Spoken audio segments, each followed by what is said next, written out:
Let's go, we live. Yo. Hello, everyone. I am back.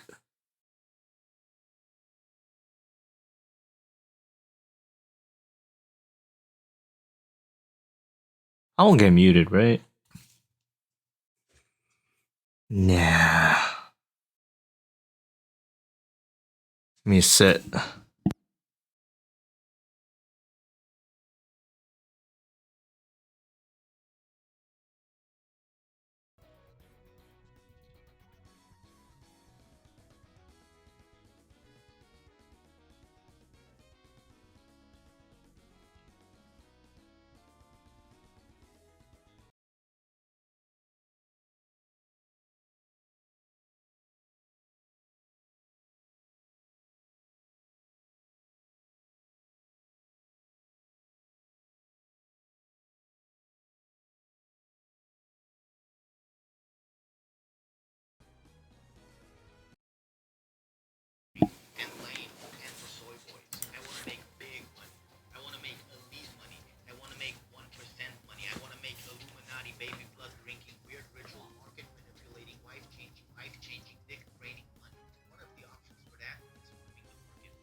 I think around 12 p.m.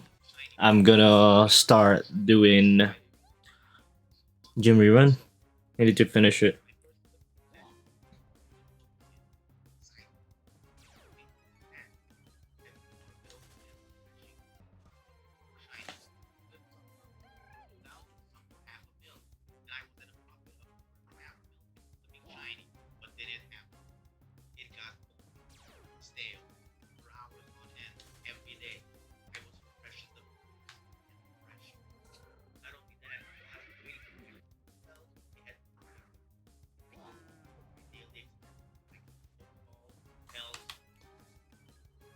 No, give me a sec here.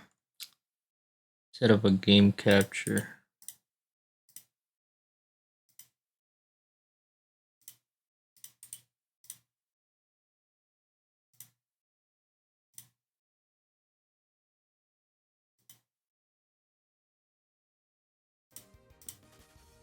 That's better.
Charging my phone.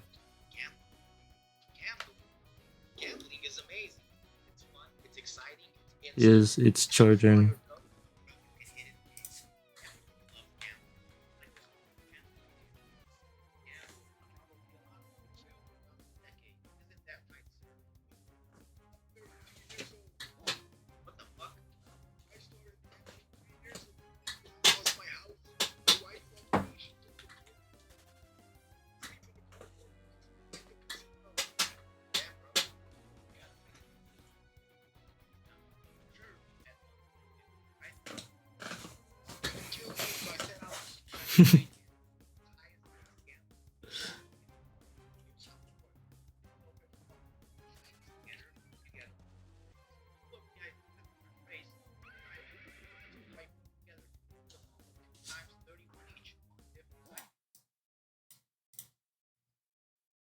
Here, I'm gonna do it like this so you guys can hear what I'm watching as well. It doesn't really matter, right? Doesn't matter, right? I don't think it matters.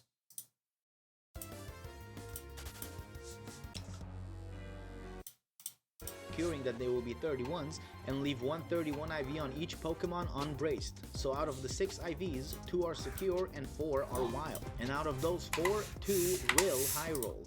Now the gamble is that you want the high roll to hit on the IVs that are 31s and not the other 2.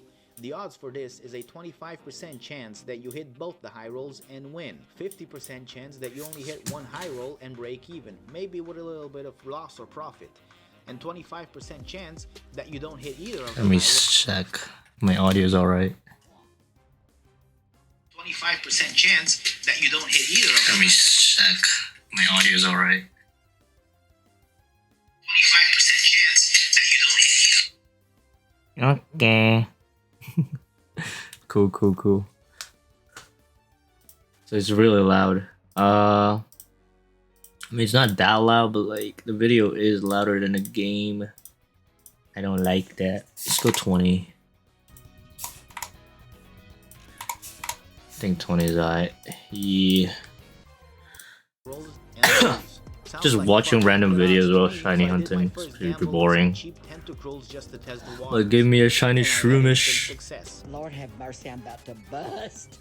I hit the high rolls. I got a 4 times 30. Is this Shroomish? I mean Breloom, not Shroomish, my bad. I was hooked. I went right back in and tried again. This time it was a 3 times 31. I got the 50%. So I went again. Another 3 times 31. Break even. But I was tired of cheap ass Tentacruels, so I raised the stakes. Bought some bug Pokemon and tried my luck to break even again. So I raised the stakes once more. Tried my luck with a Pikachu, throwing hidden ability into the mix. Another 3 times 31. While I was waiting for that shiny to sell with the money I had left, I went again for another 3 times 31. 5 times in a row, break even. I was in the same position once more. Broke, not making progress, waiting for my shinies to sell. The Lopunnies, they were mocking me, laughing at me. And then it clicked. I have to raise the stakes. I had 2 compatible 3 times 31 shinies in my possession, with perfect IVs to gamble. With 3 times 31s,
Does Cowboy Bebop have a dub?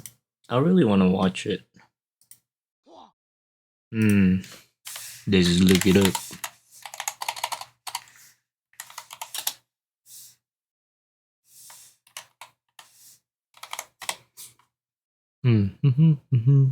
They do. Let's go. You watching?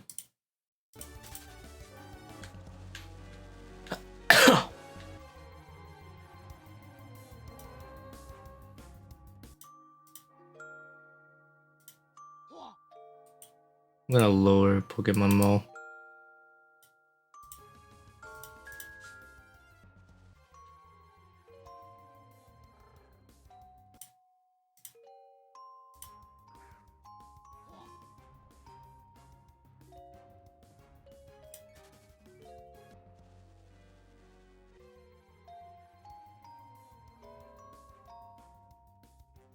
Give me a sec.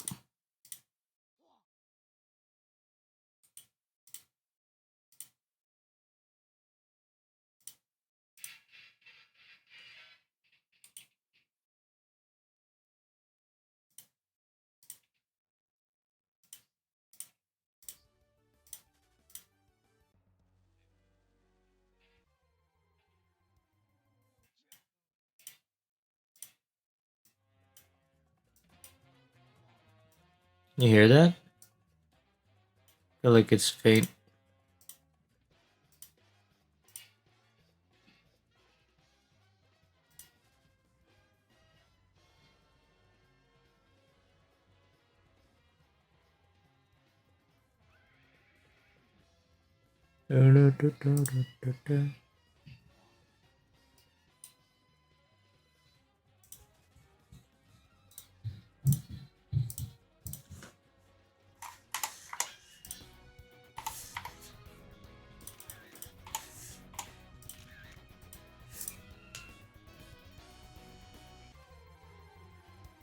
How's that?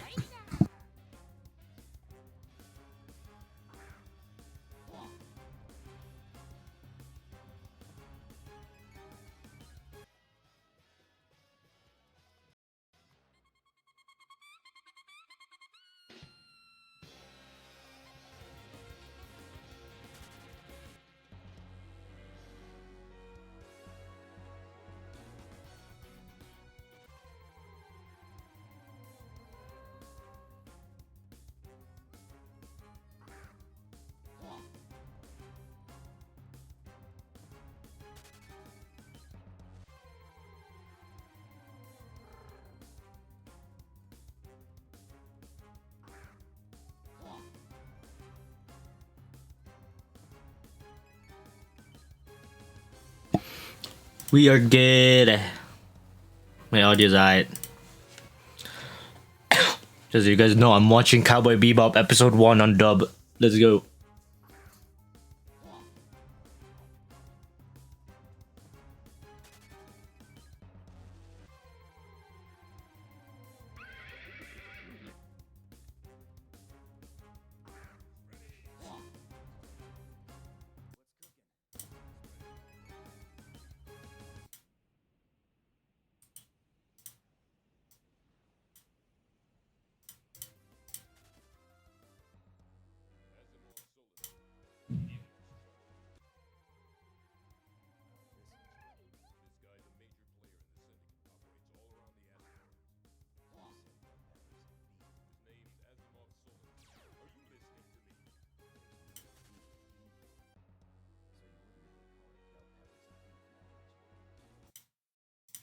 I would.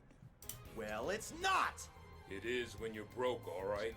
What happened to the million Wulong reward we got for that last guy? The repair bill for that cruiser you wrecked, and the one from that shop you trashed, and the medical bill from the cop you injured. Kill the dough! I got you guys. We'll watch together. 3 days ago, I don't know if it's bannable or not, but we are doing it. I don't care. his own guys then took off like the wind. Word is he's hiding out with some sweet thing in Tijuana. TJ, that place. Wait, can I do that? Fries. Yeah, well, this small fry is worth $2.5 million. I don't feel like it. Speaking of beef, they say in TJ the carnitas are out of this world. Attention, please. We will be arriving at a destination. Please prepare for departure. We look forward to serving you again. Please line up single line. Give me a sec, guys. Caution is advised at all times. Please pass through the gate when the credit center is We hope you had a pleasant flight. Wait, how can I...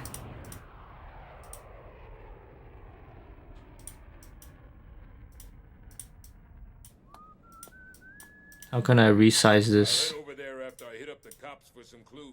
All right. Then I'll check in with Old Man Bull.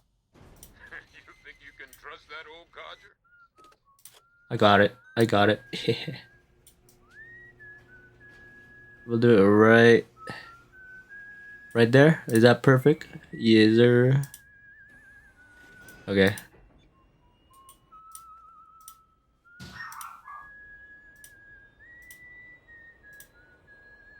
I got you guys. You guys see that? Yes, sir. You guys can see it. And can you hear it? Let me check. As you can hear it. Perfect, perfect. We're good to go. I hope it's not bannable. Like, I don't know. I've never like done this before.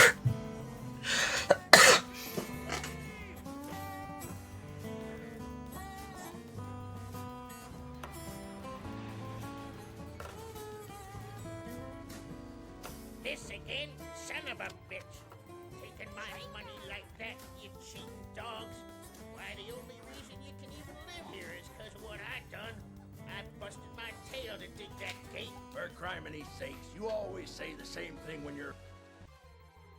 No, why? Why? I don't get it. We all Oh, there you got go. that gate together, and you know We're it. good, we're fine. We work like there was no tomorrow. And what do we got to show for it?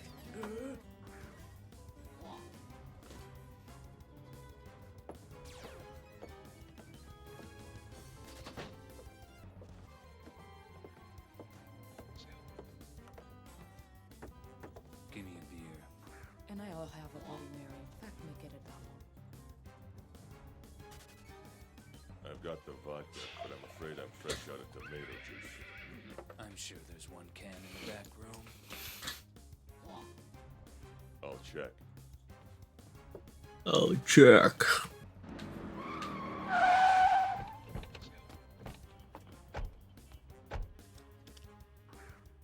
All I know is Bebop is You know the score. Cowboy Bebop's a bounty hunter, isn't he? Real bloody eye.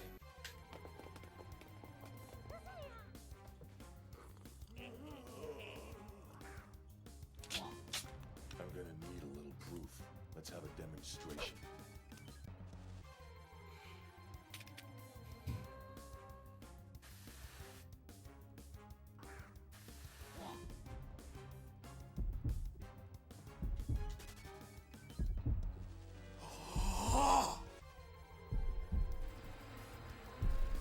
Senior Pink, the manliest man.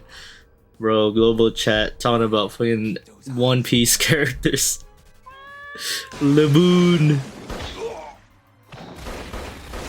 Oh shoot.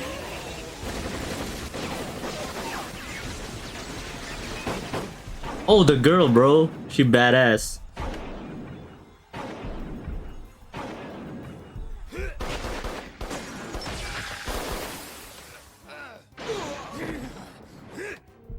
So he's drugged up. He's geeking. And now we're buffering. Nice one. Yo, tell us.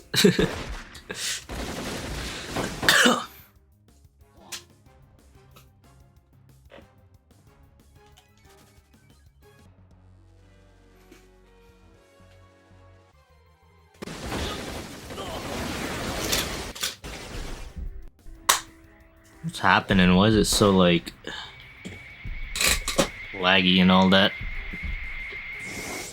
Oh, he dodged that. What is he? Can see everything?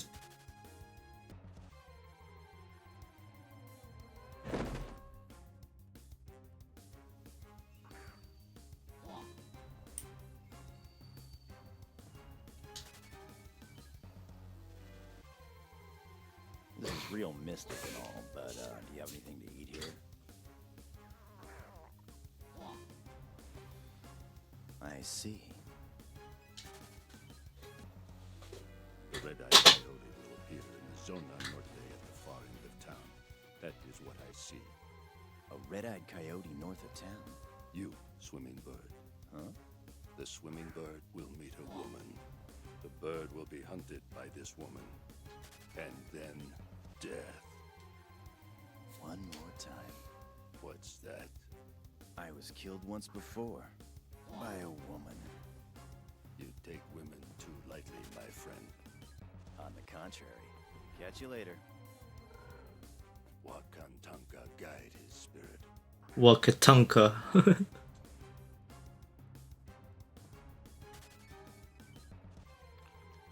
Cat survives. Let's go. Presidente, eh? Think I'll have some on the house.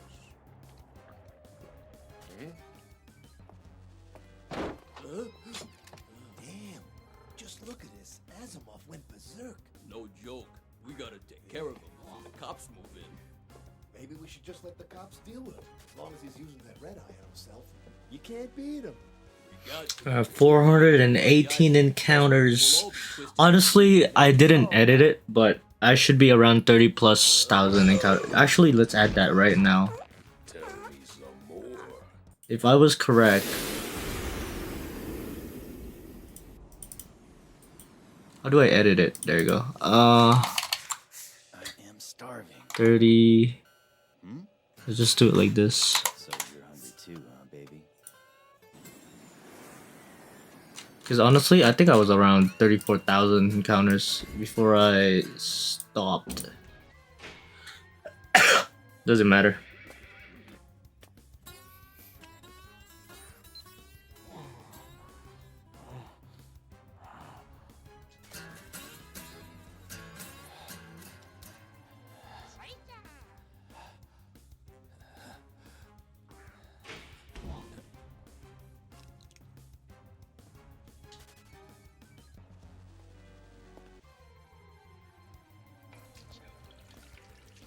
You know, it's better to just leave the water running.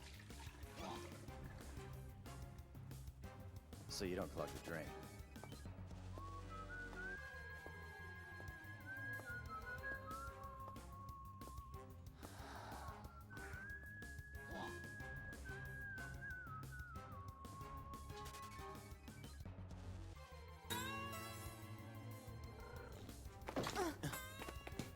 Sorry, miss. Sorry.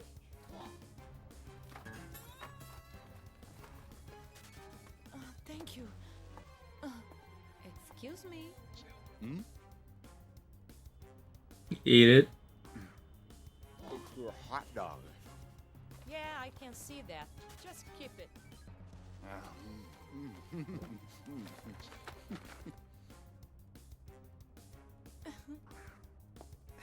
Sorry.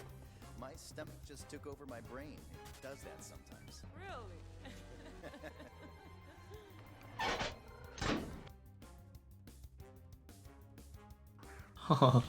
Stop it. Wait, can I... Am I able to lower the, No, I can't. It looks like it's been around. Guess you could say we've done some traveling. I'm actually a traveling performer. I can tell when you're joking and when you're not. Yeah, I hear that a lot. Ever been to Mars? I was born on Mars. I hear they have everything there. Oh, yo, you know what's up? Like in Cowboy Bebop, is that Earth they're on? Because if that's Earth, that's literally the same as, what's that called? Atlas? No. What's that freaking movie called? What is it called? I forgot. Here, let me Google it real quick. Atlas movie. Is it called Atlas? No, it's not Atlas.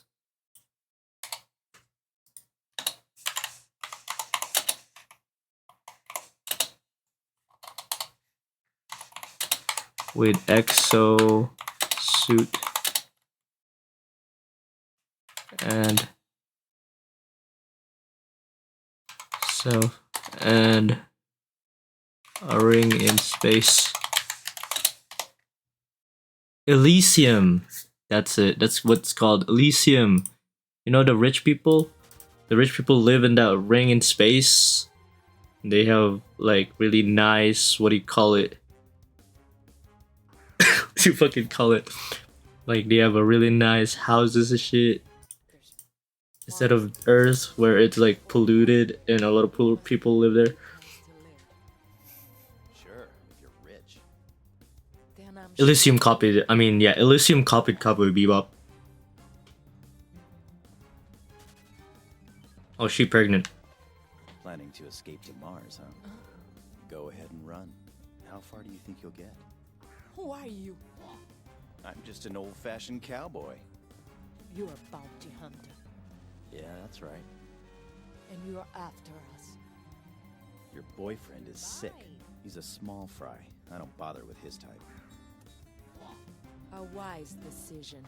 Now who's the small fry?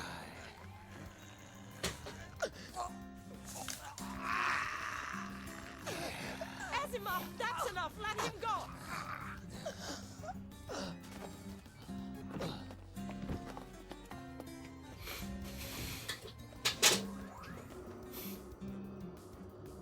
Adios, cowboy. Adios, señorita.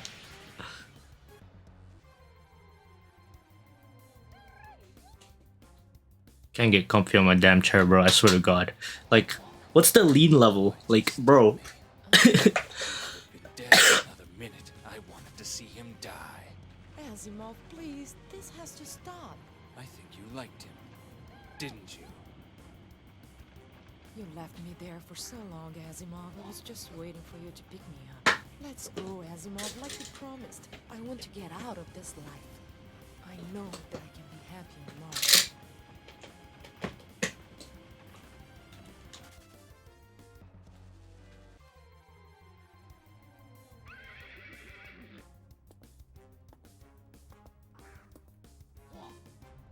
Having ourselves a little nap, huh?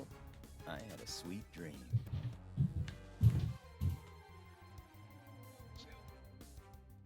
Bro, what is... Bro, stop.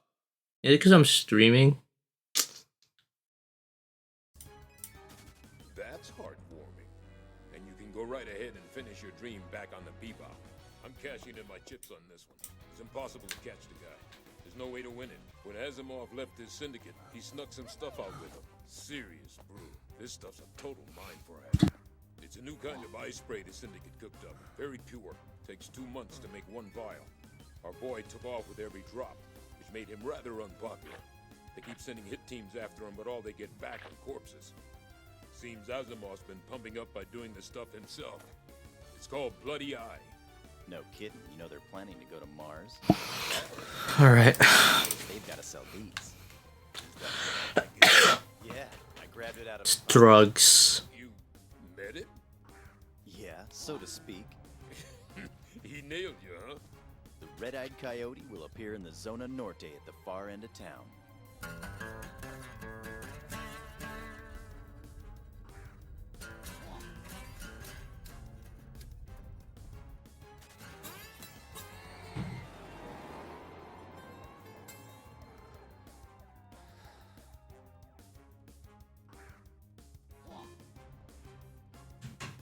Stop.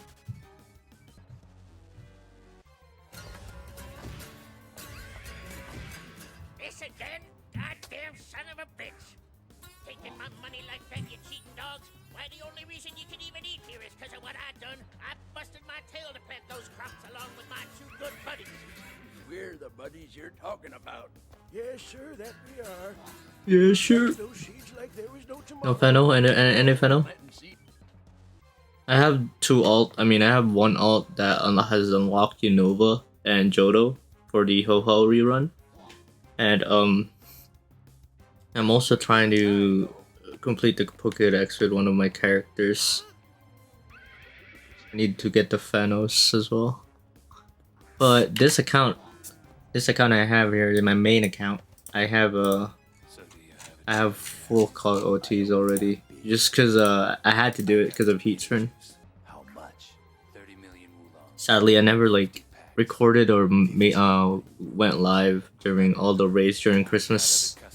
Sadly, I was too busy and I had time to like, you know, upload, stuff like that. Too lazy as well. Do you know how much you're worth? What? 2.5 million wulongs. That's your bounty. I said you were a small fry. You look surprised. You look ridiculous in that outfit.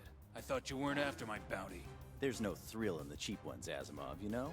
I think you do better as a thief, bounty boy. Now hand it over. Glad to. I have to pay you back, don't I?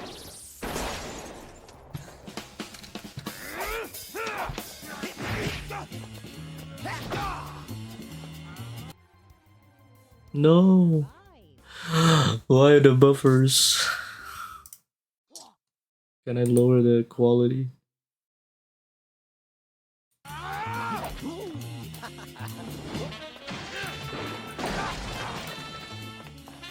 You trust your eyes too much, Asimov. You're not a chameleon, you know. You can't see everywhere at once.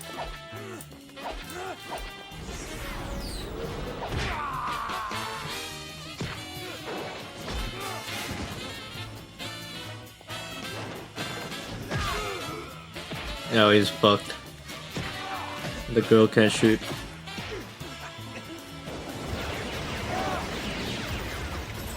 Let's go! Over there! Follow him! What the? Don't move! I don't want to hurt you!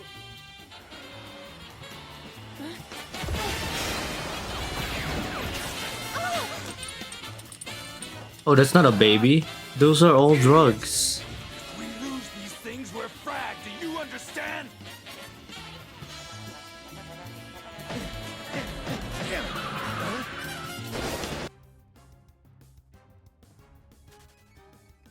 Why does he have to buffer?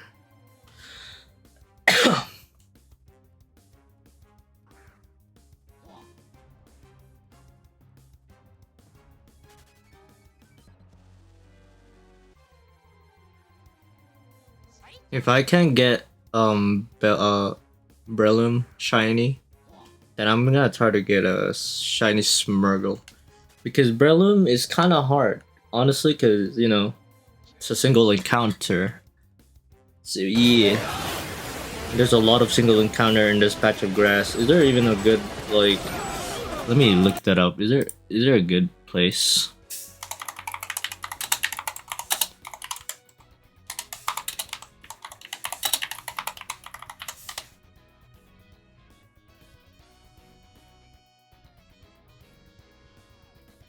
I mean, we could do Shroomish. Wait, we could do Shroomish.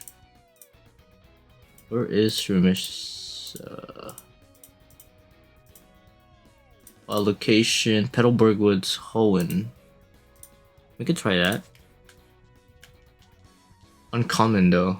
That's a bit rare. At least we're not gonna be using lures most of the time. See, Hoenn. Oh, and also, is this a hidden ability, right? Poison heal. Ah, that sucks, isn't it? Wait, is it?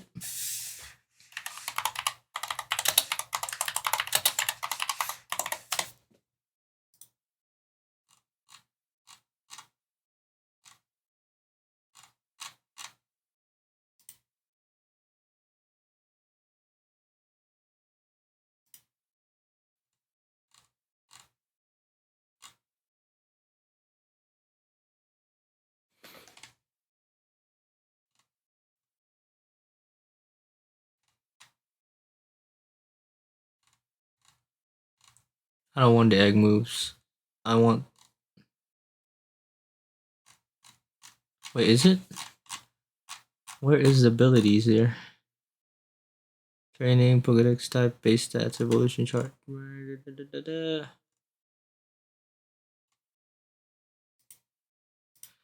I don't want to learn moves. Abilities, bro, abilities.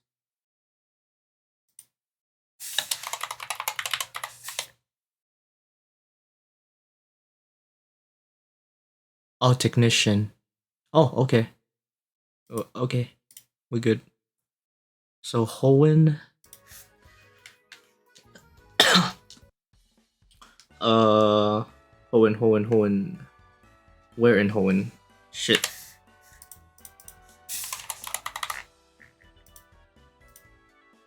Petalburg Woods. Where's that at? Petalburg Woods should be up here, I think. No?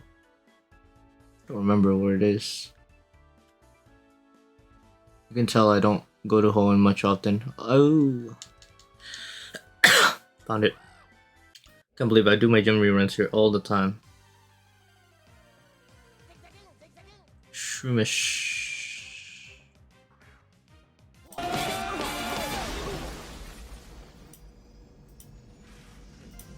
you doing, kid? Rotten! You're late, Jet! Huh? What level is this? Level 9. Ah, 4. Around 5 and 6 uncommon.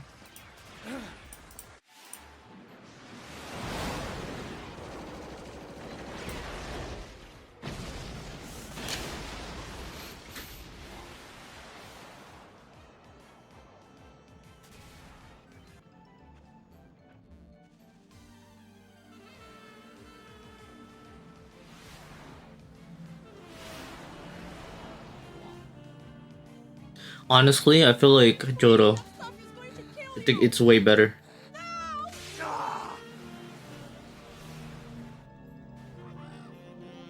Because we got other rare shinies there too, like Mr. Mime, Scyther.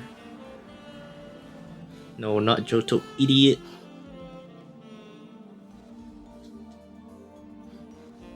We'll never get out of here now. I'll never see Mars. Bye, Mars. You'll never see it.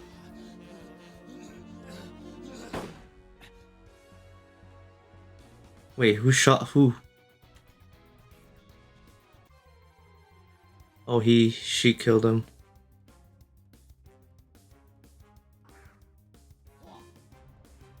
Adios.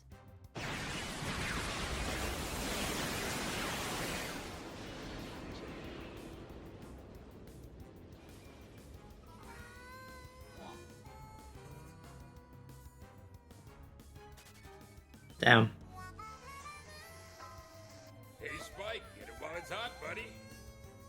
Huh?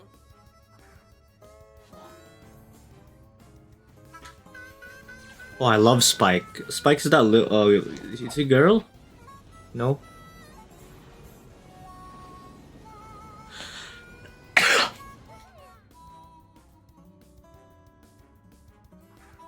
Come on, give me my shiny, bro.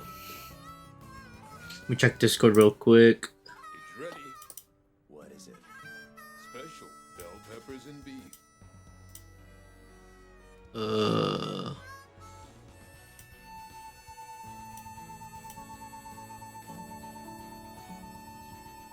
950. Oh. Damn, I missed that. No, I didn't. Why did you say just under bridge water? Like this guy is so bad with callouts. Oh, village bridge. Never mind, he is good. I thought I said water under bridge.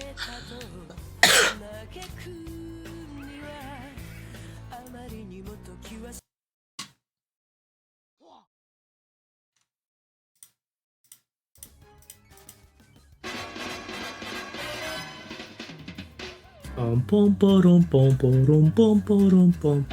think it's time we blow this scene. Get everybody in the stuff together. Okay, 3, 2, 1, let's jam.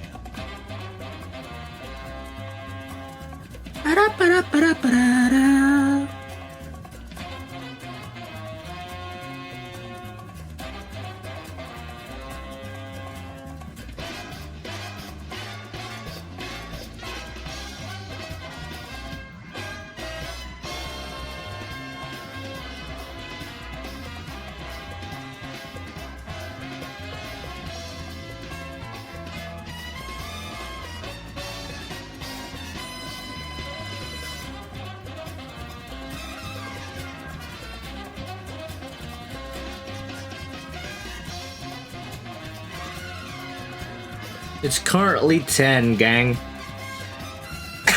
Alright. Let's do gym rerun. Let's finish where we left off.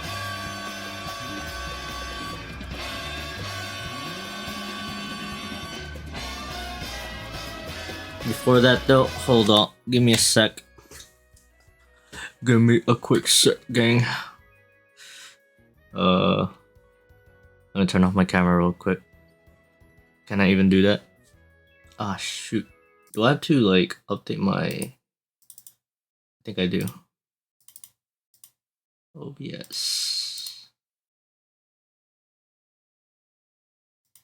What do you mean waiting for OBS? OBS is open, idiot.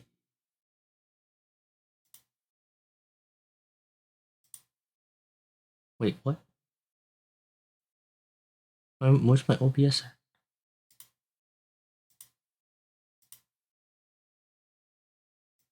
Mm-hmm. It's my PokeMMO tab.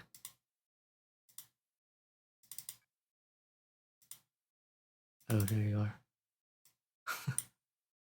The hell? No way!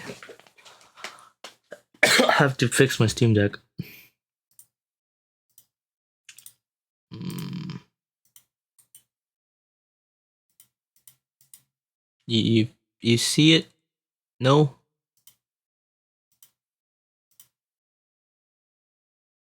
You know what? Who cares? I'll fix that later on.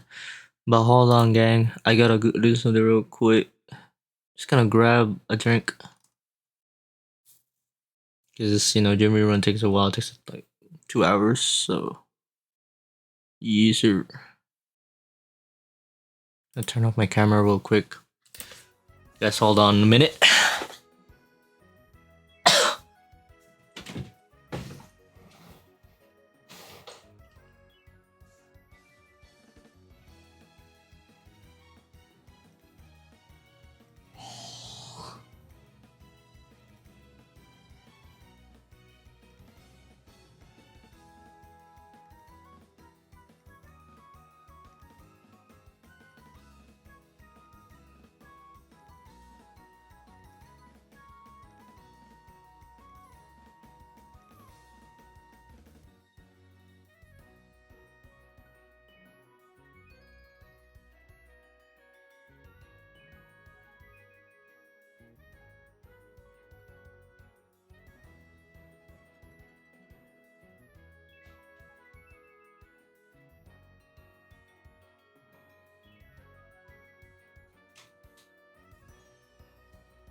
Bruh, guess what? Went to the kitchen and I saw something delicious. So I'm gonna go AFK for maybe 10 minutes, guys.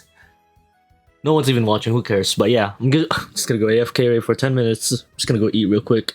Easier.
Yo, hey guys, we're back.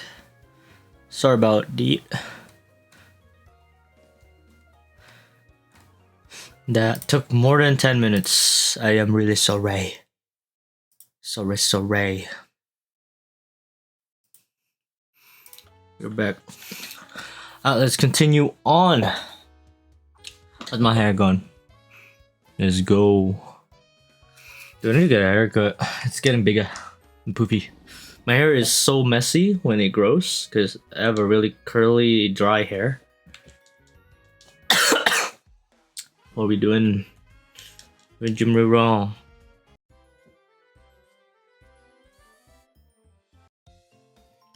So my gym rerun right now is currently in a mess since I logged out and didn't continue my run midway. So like I pretty much already did the Queen City and one of the Straighten City gym leader, the water guy, and then I haven't fought the green guy. There's that. But instead of that, when it came back, since I didn't know it was messed up, right? I did my trainer rerun instead of doing the gym reruns. So here we are. We're gonna pop our second charm actually. My first charm was last time when I did the trainer rerun and messed up my gym rerun. Now we're doing my second charm. And finishing off the gym reruns. Here we go. Oh wait, not that guy. Back to this guy.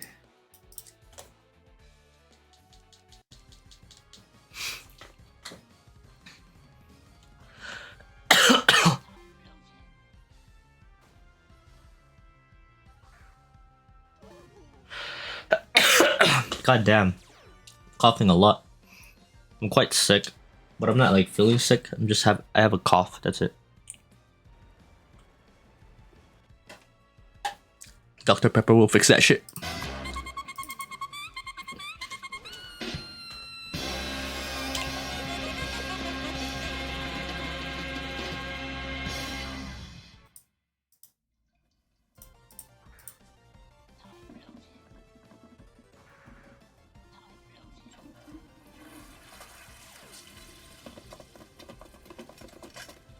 Come on out.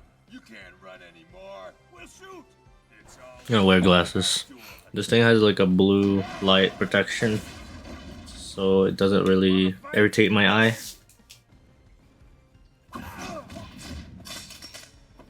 Which is good. I'm not technically blind, it's just for my comfort.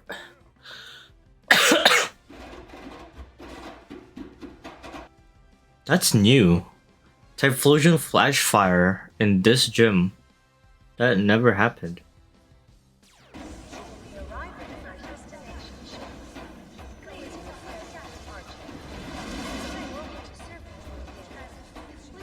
We'll just. Oh wait, I'm dumb. I pulled out my Firemon instead of my. Oh my god, that's fine. We just wasted some seconds here. I'm supposed to pull out my Watermon. It kind of makes sense because during this run, when we're at the fire, Turkle and my Whimsy should be dead. And I should just be pulling the Watermons, but it kind of messed up this time because I healed them and everything.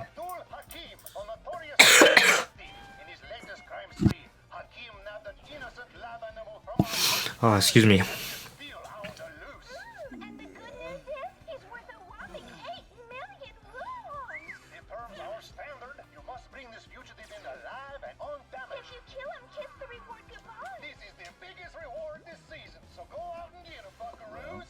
Buckaroos, go get him. Man, everything's broken around this place. Hey. Yo, Doc, you got something? Yeah, on Abdul Hakim. You see my instance info. 300 oolongs, that's a discount. I've got his face post-plastic surgery. Oh, and red's gonna be tomorrow. Perfect. But only if you make me a solemn promise. Like what? Punch him out for me. He trampled me when he ripped off my lab. Give him the once over. In fact, do it twice.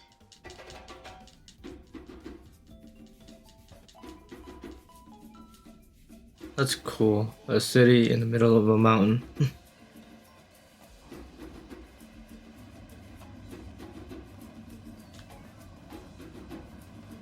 I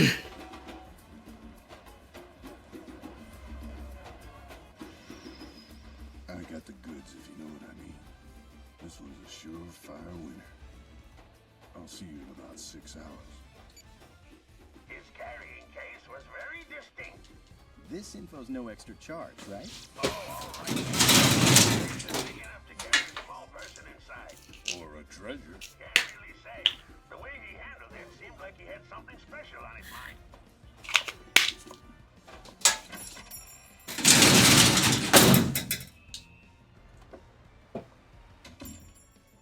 Hey, Layla.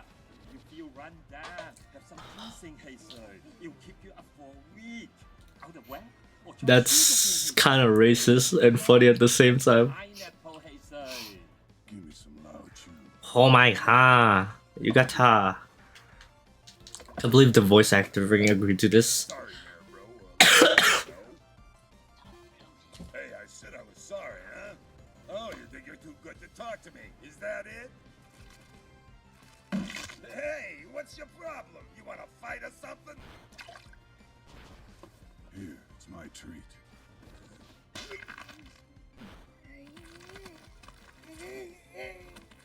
Drink it.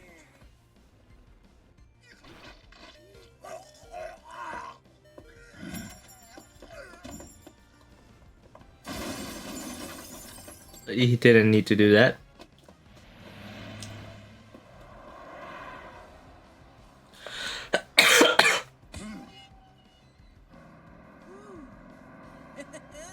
All right. Let's see what kind of loot I got.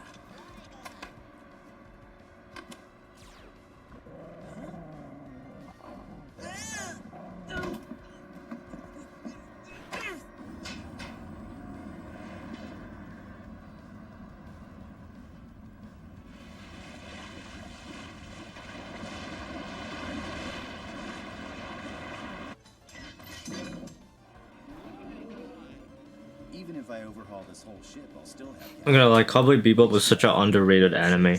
The animation on this is like really good. Chicken spike, or should I say don't count your ducks? I've got this one. Considering like when they made this, like what time? I think in the like 1990s, 1980s. Or is it the 2000s? I don't know. All three of them went down, eh? Seems that way. And Hakeem's still out there, eh? Seems that way. Damn it. Oh my god. Why do you have to do dig? Oh, for frick's sake. The shady kind. Listen, bro, here's the deal. You can buy anything here on Mars, from guns to human lives. Oh, that's Mars. Information can be purchased as well. So if you want to know something, let me see some cash. Long chain on this one. Way of the Dragon model? Hey, pretty good eye. That's a rare one from back in the mid-30s. Yeah, it's an antique for sure.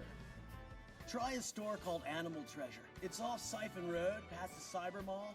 Pretty sure you'll find what you're looking for.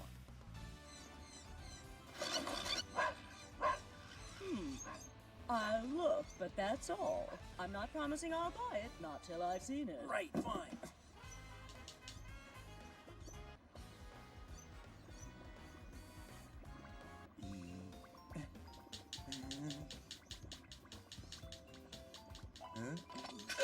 Did you run out of funds from all the plastic surgery, Hakeem? You got it all wrong, I'm not... Don't move. Pretty slippery the way you change your face around. But you're not slipping out on me. What? Now both of you stop this funny business. My babies are very sensitive, please. Open the case. Why me? This is a misunderstanding. Do it!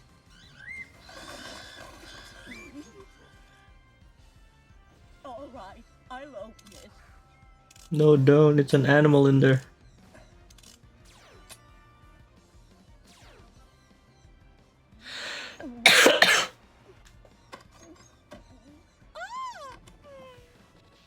Oh, it's a dog. A Welsh Corgi. They're very sweet, but you see them everywhere. I'm afraid they're hardly a rare breed. Well, how much is Maybe it can transform to an alien or something. 200? No, 2 oolongs. No way! Yes, well, if you don't like it, take him back. Eat the poor thing. It is just a puppy. Sorry about the gun thing. Have a nice day, huh?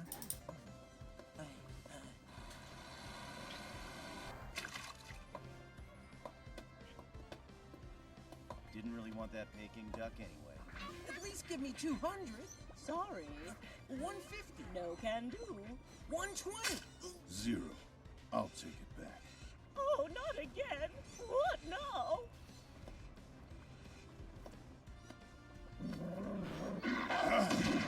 Huh? My baby's all running away. Somebody help. She has an ostrich.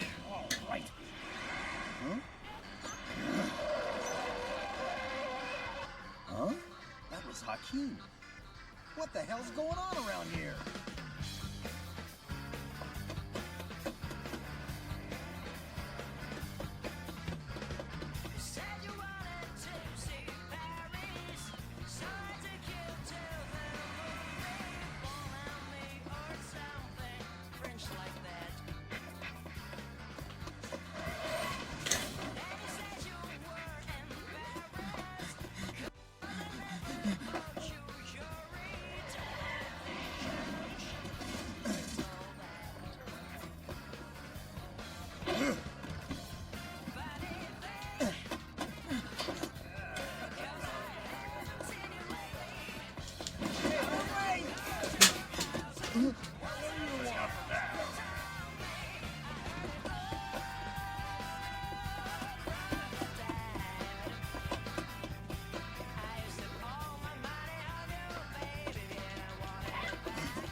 So, you a bounty hunter? Or some animal rights chump? You know, you really make me laugh, Hakeem. Risking your life for a dog that's only worth a fistful of wulong. What's it to you? Nothing but a giggle. But you're worth a barrel full of wulongs yourself, my friend.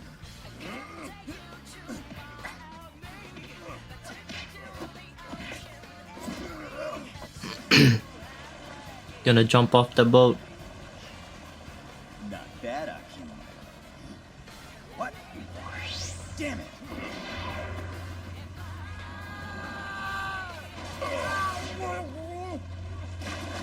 Oh, he missed. But he doesn't get the dog. Oh wait, no. He... Shut up. I'm not in a great mood right now, alright?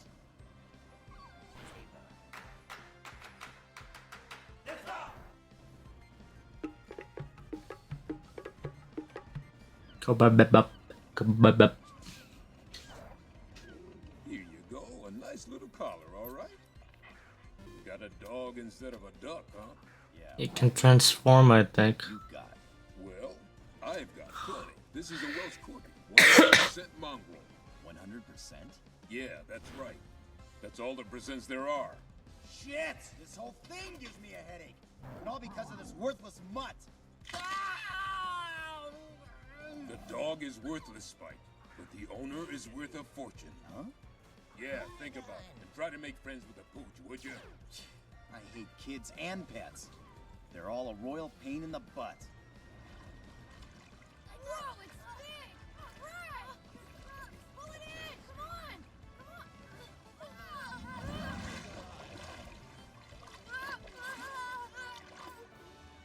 What time is it? It's 4 o'clock, right on the button! Just 2 more hours. Who was that? We have no clues. We've got to find it. If it falls into police hands, we're in very deep shit, my friend. You know what? I'm not gonna follow my route. I'm just gonna finish it all Unova gems. Then we'll go to Johto, all Unova gems. All Johto gems, and then all Sinnoh gems. Why don't you do this part of it? Complaining again. Didn't your grandmother ever tell you that a good boy has to finish what he starts? I died before I was born. My condolences. We got our guy exactly where we want him. For once, just stick to the plan. Codename Snoop put me through. It's me. Yeah, I had a little trouble. No, it's nothing I can't handle. Mikey, come back! Come on! I need to reschedule the meeting one more day. No, it wasn't a big deal. I just... What do you mean impossible? Why? Hey, wait a minute. Seiju is... What the hell? Seiju's not in our team anymore? Kinda sad. Hey, you! There's something you're looking for, isn't there? Something you need to find. Wait! Don't go! My little Pico can help you find the object of your search. Yes, my little Pico knows all about it. Well, do you want to know where it is or not? Time's running out, my friend. Good dog. Wherever you go, Hakeem will follow. Yeah, and I'll be tracking every move. That's right, it's dog eat dog. We have no choice. We have to use the dog whistle. You know what that could mean? It's very risky. I don't care. It'll draw attention. It's our only option. We're ready to go. Then do it.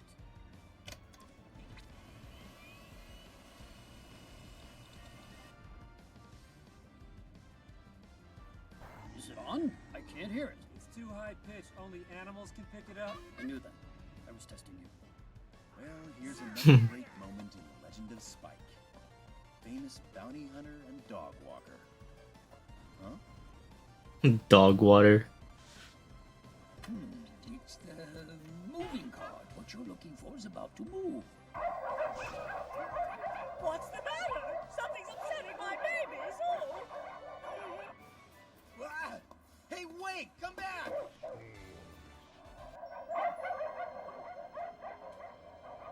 Jeff, he got away! Huh? You mean Hakeem? The dog! It's close. It's very close. What you're looking for is drawing near. In fact, it is here. It is right here. I'll pay you when I'm rich. Not again.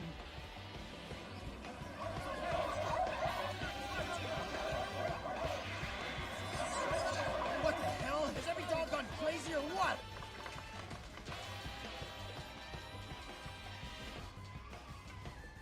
Are you happy, dear? Everything's perfect.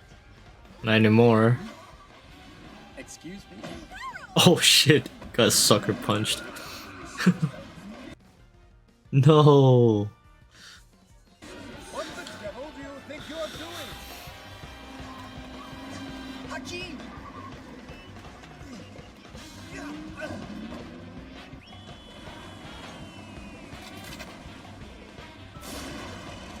Damn it! Time for a dog nap.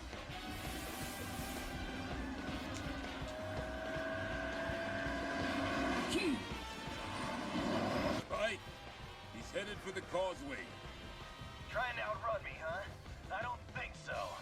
Now don't get too hot-headed, Spike. You haven't seen hot-headed yet, Chet.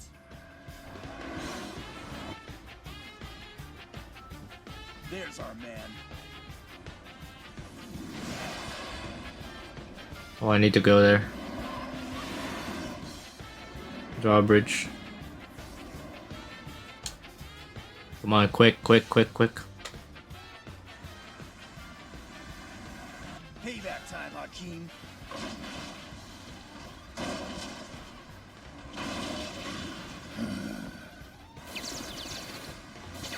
Hey, back off! This pooch bagger is mine!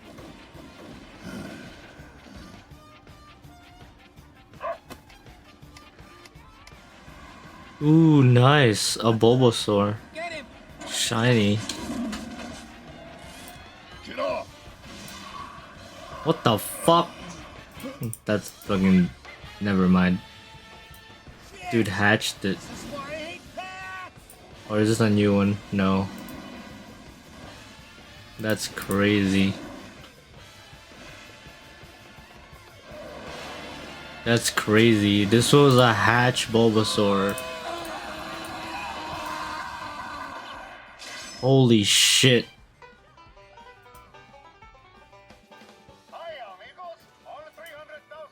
That's some curry. It's a secret shiny too.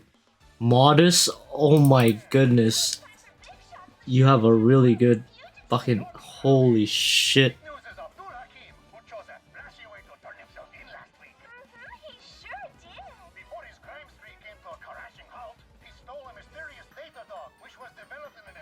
Matashi.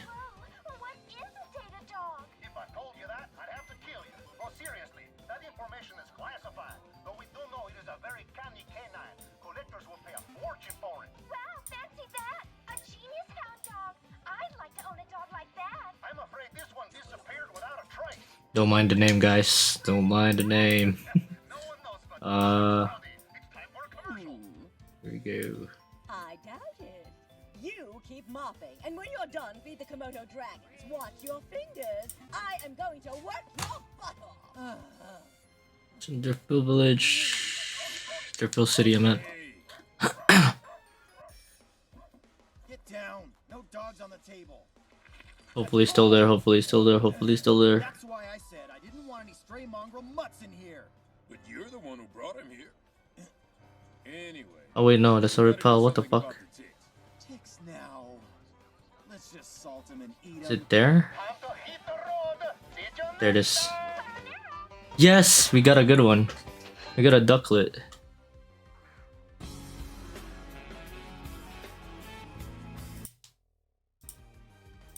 Got a ducklet. This was the last mon in my main account that I was missing. It took me fucking 2 days to get this motherfucking ducklet.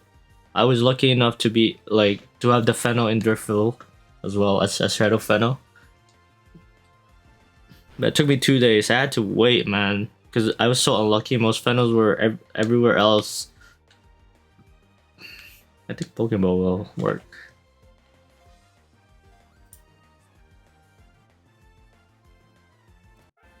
Let's go. I should make a... Yeah, I'm gonna make a PC area, thingy majig to level this guy up for my special mons. So I'm just gonna put a Thanos. There you go, bruh.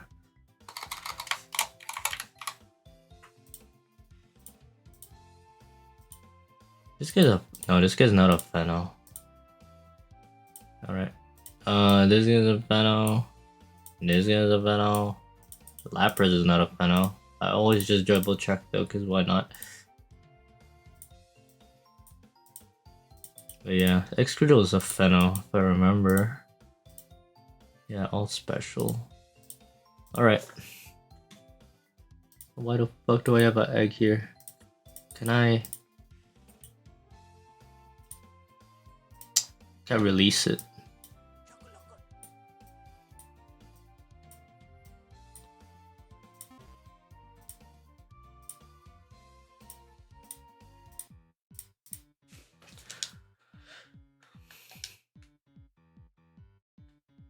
Oh, just so you guys know, if you guys are interested in my mod, I haven't. So this is my mod. It's Dark Souls 3.0. Pretty much the same mod as Dark Souls 2.0 that I copied. Well, I modified it from the newest updates for the breathing and the the PC.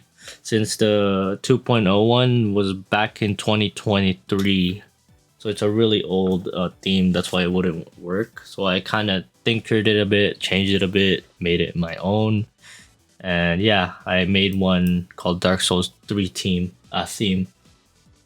And as you can see, yeah, it works. I mean, it doesn't work if you have it as a mod. So you have to extract it and then replace the default theme, like on your PokeMMO files, and replace it with this theme, the Dark Soul theme. But I also have it as a mod. I also have it as a mod right here. But yeah, you have to do that so the GEC works, because the GEC wouldn't work. It can't read the mod version because it needs the file, like this, the file size, what is it called, the XML,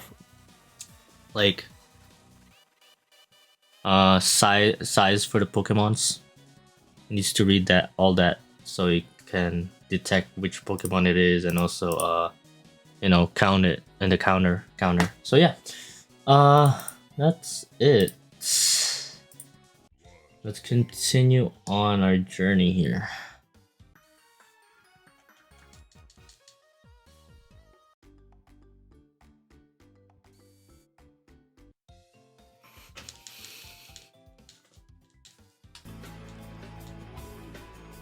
Give me a sec. I'm gonna put it in the next episode real quick. That's an Alpha Staryu. Holy shit. That's a big Staryu.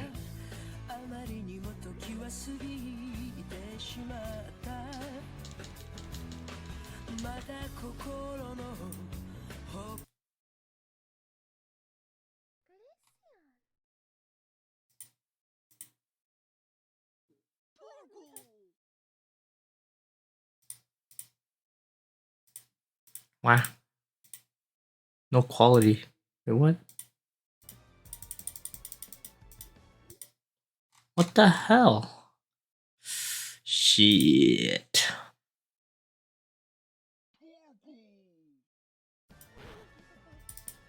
It's like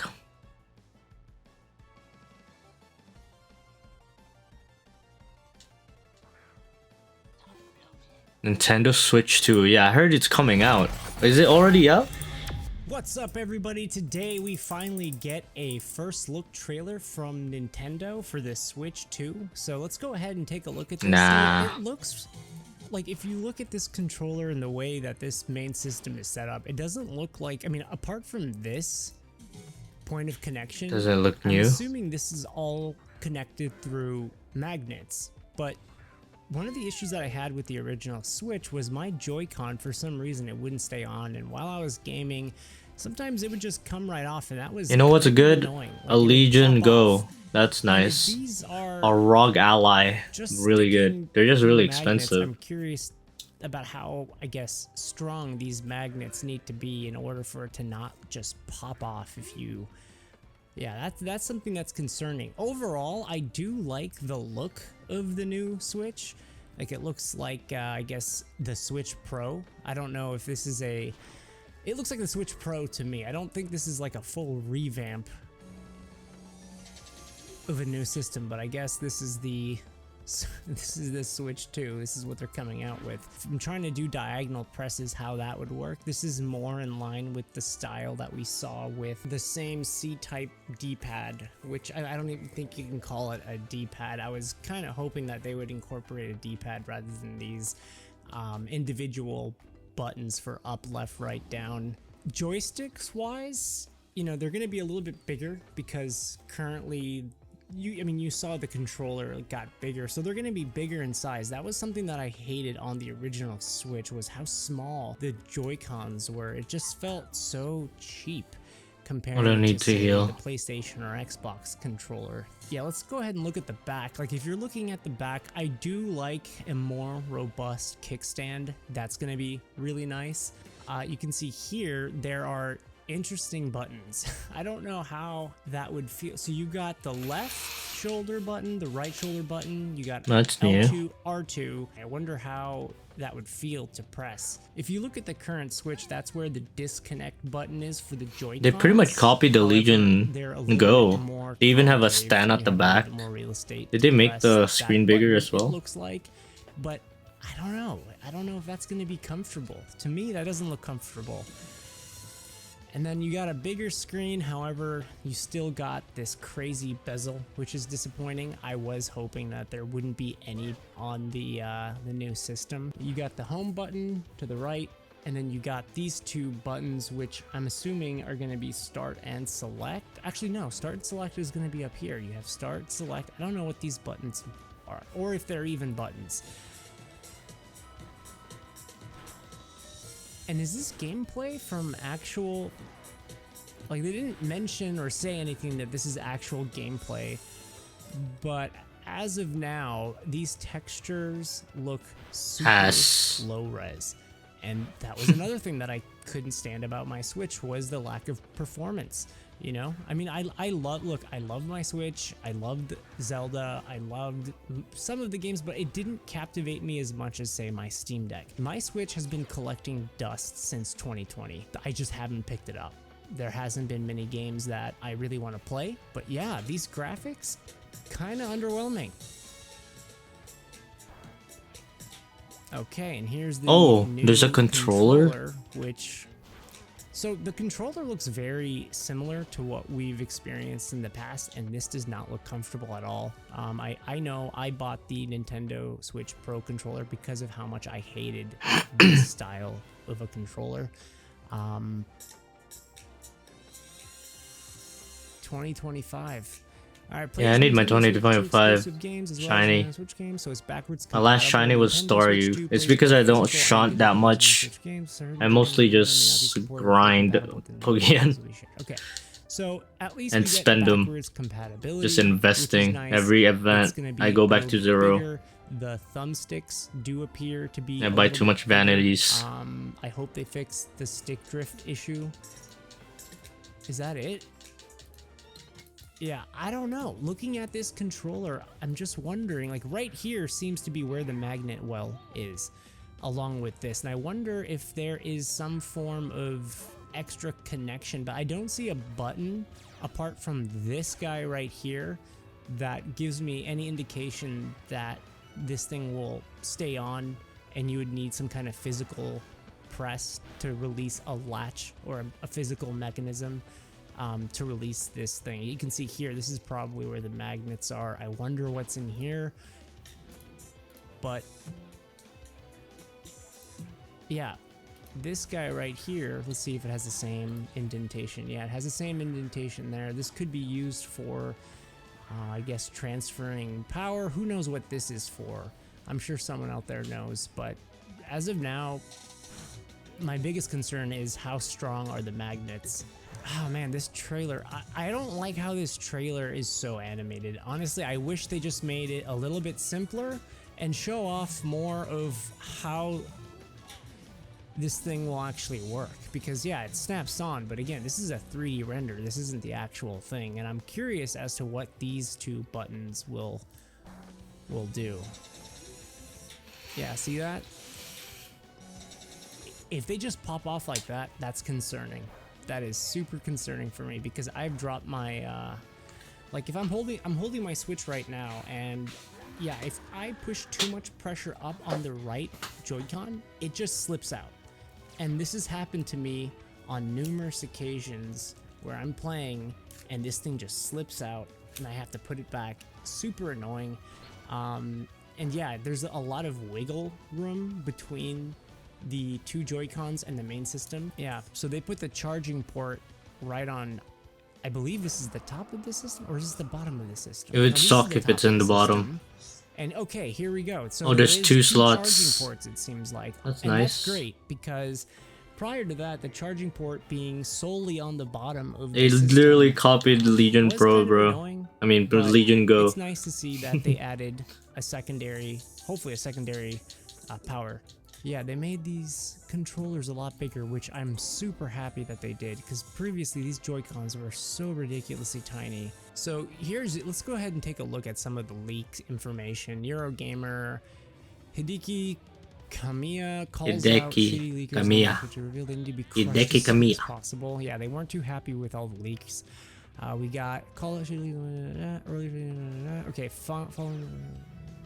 So he's frustrated. Yeah, I can imagine how frustrating it is when you're spending so much time and so much energy on creating a system and then someone just decides to show the world when it's kind of half-baked. That would be really annoying. It would be akin to me working on a video and someone showing you guys a rough cut.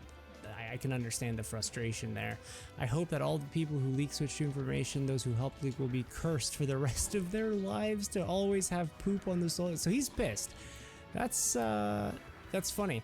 Anyways, so let's look at here. So the original base it's bigger. model of the Nintendo Switch is approximately 4 inches high and 9.4 It's inches 6.2. long, The Legion Pro is 8. System specs.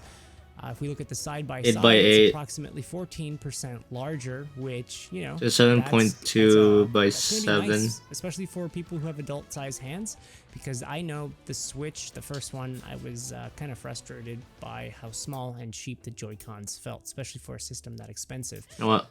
Switch on Petrowski. Never mind. There's nothing. He just says shiny wars most of the time.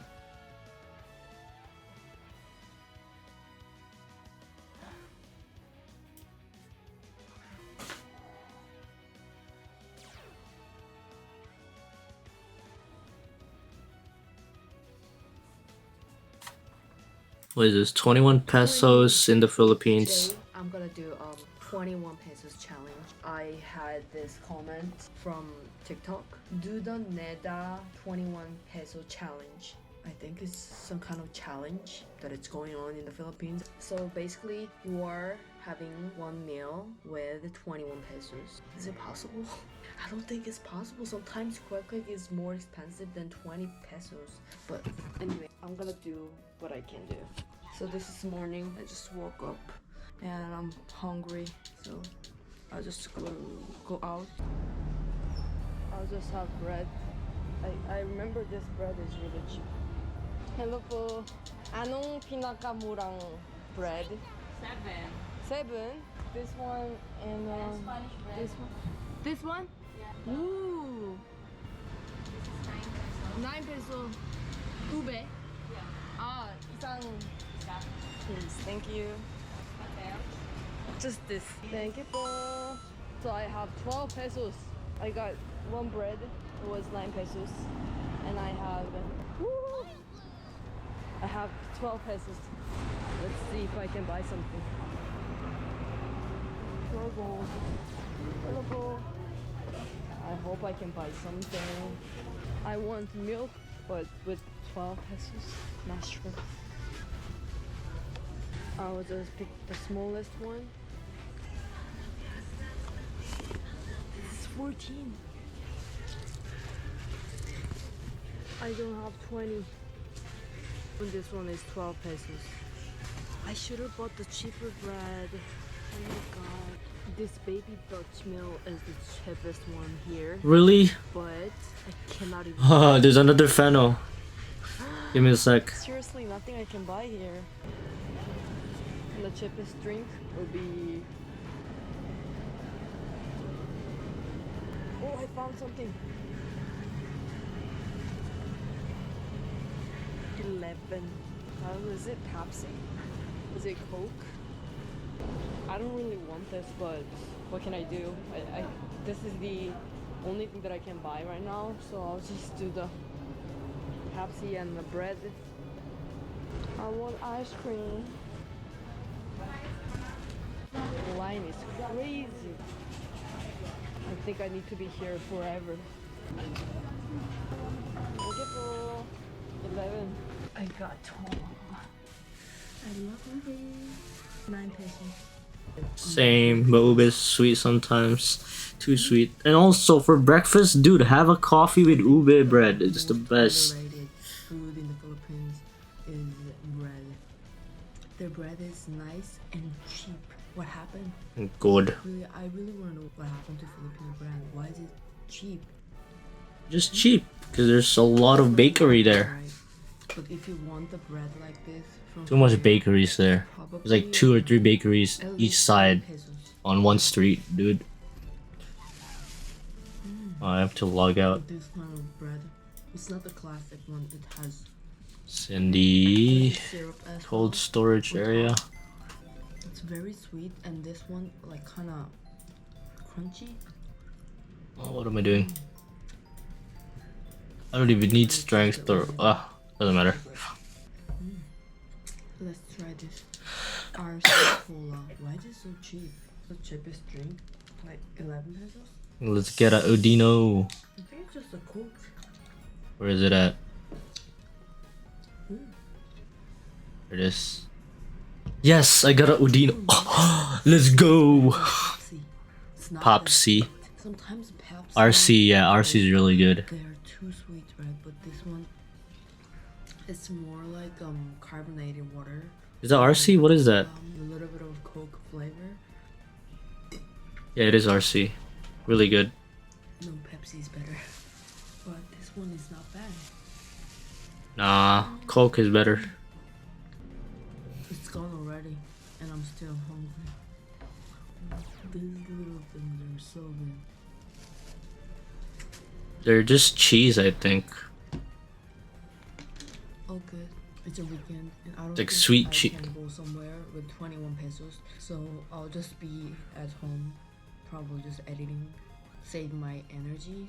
See you at lunch. I just edited videos whole day and I'm so hungry. It's my lunchtime. I'll go out with this 21 pesos again. Let's go. Sobrang init. I'm so sure that there's nothing I can eat from floorboard. I have a good idea. Noodles.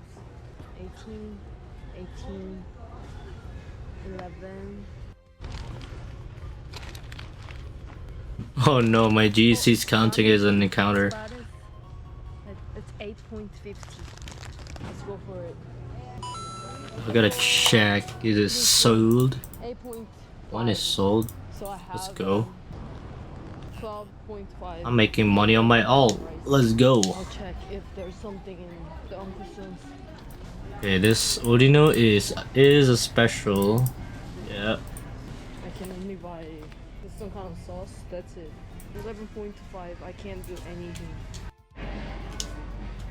No Uncle Son's.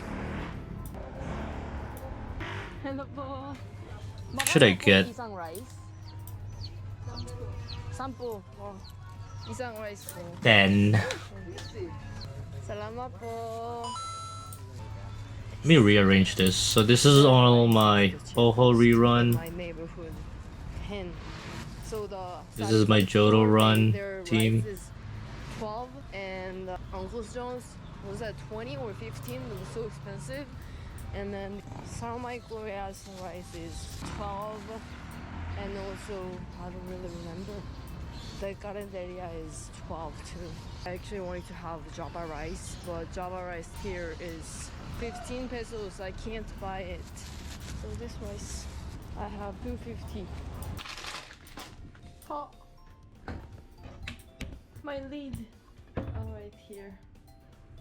I don't have kitchen. Oh my god, what happened to my camera?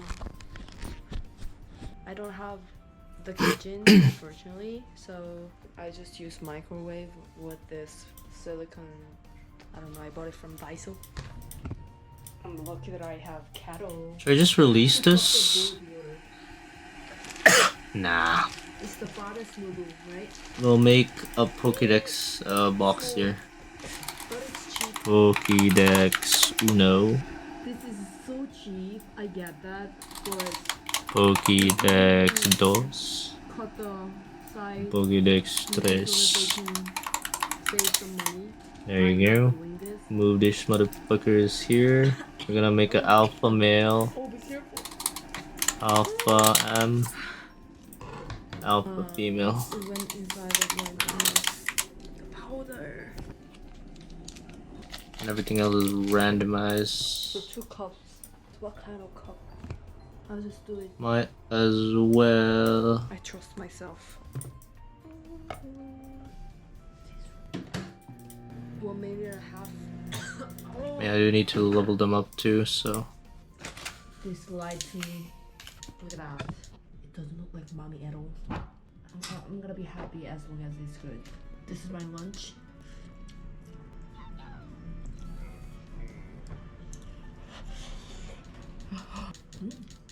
It's actually not bad. There's nothing other than Noodles. noodle. Yeah, there's some. Did you see it? I roasted. Did you see that? The spring onion that is smaller than my burger, but it's cheap. It says it's spicy and hot. Not really spicy, but Honestly, I like this girl. She's so chill. Just uploading videos. Living in the Philippines, bro. so I have change 2.5 pesos. I was trying to buy something, but I guess there's nothing I can buy with this money. Do you guys know what Candy. I can buy with this? Please let me know. Maybe I can buy I don't know. A candy. Maybe I can buy a pinch of salt. I don't know. A candy like what? 2 pesos to a peso. Because I'm hungry or it is really nice. 10 pesos. I'm eating but I'm hungry. Nice. Let's just have the half so that I can eat the half tomorrow or something. Why is it so yellow? It's not Why it looks so good though? Ooh, it's good, it's good. It looks so good though. Oh god damn it. I love noodle soup with rice, dude. Especially eggs. Put an egg on that shit too. It's perfect. I want Jollibee. What is the best thing to buy with 21 pesos? Milo. This is A my pack. best. I'm doing my best with my shallow knowledge. Maybe I'm doing wrong. Living in the Philippines, so I don't know any places that are cheap.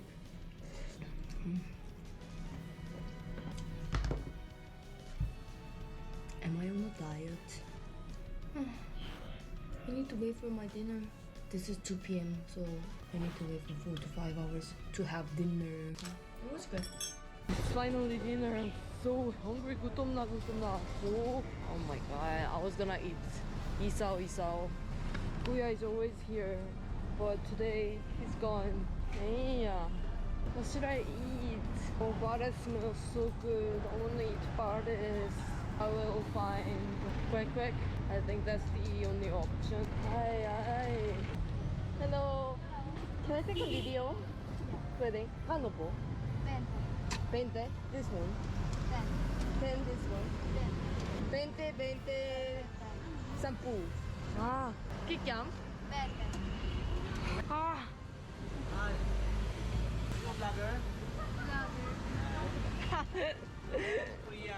Yes, mo. Yes, mo. Maybe which one is bigger? So this one, 10, right? Dalawa po. Kundi lang po. Thank you po. Salamat po. Salamat po. So good. God damn it. I think this one is bigger than kwek. I mean, yeah, quick is just a single freaking egg. Not gonna make you full. I need like 3 or 4 quick to be a bit full. This is my last meal. Toke. I forgot toke, maybe. It's hard.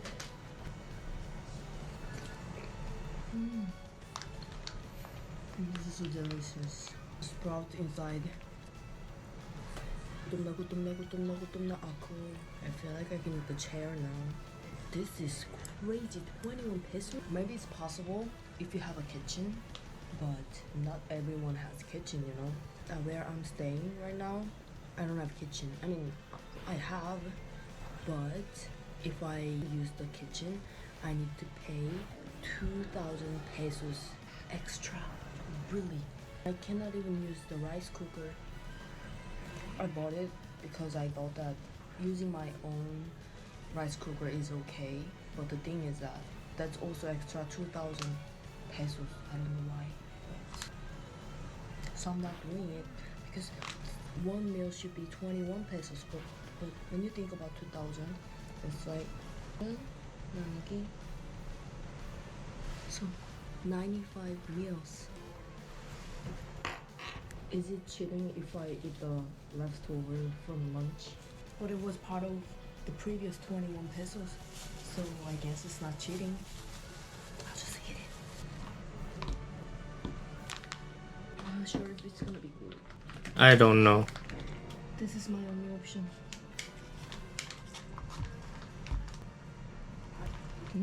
Is it? Really? Damn. I love it. I wanna try it. Look at this, almost done. Would you say that? I think she or he is living in the other era. Maybe Manila is more expensive. I guess it's almost impossible.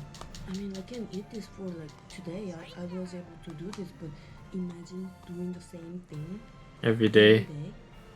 I might die early. All you can get is something unhealthy. I should have bought some fruits from the market. That's a good idea. What do you guys think? What is the best way to do this? 21 pesos. So this was my 21 peso challenge. I'm done eating and I'm so hungry. Literally I can What is this? So CoffeeZilla made a video about this, and I feel like that's the way that everybody feels. 2 days before becoming president, again, Donald Trump launches a meme coin that vests during his presidency. Oh, another coin.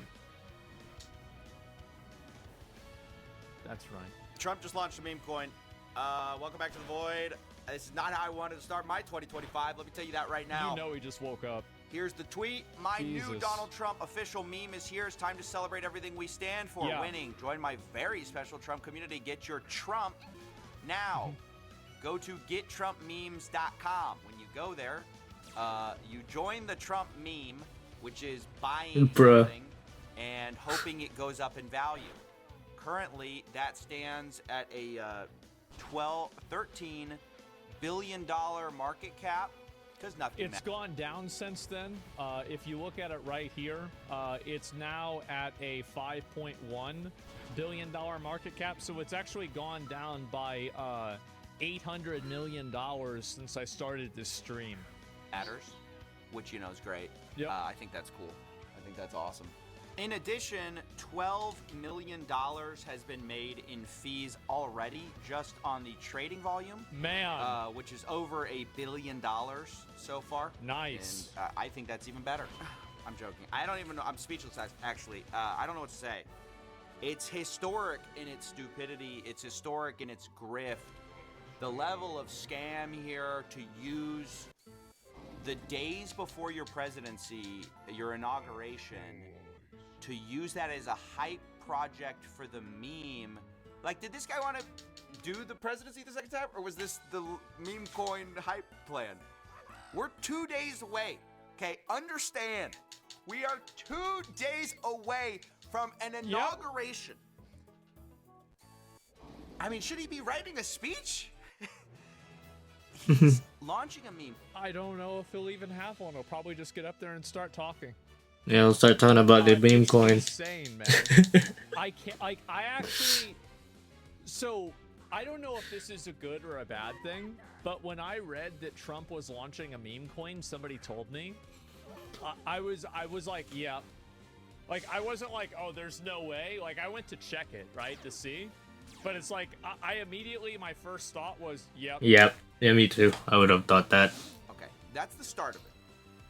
That's the start of the grift. Then you have to understand.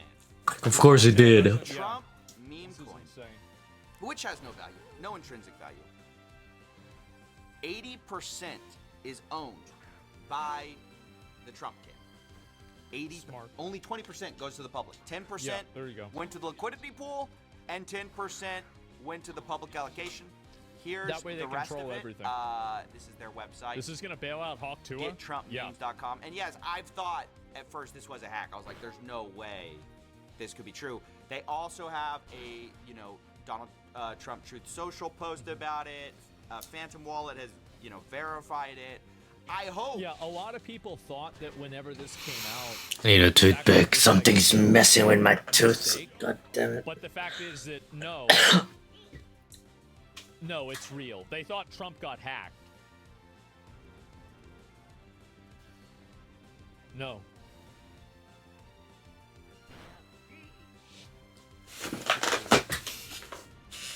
Do everything that I will wake up and find I've been deepfaked. Let me Where's just say that for the Roach? record. If this is wrong, and this is just sort of an initial reaction thing, I will do a follow-up if there's more details that come out. I mean, it seems like a straightforward grift to me, but I hope that I'm wrong. Trump's gonna rug pull the day after the inauguration, then pardon himself. Easy $5 billion.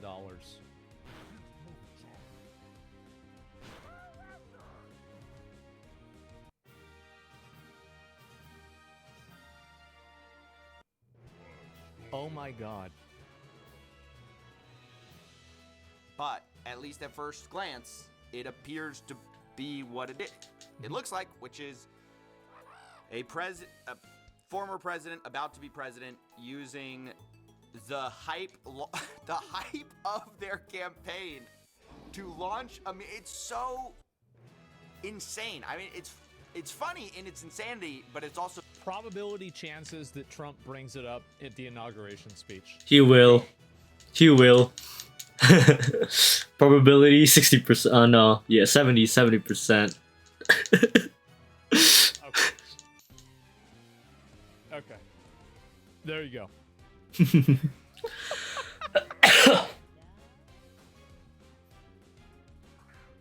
This is amazing. Oh my god.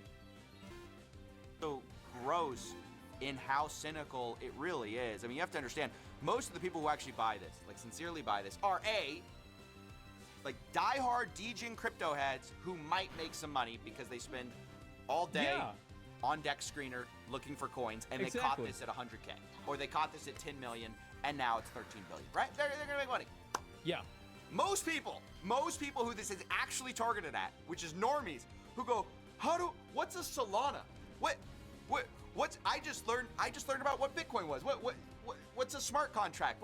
Can I buy it with a credit card? Like, the people buying this with a credit card? Roasted, dude. Game over. Obliterated. You're gone. You're done. They said the same thing about the tariffs, to be fair. And then, by the way, of course, the third group, besides the snipers, the people, the degens who are looking for this, who are going to make money. The degens. Going to get wrecked, and then the other people going to make money, is obviously the people going to make the most money, are the insiders. Number one, the part of the Trump camp that knew this was coming out, knew the contract address, who got it right when it launched, right? Obviously.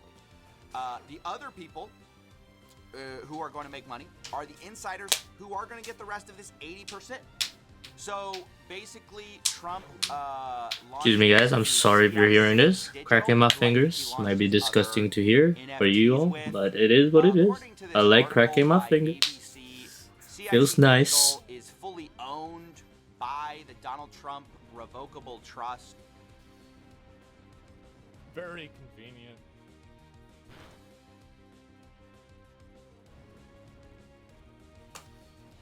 It's crazy because, like, you know how everybody says, like, Bobby Kotick is, like, you know, a scammer and, like, a money grubber and everything? Like, I feel like nobody does it like Donald. This is on another level, man. It's like he's selling Bibles, he's selling water, he's selling steaks, he's got shoes, he's got watches, he's selling, like, he just does everything. Like, what the fuck? So the it's university, kind of unclear exactly. Like, NFTs, is he getting paid a licensing deal for this? Is he just one of the guys? It's not that clear. But let's just break down, because I think that's kind of intentional that it's not that clear. Here's the White House is a storefront. Oh, goddamn! I can't believe this is happening.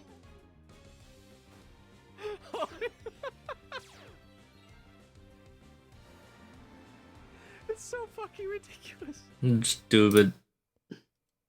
Here's the allocation. So there's 6.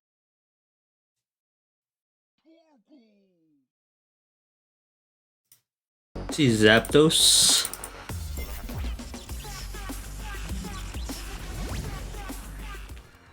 Yo, what's up guys? AFC Adino here and welcome to a new video. We are on PokeMMO and today I'm gonna be bringing you guys this team. It involves Acrobatics, Adamant, Max Speed, Scizor. Acrobatics could be nice in case we face something like Tangrowth, Among Us. It hits Conkeldurr as well for super effective damage. And it's a bit of a forgotten set. Most of the sets you face are Toys Bandit. Sometimes you'll see like a Sword Stance, Roost set with Bug Bite or something.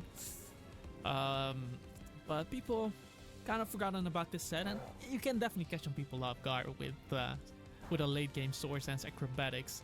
The max speed is nice, so that we perhaps outspeed stuff like Rodon and hit them with close combat as well. Having that close combat is nice in the back. We're bringing a Calm Heatran on this one. And yeah, for the moveset we are going with Magma Storm, Taunt again, and I have Earth Power to basically hit other Heatrans, and then we have Toxic to hit stuff like Zapdos, Volcarona, those kind of mons that we cannot directly beat, right?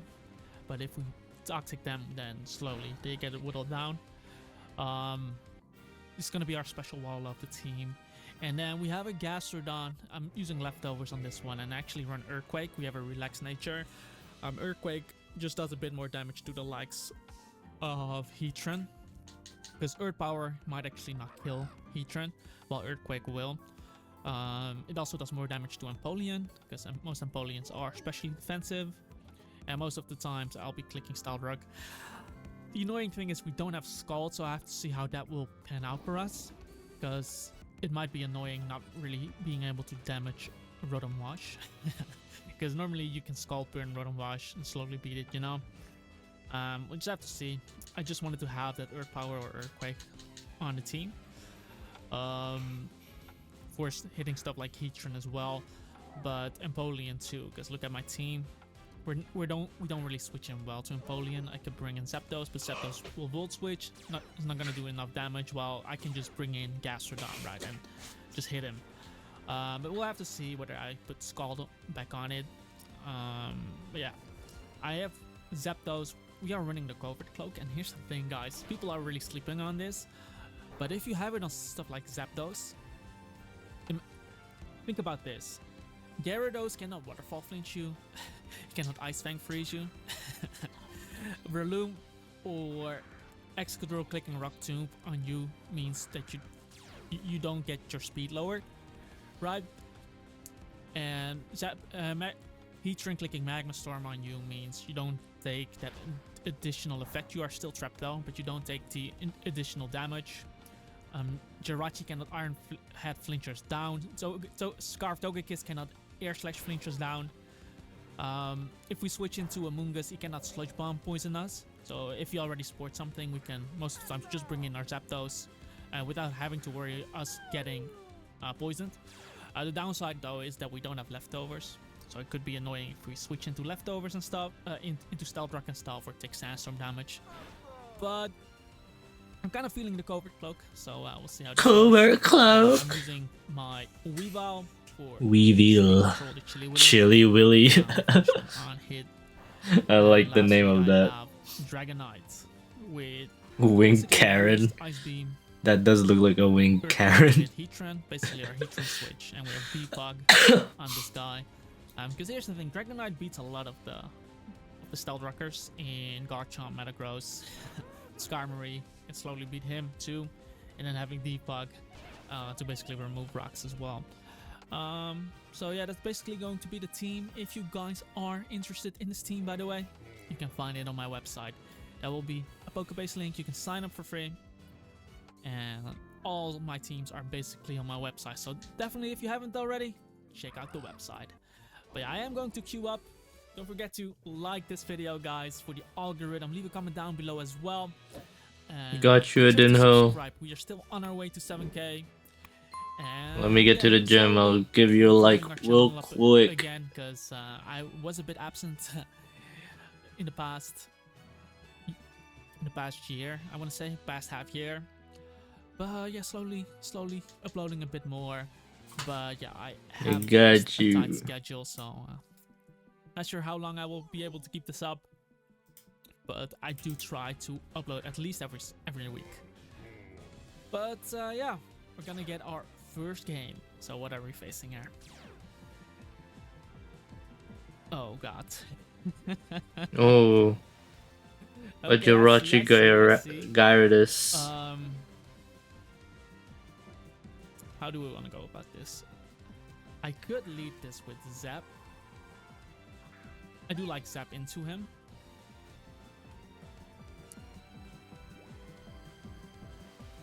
Because he's always going to taunt, right? But what if he leads Electrode? That would be annoying.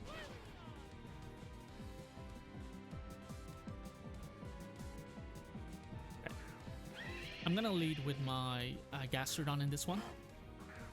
And I really have to play well with my Zapdos. He leads up with Jirachi, which is pretty interesting. What was he trying to just flinch me down? What are you gonna do? Energy Ball me? Please not. Oh god. Really, bro? Really, bro? Really, bro? I hate you. Damn. I freaking hate you, bro. What the heck? Okay, at least he gave me rock, so that's Really interesting. Whatever. I'm gonna go Dragon Knight here, get the Rocky Helmet damage on him. Oh. He really is that guy, huh? But we're gonna double into Zapdos here. I got the chip on him. And Zapdos should completely beat this, so we are just going to click Heat Wave. He goes X Control. If we hit, we 2-hit KO, and I'm pretty sure I'm faster. I kind of forgot which Zapdos I used, but I'm pretty sure we are faster. So we're just gonna Heat Wave again. And we do not miss, so he doesn't get up rocks. We have rocks up. He cannot spin my rocks, so that's amazing versus full Corona and Gyarados. So, not too bad, guys. Not too bad. I will actually roost here. Reason is there's no way he's gonna taunt me. Then we're stalling out an extra turn there. And having this guy at full HP is just gonna be helpful. So we are now just going to click Volt Switch. He's going to reflect up. And yeah, basically he's gonna have the screens up, but it is whatever. Damage it a little tickle. I'm gonna go back into this guy.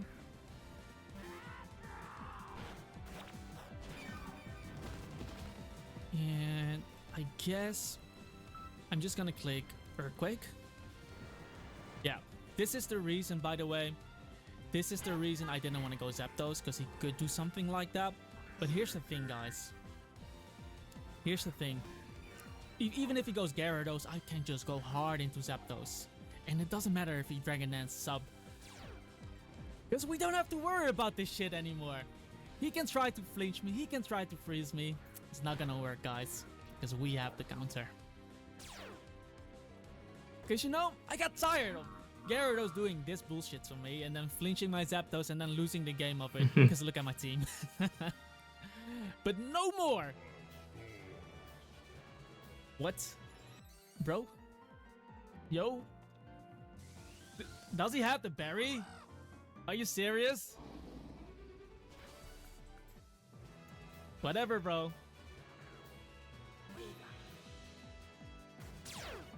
Apparently he had a chili berry. Whatever. Yo, I did no damage to that guy. What the heck? Wait, is this even choice band? I am choice banded. Why did I do no damage? Oh, whatever, man. Still not killing me. I kind of fucked up, didn't I? Doesn't matter. You know what? Let's just go. Yeah, he tried, man.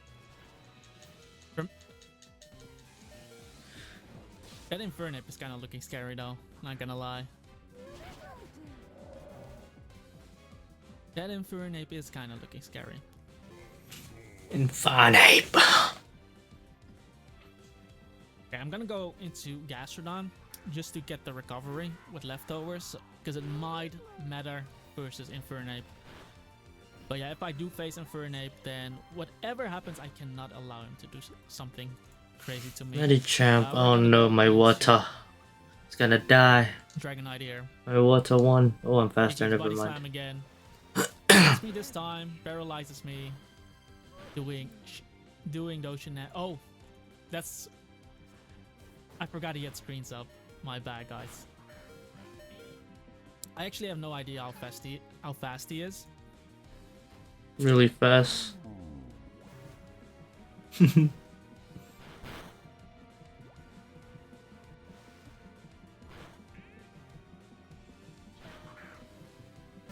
are we losing this to Infernape? But I am faster, okay? Then Zapdos is chilling. Because he cannot freeze me with Ice Punch.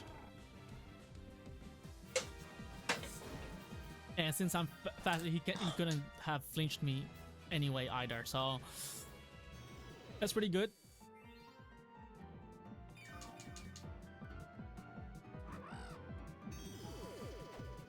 And I think we're just gonna roost to max. That Zen did a lot, by the way. Is he adamant or something? What the heck? Shit. Stupid magic carp. Or try to misses. I think that's the play. Because I'm not gonna use my roost for anything else. I might as well fish for a miss.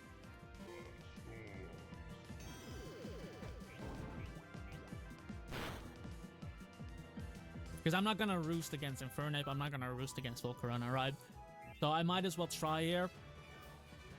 Till he misses, be at full HP. There it is. So now we can, I think Volt Switch is going to be enough. So we're just gonna Volt. Not what I wanted to do. It's not enough. Okay. Now we're gonna be popping our last and third richest charm. Again, I'm just gonna bullet then. Or just get to the gym leader. If Infernape comes in, we're just gonna attack him. If Volcarona comes in, we're gonna go directly into Heatran. Man, I'm running out of my charms. My XP charm and richest charm, bro. I think Heatran Still have a lot though. I bought a lot from the, well, not bought, but like I opened a lot of you know, presents and got a lot.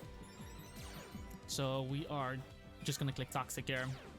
That's a good thing about like lost presents. You guys should always buy lost presents in the event.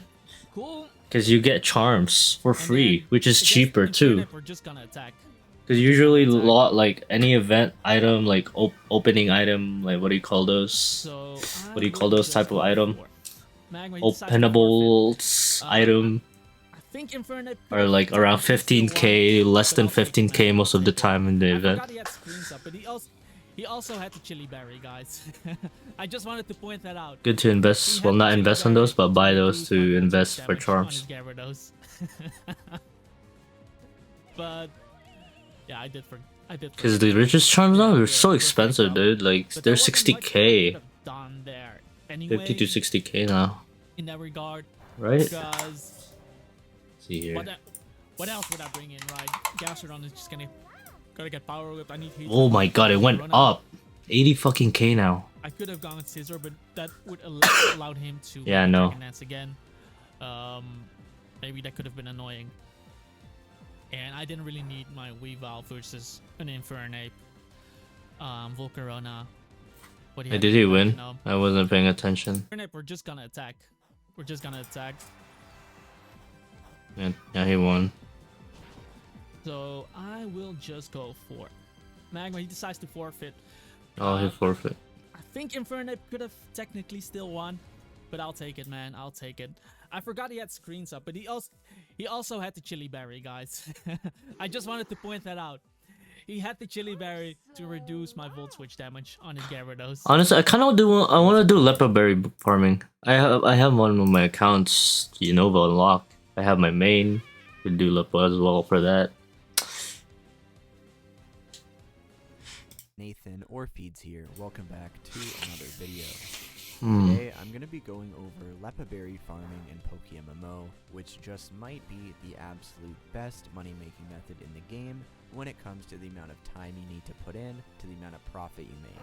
The two spots you will be planting berries is one in Mistralton City and two in Abundant Shrine, both in Unova. There are 156 planting spots in total, 72 in Mistralton City and 84 in Abundant Shrine. The premise behind Lepa Berry farming is that you will start by planting cherry berries, pecha berries, and rost berries because when you harvest these berries, the seeds you get are the seeds you will use to plant Lepa berries. After planting the Lepa berries, you will have enough seeds to continue the cycle so you don't need to spend money again on your initial investment, which I will talk about now.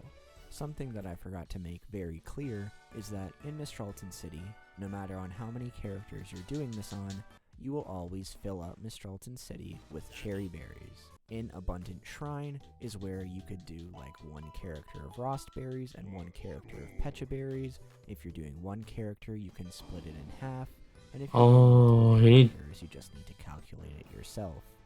So as I mentioned, you start by I can do this. I have planting I have and 3 petty berries, characters. so you need to buy these seeds But I need one of my alt to unlock Unova. you're I need watching to me. finish that You'll be one. watching me doing this on I might 2 do it characters. tomorrow You can do this actually. on 1 character, you can do this on 10 characters. I will specify when I talk about cost or profit whether or not I'm talking about 1 or 2 characters. When I'm talking about 2 characters, you can just put that number in half to get the profit, let's say, for 1 character. You will be planting cherry berries in Mistralton City on every single character you do this on. You need 3 plain spicy seeds to create 1 cherry plant, which means you need 216 plain spicy seeds on every single character. At the current market on average, this will cost around 140k. Per character, you will also need 42 Pecha plants and 42 Rost plants. To plant these berries, you need 1 plain sweet and 1 very sweet seed for Pecha berries, and 1 plain bitter and 1 very bitter for Rost berries. 42 of each of these seeds I just mentioned will cost you around 200k. Okay, I already know what's up. I've done the farming before. I just keep getting lazy. 'Cause you have to get up early for it and shit.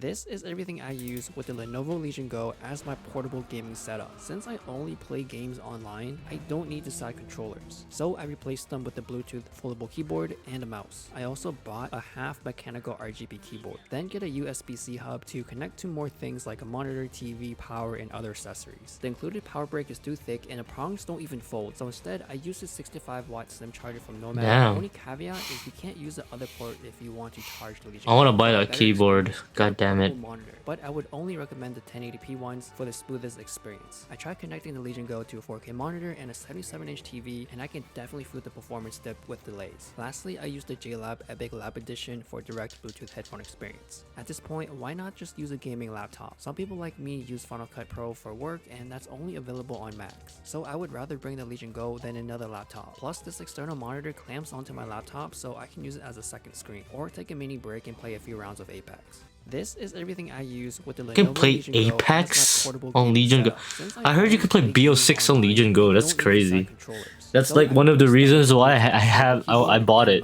and also I can play bought a PokeMMO as half well, mechanical and RGB added my keyboard, mods and then shit a right there. USB-C hub to connect to more things like a monitor, TV, power. I really want to get that power hub though. I mean that power hub, that fucking keyboard thingy.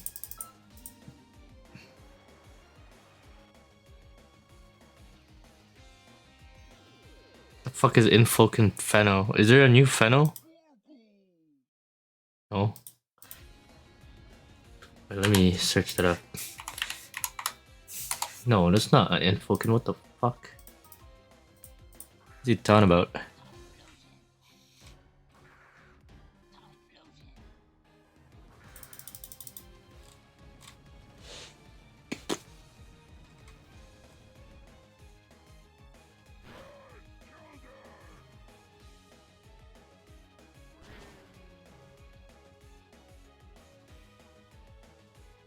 What?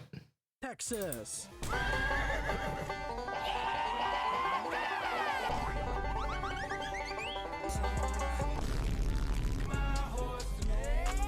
The Lone Star State, home of the Cowboy, Buc-ee's, and Travis Scott. The largest state in the contiguous 48. All of these facts about Texas are true, except for one thing, and that is Texas is American? And no, it's not Mexican either, or its own country. It's actually Filipino. Texas during the time of the Spanish is also called Nueva Filipinas or Nuevo Reino de Filipinas. It's a secondary name. The name Nuevas Filipinas first appeared in 1716, used by Antonio Margil during an expedition led by Domingo Ramon to counter French expansion. Let's go. We actually own Texas.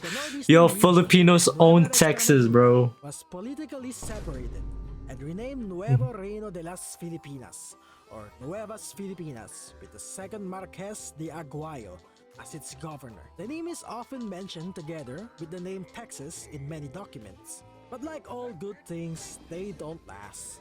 As soon as the Spanish lose control of New Castile, to the newly independent Mexican state. So is the glorious name of Nuevas Filipinas. Speaking of independence, Texans, new Filipinos, wants independence from the United States. Now, trade offer to the people of Nueva Filipinas. I will be offering all of my country's resources to bribe the US Congress to grant Texas their independence in exchange for Texas to change their name to New Philippines. A lot of Texas's population are Hispanic, many of them Mexican, and let me tell you one thing, your average Mexican guy is more culturally similar to a Filipino than some American guy in Minnesota. Both are Catholic, both has days from the dead, both eats champurrado, and both Yes, have sir. functional governments. There are currently 100,000 Filipinos living in Texas, which makes it one of the largest Asian population in the state and is still growing, each of which are hoping for the state to be renamed to its rightful title. Like this video if you want to change the name of Texas to New Philippines. Thank you for watching. What the fuck?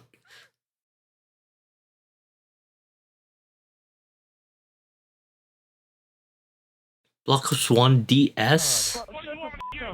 Was at one point one of the best games of all time. I don't know about right now though. With that being said, I'm sure we all had some fun. It's okay, BO6 is fun. It's more like the zombies for me. Most of your first experiences with COD were either with an Xbox 360. I played a good enough of Not me though. My first experience was World at War multiplayer. on I'm a like Wii. prestige Yes, 130 or something. And I did manage to Prestige, beat I'm it. at level 130 prestige master. It is still World Of at War, course. so the game itself was really But good, and while I I'm couldn't more make into the a video zombie about that parts. version of the game, I like putting zombies. the infamous World at War Multiplayer is so games boring right down, now. I had something else in mind, Waiting for the new because My update. second experience with Call of Duty was Black Ops 1 on the DS. Yes, really, there is Bro. a Black Ops 1 on the DS, and back when I had an actual DS, I played this game. And I'm not kidding, it's actually pretty good. So even though Black Ops 6 just released some time ago, I'm not going to look at that because, come on, what do you think I am, an NPC? I'm instead going to look at the very obviously superior COD game. First though, I'll add some context. The actual Black Ops 1 released in 2010, and considering the specs of the Xbox 360 and PlayStation 3, like half a gigabyte of memory or even half of that, and a decently good CPU, it's actually very good for its time, and I'd say it still holds up. The specs for the DS, though, include 4 megabytes of memory, 2 CPUs that are so minuscule they might as well not exist, 2 screens with a resolution of 256 by 192, and only half a gigabyte of storage in the cartridges, which comparatively is basically nothing. So Treyarch somehow had to fit a whole COD game within half a gigabyte and optimize it enough to run smoothly on something even worse than an Intel Celeron. And somehow they did it. It probably wasn't that hard because even though textures and models take up the majority of storage, when you only have a 256 by 192 resolution, you're quite literally just doing pixel art at that point, so I can't imagine the textures taking up that much space. But still, the fact that they did it is That's Black and Ops despite 2? the storage limit, they still managed to fit in a whole storyline, a multiplayer mode, zombies mode, challenges, and an arcade mode. Round of applause for that. So while I did play this game for real like 10 years ago, I don't have a DS anymore, and the one I had is probably gone in the ether. So to play this game now, I did the most unforgivable cardinal sin in history that would instantly send me to the 9th circle of hell. I played it on an emulator. Feel free to execute me in the comments. And I'm not sure if it was something with my settings, but there are other videos on this game that somehow look unnaturally HD, while mine look like it had less squares than Tetris. But hey, at least I can say mine is more authentic. I'm mainly going to talk about the single player because the multiplayer doesn't work, but I think the single player is just as interesting. There's a boot camp first, like any game, you learn how to crouch and run, and while it's probably the most basic form of movement ever, remember, we're talking about a f***ing DS here. They actually made the mechanics just as sophisticated Holy as a regular shit. COD game. Shoot, aim, grenades, a 180 button, and even throwing knives, which are actually kind of OP. Oh, and to top it off, there's collectibles you can get. The storyline in this version is very different from the regular game. Completely different characters and different plot. It's got the same idea though, like your character is recalling the events in the past the same way Mason did in BO1, minus the numbers. So in a way, I guess you can call this like What are the numbers? First mission has you go rescue the boys in Cuba, except of course it doesn't go correctly. So in the third mission, you escape through the catacombs and come out to steal a helicopter. But while that's happening, in the second mission, you play as the guy they're trying to save, breaking out of said prison, and you continue that in the fourth mission. In the fifth one, you're in that stolen helicopter going to save your bro that just broke out, because every storyline has to have at least one helicopter segment. Yes. After I died once or twice because I'm a pilot. In the sixth mission, you're with the boys in the Vietnam jungle fighting the Vietnamese in the trees. But there's a brief flashback in the seventh mission on how your Russian friends switch teams in Afghanistan, which continues into the eighth and ninth mission. Flashback over. In the 10th mission, you're back in Vietnam in another helicopter. Dude said, and then in the 11th mission, you're dude said, I've been looking for Audino for 3 days. Bro, I already got Audino, bro. Just don't miss. In the 13th mission, you switch it up again, and You just be on Discord waiting for Pheno callouts, this guy. Or you can AFK and just have a what do you call it? A ringtone. What is this called? A chat sound notification. Super mega secret bad guy research office to blow up the place so they can't work. And then to conclude, in the 16th mission, you go to the super mega ultra giga secret bad guy base to blow up their super mega ultra giga secret submarine all by yourself. Super mega ultra. That's about as in-depth as I'm willing to go. You can go watch the 30-hour video that probably exists somewhere if you're into that. All things considered, 16 levels is very good for a short single player, especially when you remember that this is all in a DS. Did you already forget about that? Pay attention. But I do want to mention a few things about each of the missions. The first mission is a pretty good introduction into the game. For me, it was a pretty good introduction into how this game wasn't designed to be played on an emulator, because I had to bind the keys into a configuration that made sense on a keyboard, like the X, Y, A, B keys are how you look around, so I bound those to the arrow keys, while the D-pad was WASD. But even then, I had to constantly use the mouse touchscreen, because the bottom screen shows the map, and it's how you reload, switch weapons, and interact with things. So basically my fingers were aching by the end of it. Thankfully though, since the DS controls are similar to a regular controller, I was blessed with the power of aim assist.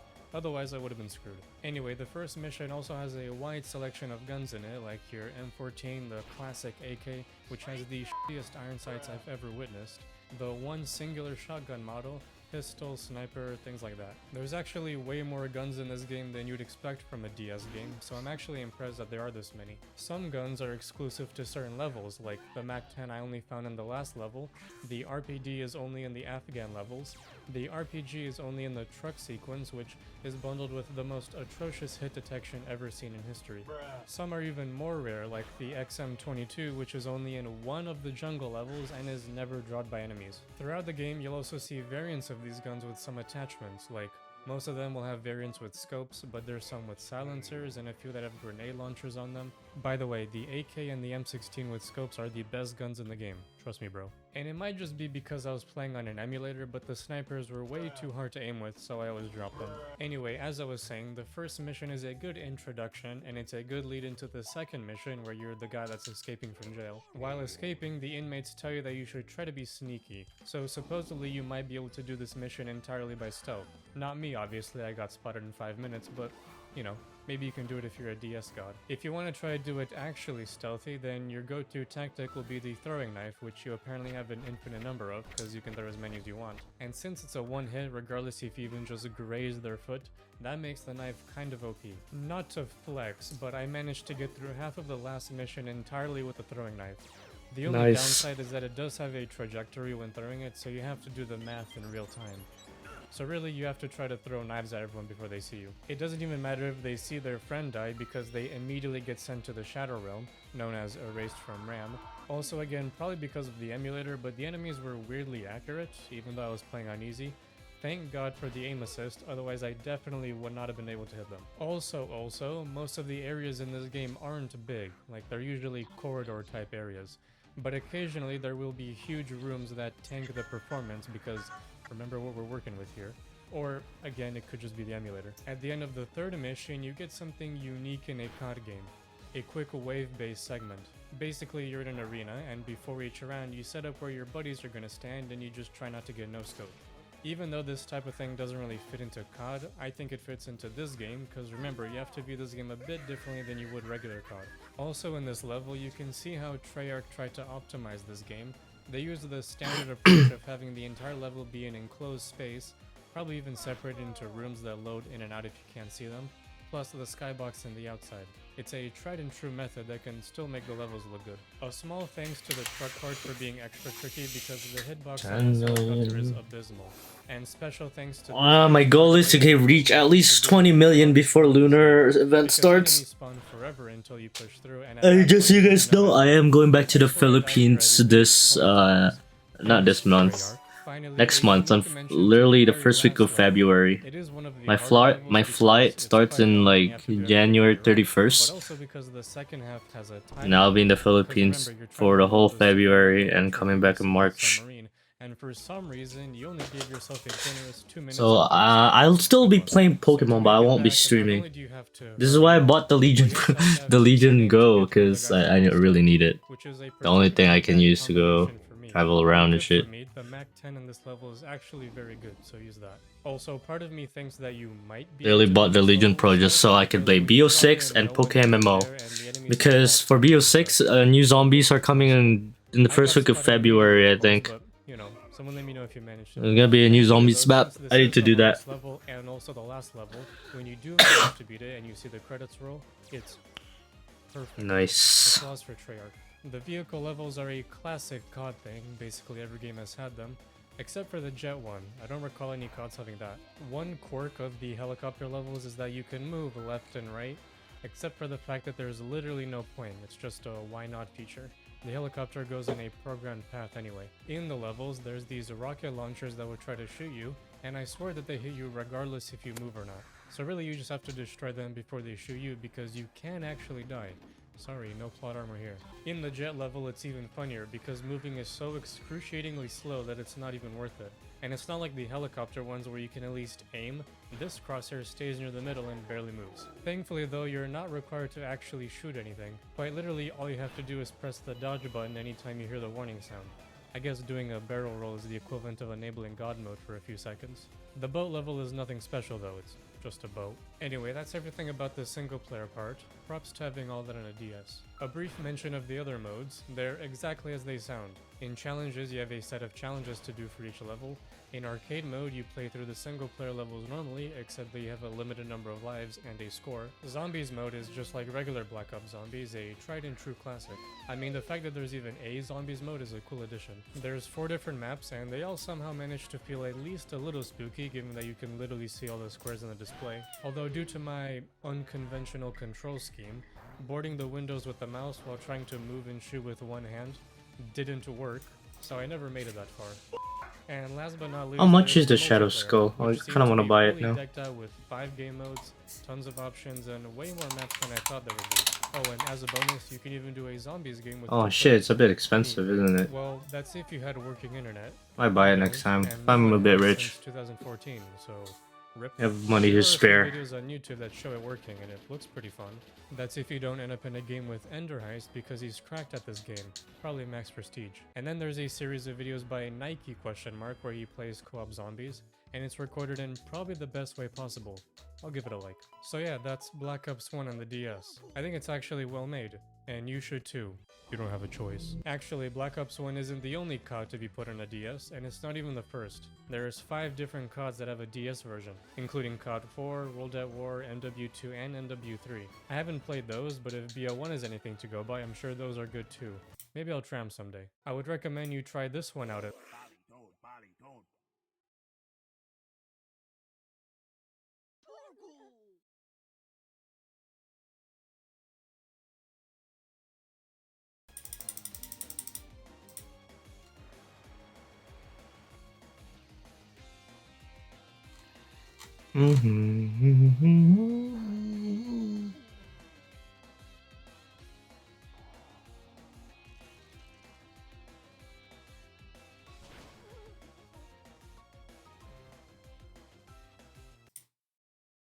it, discussing it. It's getting even better as time goes on with updates and everything else. So recently I bought one for myself because I just couldn't resist and I had to try it out for What is that? myself. So this handheld is the Trim UI Smart Pro. So in this video I'm going to be showcasing what the Trim UI Smart Pro can do, why it's so special, and we're going to get to the bottom why it's just getting more and more popular as time goes on. So getting it out of the box, we can see it doesn't come with a whole lot. We have this little sheet here which gives you some information about the handheld.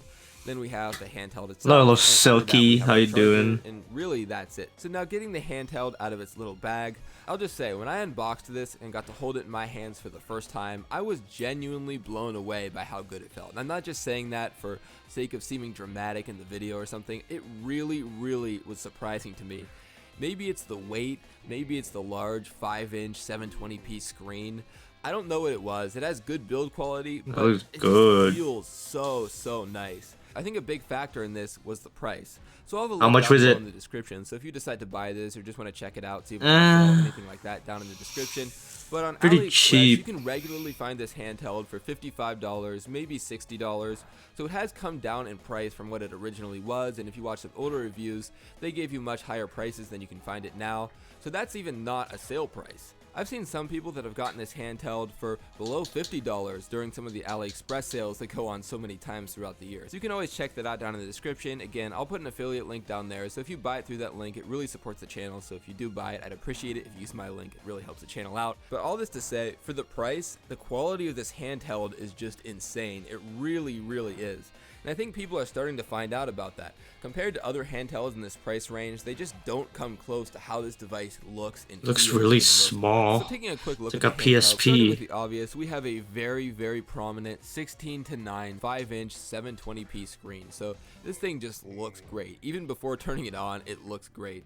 And we have our A, B, X, Y buttons, and they are a little bit clicky, but I actually kind of like the way these feel. I've been pretty critical of other handhelds with some of the clicky buttons and D-pads. It can be done in a way that is pretty good, and I think it was actually done pretty well here.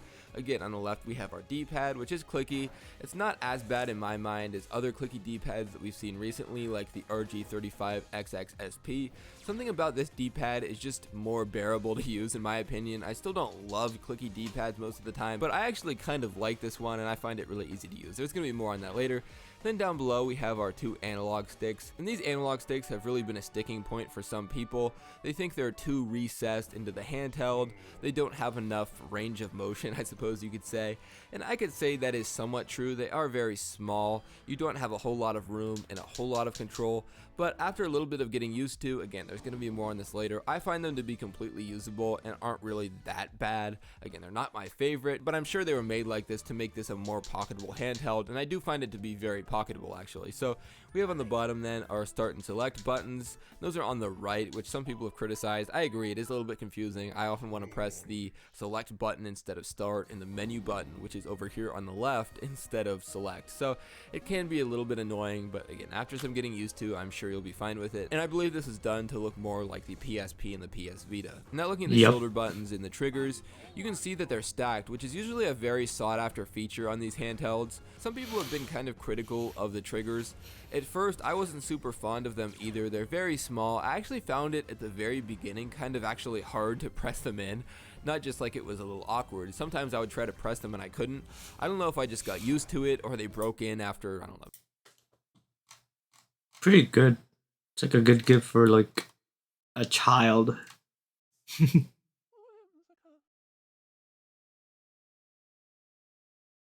The Punic War. Ooh. Oh, that's part 3 though. I want to learn about the Punic War. Wait. Where's the part 1? That's the second Punic War. Oh, it is the second. This video was made possible by NordVPN. Click the link below and get an exclusive deal with 4 extra months. Also, check out the merch store for some new character pins, the last remaining bucket plushies, and even a calendar. And I'm not done yet. We've partnered with U2s to bring you an exclusive oversimplified Roman consul figure. Get it while you can at oversimplified.u2s.com. But it's limited edition, so once it's gone, it's gone. So go and buy it now. Hey, what are you still doing here? I said go and buy it now!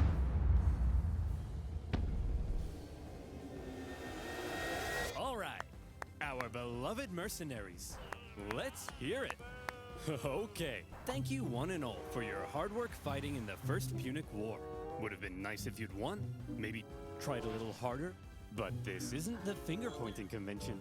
I know you all have one thing on your minds. Hey, when are we all getting paid? Remember you lost your... Okay. Jim, why don't you tell them? I'm not telling them, you tell them. Ugh. Look, you're not getting paid. Cause you The lost. First Punic War and owe the Romans a ton of reparations. Of course we can't pay you in full. Let's burn this place to the ground! Hey, hey! Don't burn this place to the ground. Come on, fellas. Will killing us really make you feel better about your money? Yes. Way to go, sir. Shut up, Jim. You're fired. I guess that makes two of us. Huh?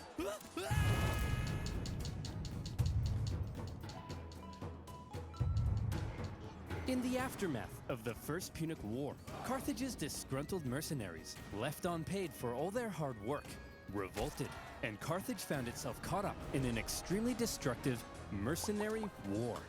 The panicked Carthaginians hired more mercenaries to fight the mercenaries they couldn't afford to pay, and Carthage came dangerously close to collapse.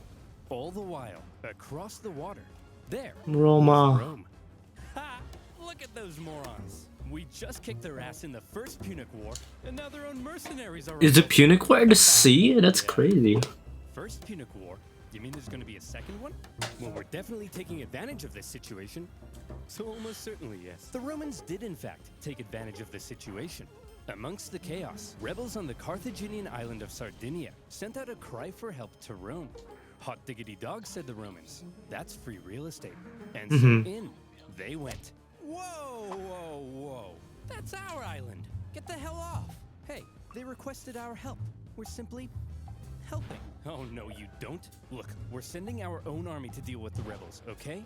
But just to be clear, we're not trying to start a fight with you, so, you know, don't declare war on us or anything. War! We surrender! Great. And as part of the peace treaty, we get to keep these islands. The Carthaginians were hopping mad. As if their humiliating loss in the First Punic War wasn't bad enough, the Romans now took advantage of their mercenary problem and stole their islands. This shocking land grab was pretty hard to justify, even by Roman standards. Additionally, the Romans now demanded Carthage pay them even more money on top of what was already owed. If Rome was trying to make Carthage as mad as possible, they were doing a fantastic job. The seeds of a second Punic War were being sown, and they were being watered with Carthaginian tears. Resentment in Carthage only continued to grow. Eventually, Carthage solved their mercenary problem thanks to Carthaginian military genius and hero of the First Punic War, Hamilcar Barca. He sorted those naughty mercenaries out with some good old-fashioned atrocities, and the destructive mercenary war was over. Still, all was not well in Carthage. Mere decades ago, they were the top dogs in the Western Mediterranean. Now, after the crushing defeat in the First Punic War and a huge bill to pay the I forgot I had a listing here. well and truly under Rome's thumb. No, buy my Quagsire now. Buy it. If they wanted any chance at regaining their former strength, there was one thing they needed now, more than anything: money. But as long as they owed Rome $1 bazillion, there was nothing they could do. Fortunately for them, amongst their ranks, there was one big hunk of a man with one big clump of a brain. Me! Hamilcar Barca! Yes! Wait, why do you all have the exact same voice? I have it too! That's right. Hero of the First Punic War, greatest general alive, and the poster above my bed. Hamilcar Barca had an idea. All right, we need money? Well, I've got one word for you. Spain. An area filled with lucrative silver mines, from which the silver would flow like a river, and our pockets would be stuffed, like Tony's mother at a buffet. Hey! So here's my proposal. You send me with an army to Spain. I'll expand our territory, get those silver mines up and running, and we'll be able to pay the Romans back in no time. Okay, but just to check, You're not secretly raising the money to go on a bloodthirsty revenge spree against Rome, are you? Because we can't afford that. Hanno, my dear, I'm simply going to pay them back. Well, that wasn't reassuring. Few in Carthage were as bitter about their loss in the first. God damn it! Why is there a jealous scent? 98% of his brain matter had been reallocated to thoughts of revenge. He was also fed up with the Carthaginian politicians for what he deemed a cowardly betrayal when they surrendered at the end of the last. And a flash fire chandelier. What a combo! Meant being able to act independently from the weak Carthaginian government, building his own strength, and then perhaps somewhere down the line, revenge. However, he wasn't going to Spain by himself. Hannibal? Yes, father? Would you like to come with me to build an empire in Spain? Oh boy, would I! Barbara, mind if I take our 9-year-old son with me? I want to implant an intense hatred of Rome in him and prepare him for a glorious campaign of vengeance. Just try not to traumatize him, dear. No promises.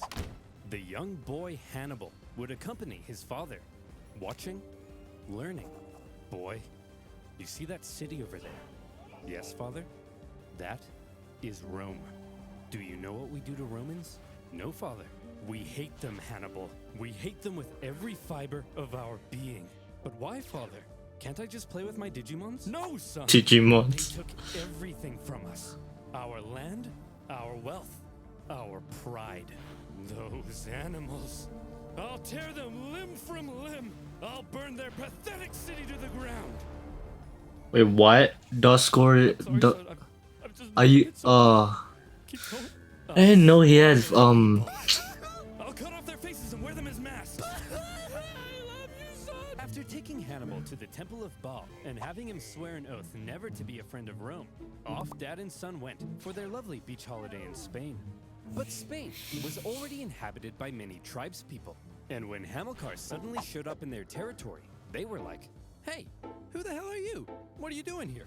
"I'm teaching my son how to become a warrior like me." "Aw, well that's sweet. Well then, little guy, let's see what you got." Good boy. As Hamilcar got to work fighting the tribes of Iberia and expanding Carthaginian influence, Hannibal became a child of war, even earning battle scars from a young age. And he grew to become a great military leader himself, making his father very proud. "I love you so much, son." "Dad, not in front of the enemy." "You killed that guy so well, son." The Barcas successfully consolidated Carthaginian power, got those silver mines up and running, and were sending buckets of cash back to a money-starved Carthage. And symbolizing Carthage's regrowing strength, a beautiful new city would eventually be founded in Spain. New Carthage, with a magnificent palace at its center. Carthage is back, baby! What in the name of Apollo is going on here? Ah, Romans! Glowing silver mines? Dancing elephants? What are you up to, Hamilcar? I'm simply gathering the money to pay you back. Oh, okay then. Or are you rebuilding strength to go on a bloodthirsty revenge spree? Like I said, Claudius, I'm simply trying to pay you back. Aw, you guys are hugging. No, we're not. I was hugging. What the hell? Had practically carved out a kingdom for himself in Spain, free from the meddling Carthaginian politicians. His power was becoming immense. But Dad, yes, my son? I'm confused. Are we really simply paying the Romans back? We're not gonna go on a bloodthirsty revenge spree? Of course we are. I'm just saying that to get the Romans off our backs. Listen, here's the most important life lesson I have for you. Vengeance is everything. An all-encompassing thirst for vengeance is great for your mental health. Are you still confused? No, I get it now. But what if the Romans find out what we're up to? They won't find out. Why? Well, Hannibal, because I use NordVPN. I'm confused again. Do you like your computer being hacked, or your passwords being stolen, and used to create a fake virtual you who drains your mom's bank account? Me neither. And that's why I use... Did he already... Yeah, he did. Hackers are only getting smarter. while you're only getting dumber. Whether it's convincing phishing attacks, I had skipping because I'm streaming as well. your aunt's Facebook post, Gotta or respect to a hacker party on your the device, creators, dog. protect yourself from online threats with NordVPN. NordVPN allows you to connect to secure servers that encrypt your data and keeps you safe by blocking malicious websites with their threat protection feature. With NordVPN, you can also connect to other territories and take advantage of better deals or content not available in your country. And if you don't like it, it comes with a 30-day money-back guarantee. So go to nordvpn.com/oversimplified to get an exclusive deal with a huge discount and 4 extra months. That's nordvpn.com/oversimplified. And as always, you'll be supporting my channel. So thank you. Now, where were we? Oh yeah. Carthaginian tears, a child of war, and the Carthaginian conquest of Spain. The Carthaginian recovery had been staggeringly quick, and Rome was seriously alarmed. But they were also preoccupied with ongoing wars elsewhere, including an expansionist war to the north, where they were enslaving thousands of northern Celts. So for now, to keep Carthage in check, the Romans insisted on a new treaty. See this river? The two sides agreed that everything above it was in Rome's sphere of influence, while beneath it was Carthage. Under no circumstances were the Carthaginians to expand north of that river. But for now, Hamilcar and son were living it up. Well, son, here's to many more years of successful campaigning in Spain. Now, if you'll excuse me, I just have to go fight those guys. See you later, son. I love you. What the? Oh, crap. I drowned? Oh, well. Always remember, son. You are vengeance. Also, delete my browsing history. Hamilcar Barca was tragically ambushed at a river and drowned. His son-in-law, and possibly also his lover, no further questions, took charge for a while. But he too was later assassinated, leaving finally a 26-year-old Hannibal in charge of the Carthaginian armies in Spain. Sources say the men readily accepted him as their leader. He chose to suffer the same hardships as his men. He lived in the same conditions, was often the first into battle and the last one out. And it also helped that he looked a lot like his dad. He had the total respect of his men. If he said jump, they said how high. If he said tuck me in, they said how tight. If he said talk to a girl without peeing your pants, they said that's impossible. Nobody can do that. An army that would follow him anywhere would be crucial for exacting his vengeance against Rome. Hannibal's army had become a strong and loyal fighting force, and that was making Ooh, you knew it up. Let's do. Seeing Carthage re-strengthen so quickly was not something Rome had. Cinchino! Here they were, paying Imagine I get a Shalfa Cinchino. Oh, that would be so nice. feel very much like Carthage was under Rome's thumb at all, and Rome wanted to put an end to it. Tensions were strung tighter than your liar's G-string, and all it would take was one incident to trigger all-out war. War. And in 219 BC, a city in Spain would find itself at the very center of that fateful incident, Saguntum. Remember that treaty declaring everything south of this river to be Carthage's sphere of influence? Well, Saguntum should therefore obviously be Carthaginian, right? Wrong! Saguntum had actually scored itself an informal alliance with Rome after Rome had helped it with an internal dispute.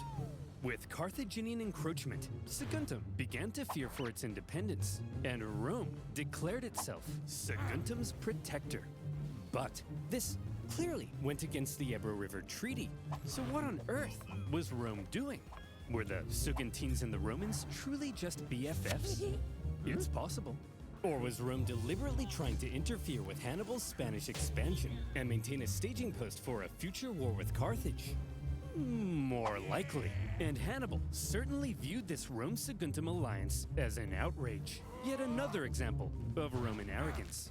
At first, he left Saguntum alone, But having learnt from his father to hate all things Roman, and having inherited his father's dream of bringing Rome to its knees more and more, Hannibal may have begun to see Saguntum as an opportunity. Could this controversial alliance be just what devilish little Hannibal needed to kickstart a second war with Rome and restore Carthaginian dominance? It's even possible that Rome were also using Saguntum to goad Hannibal into a fight so they could go and kick him out of Spain. And as the two giants began gearing up for round two, the poor people of Saguntum had no idea that they were about to be crushed in the collision. Hey, your alliance with Saguntum is an insult, and we won't stand for it. They're our friends, Hannibal, and if you lay a finger on them, it'll be an act of war. Yeah, Hannibal, back the hell off. War, eh? I was thinking I might just besiege their city and massacre their people. I hope you do, Hannibal. Find out what happens. Yeah, we hope you do, Hannibal. Wait, what? Maybe I will. Go ahead. Kill them all. Okay then. Fine. Okay, guess I'll do just that. Consul, we look forward to it. Consul, you're gonna protect us though, right, Consul? Consul! Oh no! To top it all, Oh no. the Saguntine people made the genius Poor decision Saguntan to people. Carthaginian They're territory. fucked. Enough was enough. In an action that was guaranteed to provoke the Romans into war, Hannibal besieged the city. The siege of Saguntum lasted 8 cruel months before 8 Hannibal months? the defenses and turned Saguntum. That's a long fucking. It was a massacre. What the hell? Tell me I didn't just catch you massacring our friends, the Sugantese. Well, Consul, if you like the Sugantese so much, perhaps you should sug on these nuts. Hearing word of the attack on Saguntum, Rome was understandably Sucking these nuts. and all eyes were now fixated on what would happen next, as Rome sent a delegation to Carthage, led by one of the most highly esteemed Roman senators, Fabius Maximus. Ooh, Maximus. He demanded an answer for Hannibal's sins. All right, listen up, scum. You've got a rogue general in Spain attacking a Roman ally. What are we supposed to do about it? Well, there shouldn't have even been a Roman ally in Spain. You're the aggressor here. Hand Hannibal over to us as a criminal so we can punish him severely. No, yes, no, no. Look, I hold in the folds of my toga both peace and war. Which one should I let drop? Whichever one you want. Then I choose.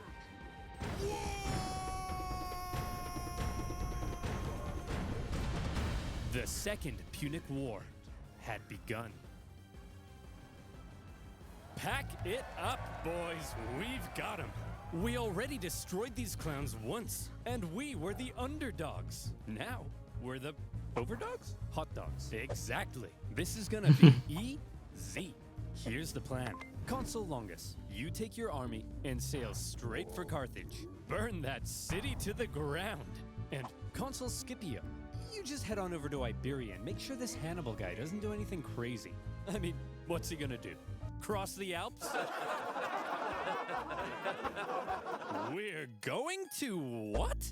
Cross the Alps. We're going to what? I just told you, Hannibal will freeze to death. Trust me, Jerome. The Romans are expecting us to fight the same way we did last time. Passively, taking no initiative. They think it's gonna be easy. So this time, we Smart. have to be aggressive. We have to go on the attack. It sickens me to say this, but this time, we have to be a little more Roman. You mean we're gonna take poops and baths together? But I'm insecure about my hair. Poops and baths together. I'm saying this time, we're gonna take the fight to them. Think about it. Rome thinks they're simply going to invade us and win the war. So when they suddenly find themselves being invaded from the north, they'll freak out. Like Tony's mother, when the buffet runs out of shrimp. Hey! I gotta admit, it's actually kind of genius. And my hairy legs will insulate me from the cold. That's the spirit. Hannibal, you have my sword, and my spear, and my legs. Ugh. Hannibal's plan, A daring alpine trek to surprise the Romans was a bold but risky strategy. If it paid off, he could catch the Romans with their pan-stem, but he could also end up losing a ton of men and supplies in the hostile mountain conditions. Nevertheless, in 218 BC, with a fire in his eyes and some vengeance in his belly, Hannibal brought his force of almost 100,000 men across the Ebro River. They spent months on the road, trekking through the cold, hostile mountain conditions. Oh, he's an elephant. And when they finally reached the other side, they said, "Hooray! The hell? We did it! We crossed the Alps." No, those were the Pyrenees. Those are the Alps.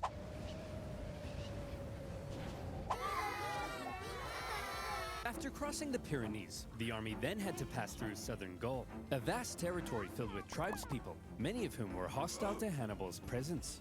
His journey to the Alps was an ordeal in itself, as he was forced to fight his way through and incurred pretty hefty losses before even reaching the mountains. His plan was almost stopped in its tracks entirely, as the Roman consul Scipio, on his way to Iberia, discovered Hannibal was right on his doorstep. Suddenly, Hannibal's journey became a race, as he rushed to get his massive army across the vast Rhone River before the Romans could intercept him. The crossing was chaotic, with the panicking elephants causing several men to drown. And the first combat of the war occurred when small scouting parties from each side encountered one another. When Scipio finally caught up to Hannibal's position, what he found was an empty Carthaginian camp. Hannibal had slipped through his fingers. The Roman consul Scipio felt the weight of the situation. Quite unbelievably, Hannibal was going to cross the Alps into Italy, and the Romans had no idea where he would emerge. For the first time, a Carthaginian force had the Roman homeland under threat. Scipio sent his men onto Iberia as planned, but he himself rushed home to raise a new army so that if Hannibal survived the crossing, Scipio would be there, waiting. Would you look at that, boys? We're here! The Alps! Although it is a little later than I expected. Yeah, it's kinda chilly. We'll set up camp here and wait for spring, right? It's way too cold, right? Hannibal? Hannibal's famous crossing of the Alps was brutal. It was already autumn, and the men suffered terribly. It was cold. Men would fall off the sides of icy cliffs. They starved. They fell off the sides of icy cliffs. Some sources say they had to eat their pack animals and would finish off dying comrades in order to take their clothes for extra warmth. And then they would fall off the sides of icy cliffs. Imagine an army of 50,000 men with all of their horses, supplies, and 37 elephants trying to navigate the most hostile mountain range in Europe. And it wasn't just nature that they were up against. Tribespeople lived in the mountains, and they couldn't believe what they were seeing. A tribe approached Hannibal and said, "Hey man, geez, that's some nice armor. What is that, gold? Man, I'd really like that armor. Hey boss, they've got food as well. Shut up, be cool. Hey, why don't you let us guide you through this narrow gorge? We're not gonna kill you or nothing. Just walk right on through there. We're not gonna kill you. It's just right this way." We're not gonna kill you. Hannibal's army were forced to fight their way through the gorge as massive boulders rained down on them from above.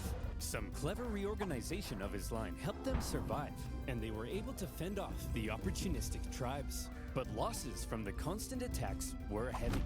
As the journey continued, men who went over the sides would get stuck on the ice sheets below and had to make a grisly choice between starving to death or just getting it over with.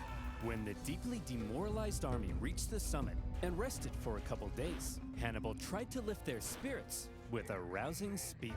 "Look, men! Down there! It's Rome!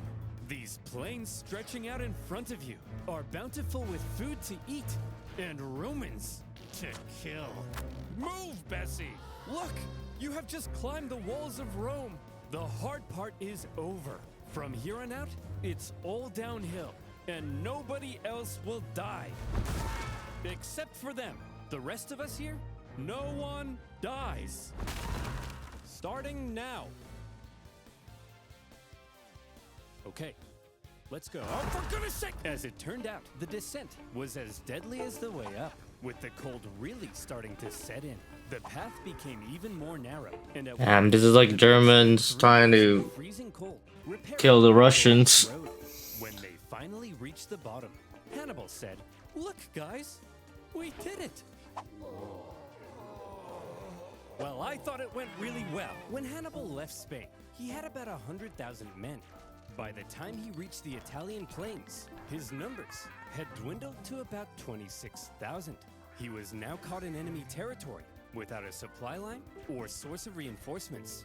And any elephants who had survived to this point were almost certainly traumatized. So what on earth was Hannibal up to? You This brought supposed elephants. military genius had just led a starving and weakened army right into enemy territory. Any modern general who lost half their men to mountains would be immediately fired and possibly even depanced on live TV. Here's the thing. While Hannibal may not have planned on losing quite so many men, he had almost certainly expected considerable losses, and he always had a plan for how to replace them. Need men? Northern Italy was full of men. Big, burly Celtic men. All the men Hannibal would ever need to beat off Rome. These Celts were filled with resentment, having only recently been conquered by Rome. Hannibal hoped to be seen as a liberator, convince the Celts to cut ties with Rome, and instead join him in crushing Rome. That way, he could gain a source of reinforcements and supplies right in Rome's backyard. But sir, in order to win the loyalty of the Celts, we would need to make a seriously favorable impression on them. How do we get them to like us? Kill them. One of Hannibal's first actions in Italy was to obliterate a nearby tribe who wouldn't join him. This sent a clear message to all the other tribes. It was his wrath they should fear, not Rome's. The realization that a Carthaginian army had just invaded them must have been shocking for the Romans. But when they looked at this ragtag group broken by the Alps, they couldn't have felt very intimidated. However, Hannibal was now in Italy, and he was about to embark on one of the most astonishing military campaigns in all of human history. The Romans may not have known it yet, but there was now a monster loose in their territory, and he was vying for Roman blood. Let's go.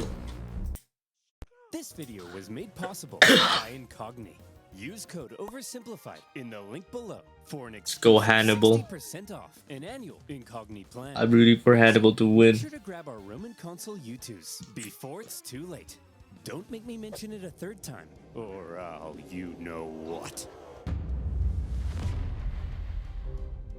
Hannibal's army had survived its famous crossing of the Alps, and he was now in Italy. With Hannibal's arrival, the Roman consul Scipio hit the ground running. In typical Roman fashion, he marched his army straight at the enemy, and Hannibal began preparing for his first combat with Rome on Italian soil. Before the battle, Hannibal wanted to inspire his men, so he staged a gladiatorial death match between captured Celt prisoners, with the winner getting prizes and freedom. He then explained that the whole thing was a metaphor. A metaphor? For what? You! These warriors are you! You're trapped in Italy with no escape. Your only choice now is to fight and win. What about the dead guy? That's you if you don't win. And the prizes? That's what you stand to gain by winning. And the fact that I've soiled myself in all this excitement? No, that's not part of the metaphor. Okay. Hannibal also smashed in the head of a goat. Again, for inspiration. Scipio, on the other hand, now arriving in the area, opted for the more classic route of a rousing pre-battle speech. Look at them, men. Weak, starved by the Alps, while we are the strongest military in the world. This will be easy, like 10,000 horse-sized ducks fighting a baby-sized baby. It'll be like Mike Tyson in his prime, kicking a baby. A tug of war between 10 sumo wrestlers and a... Baby. Help me out here, Ralph. A baby, sir? Yes, that's it. A baby. The point is, there is absolutely no possible way we could lose a battle this easy. So, if everybody's ready, on my mark,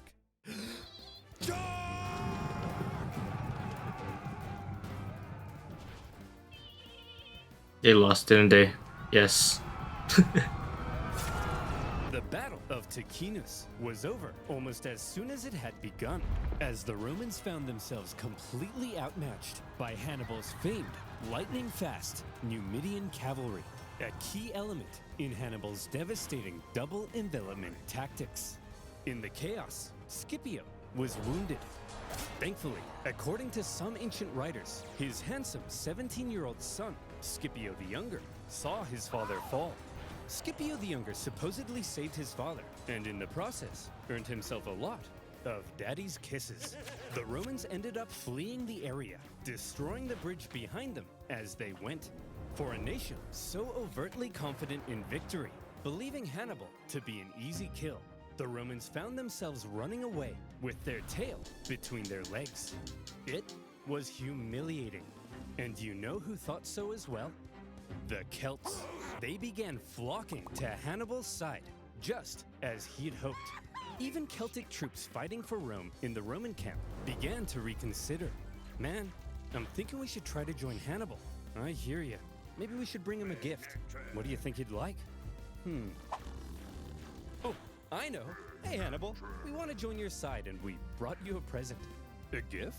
They're Me? dead I hope it's Romans. Roman heads. Oh please be Roman heads.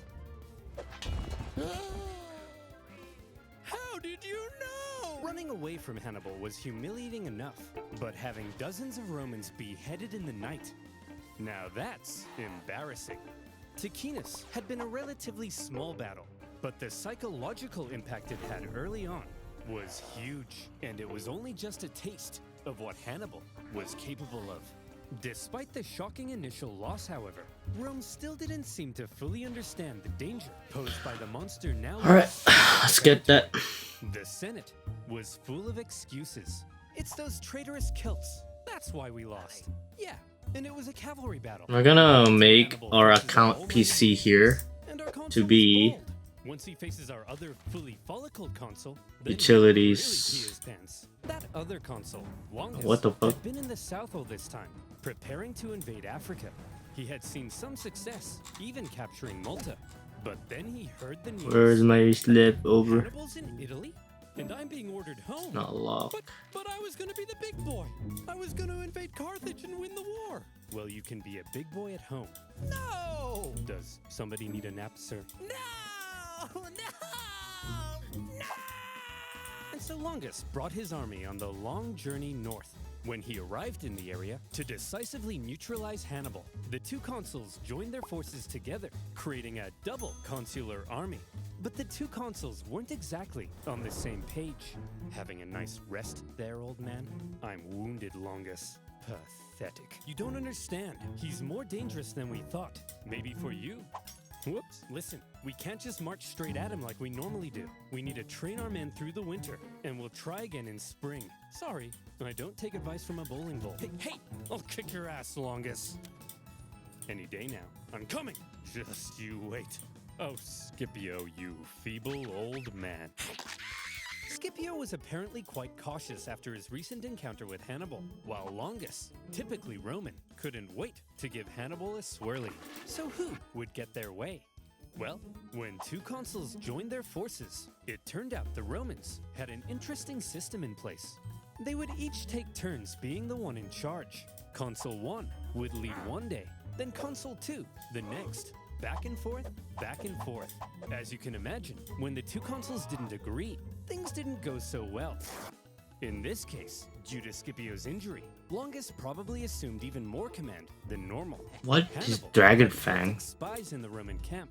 He fully understood the Roman system and Longus's hot-headed nature, and he knew he could exploit it. For goodness sake! What's wrong, sir? I'm trying to order some pizza, but I keep getting fed all these personalized ads about being a hothead. I'm not a hothead, am I? No, sir. Look at this. Butt insurance? Who would buy butt insurance? Yeah, that sounds really stupid. Sir, it seems like a lot of data brokers have collected data on you. They could sell that data to Hannibal. What? But don't worry, because you can get rid of that data with today's wonderful sponsor, Incogni. Hooray! I've been getting Clear. at you for some time to protect your personal data What the online. fuck? But you're a nimwit, aren't you? Oh my god. You didn't do it, did you? Typical. And now would you look at that? Tons of data brokers have collected a heck of a lot of your personal data and might sell it to third parties like advertisers or insurance companies without you even knowing. Ever wonder where Sally from the Bud Insurance Company got your name, number, address, social security number, and favorite color from? Probably a dirty data broker. We could painstakingly contact the hundreds of brokers that have our data and politely ask them to delete. Oh my god. It would only take the average human about 3,000 years. And that's why you need Incogni. I was shocked to find how many data brokers Incogni had tracked, potentially selling my data. But all I had to do was create an Incogni account, give them permission to work on my behalf, then sit back and let them do all the hard work for me. And since these data brokers don't stop there, Incogni will continuously work to keep my data safe with an annual plan. So if you want to protect your personal data too, go to incogni.com/. There you go. To get an exclusive 60% off an annual Incogni plan. That's incogni.com/oversimplified. And as always, you'll be supporting my channel. So thank you. Now where were we? Oh yeah. Roman heads, a double consular army, and a hothead. Hannibal needed to keep smashing the Romans in battle in order to maintain the loyalty of the Celts, and so he was eager to fight another battle. The combined Roman force possibly outnumbered him, so he carefully crafted a clever trap, and he made sure to spring it while Longus was still in charge. The plan began with his army getting an early night's sleep. All right, boys, time for lights out. Sorry, but we got a big day ahead of us. Tomorrow, we're gonna massacre the Romans. Good night, boys. Dream of revenge. Gorzog, send out the cavalry. That night, Hannibal's Numidian cavalry made their way over to the Roman camp, arriving just before dawn. Hey, Romans! Wakey, wakey! What the? What's going on?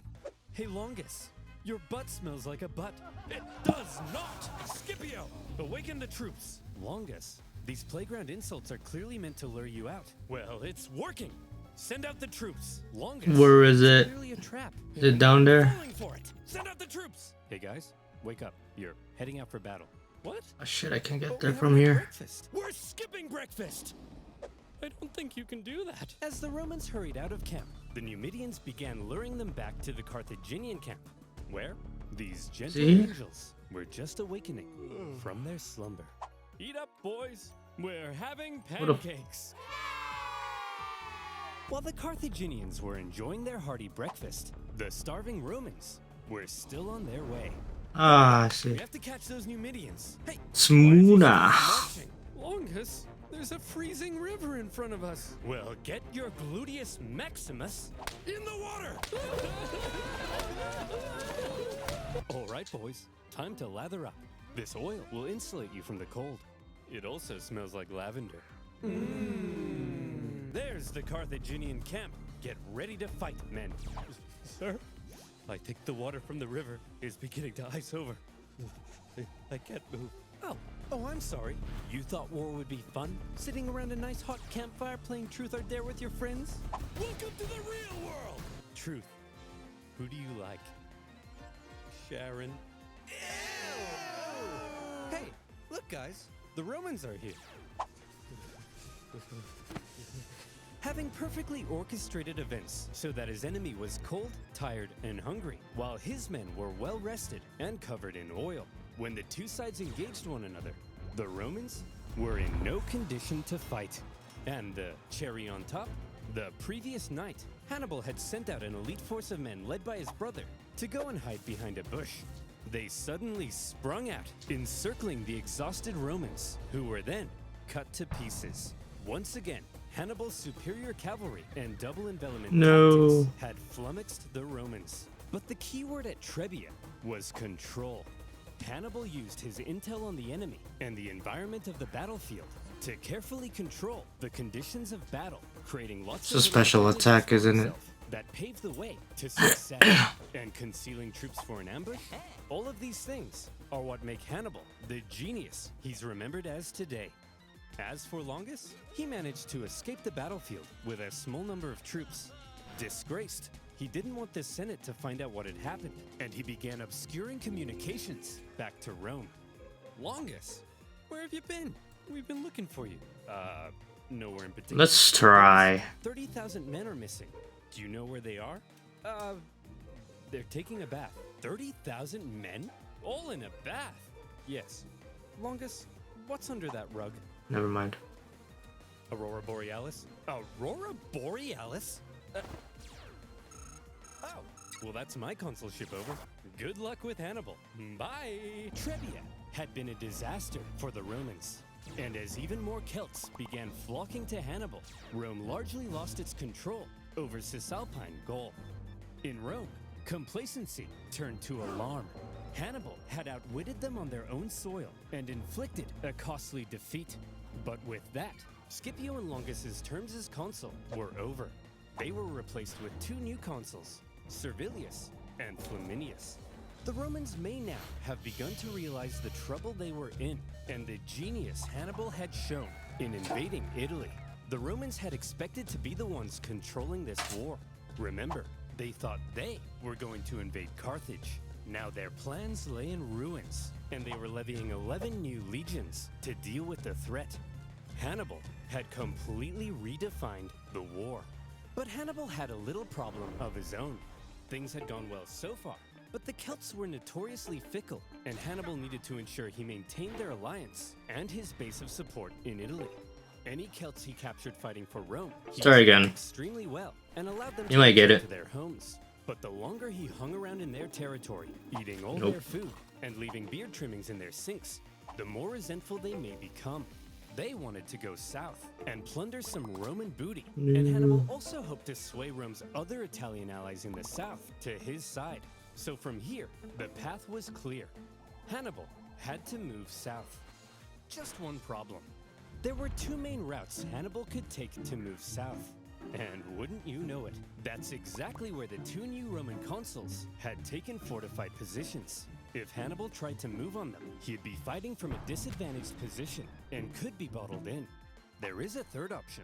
Ooh, tell me. Ocean. He could move through this vast impassable marshland flooded with dirty, stinky, disease-infested water that at times would come up to our necks. But there's no way we would attempt that, right? That'd be crazy, right? Hannibal's 4-day trek across the Arno marshlands was hell on earth. Almost as crazy as when he crossed the Alps. Imagine 3 full days unable to sit or lie down because there's nowhere to sit or lie down, meaning 4 full days without sleep, slugging through heavy mud. You contract cholera, your foot falls off, and Jim Bob directly in front of you won't stop pooping in your path. In fact, everybody's pooping in your path. Some delirious, sleepless men would see clumps of mud and say, "Man, I could just sink into that." And then they would. When pack animals died, it gave nearby men a chance to rest, but only for a few moments before they were whipped back into line. Even Hannibal himself couldn't escape the torture of it. Hey Hannibal, if we see a Starbucks, can we stop? I need to take a leak.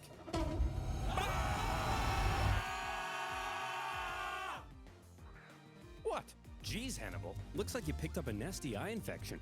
Normally for this sort of thing, we just wash it out with some clean water. But as you can see, water everywhere, but it's full of Jim Bob's poop. No worries, Doc. I'll just take care of it myself. That'll be $3,000. When the now possibly one-eyed Hannibal and his army emerged from the swamp, they were shattered. But he had just managed to slip 50,000 men right past the Romans into rich Etrurian lands where he could replenish his supplies and his Celt allies could go crazy, securing Roman loot and booty. As fields and villages went up in flames, one Roman consul couldn't help but notice the hot-headed Flaminio. Oh my fucking god, just get caught, you stupid! These lands, rather than waiting for his co-consul to come join him, immediately left to go chase Hannibal. Now, this Flaminius was an interesting character. He was what the Romans called a new man. He came from the lower plebeian classes of Roman society, and as a result, He reportedly had kind of a screw you attitude to the establishment and a big old arrogant chip on his shoulder. Picture Sid Vicious wearing a toga. That's Flaminius. And Hannibal, thanks to his spies, knew everything. Just as with Longus, Hannibal knew Flaminius was just the kind of man he could lure into a trap. Hannibal led Flaminius to the entrance of a narrow pass along the north shore of Lake Trasimene. Flaminius watched as Hannibal's army entered the pass. I've done it. I've spotted the enemy. Sir? That big follow us sign seems kind of like they're trying to lure you in. Yes, Gareth, and I'm taking the bait. Sir, this really seems like a trap. Yes, Gareth, and I'm falling for it. So for now, the Romans set up camp. The two armies encamped across the lake from one another, and night fell over the two camps. In the morning, Flaminius would catch up to Hannibal, and he would be the hero of Rome. For now, the Romans got nice and comfy in their beds. Good night, Flaminius. Good night, Rome. Good evening, Hannibal. During the night, Hannibal ordered total stealth. As tens of thousands of troops scaled the wooded hills above the pass, completely undetected by Rome's scouts.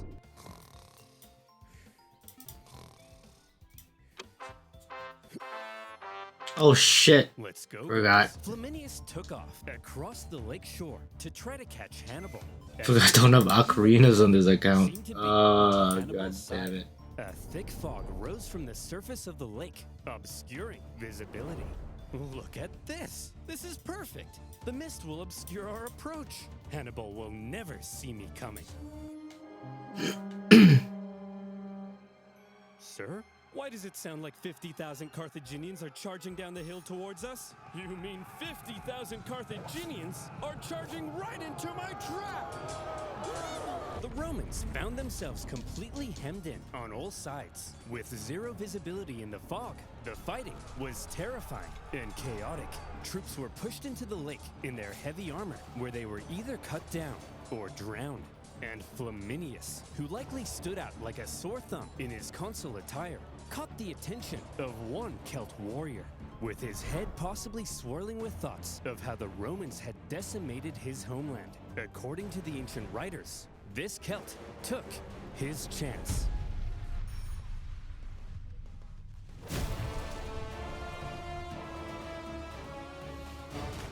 In the 3-hour-long massacre, 15,000 Romans were killed, and an equal number captured. An entire army completely wiped out, along with their consul. During the battle, the Roman vanguard had managed to break through at the front and climbed the hill above the fog. When the mist cleared, what they saw was a blood-red lake and a sea of Roman bodies. Worse yet, when the other consuls sent cavalry to try to aid Flaminius's doomed legions, they too were caught and defeated. A double disaster.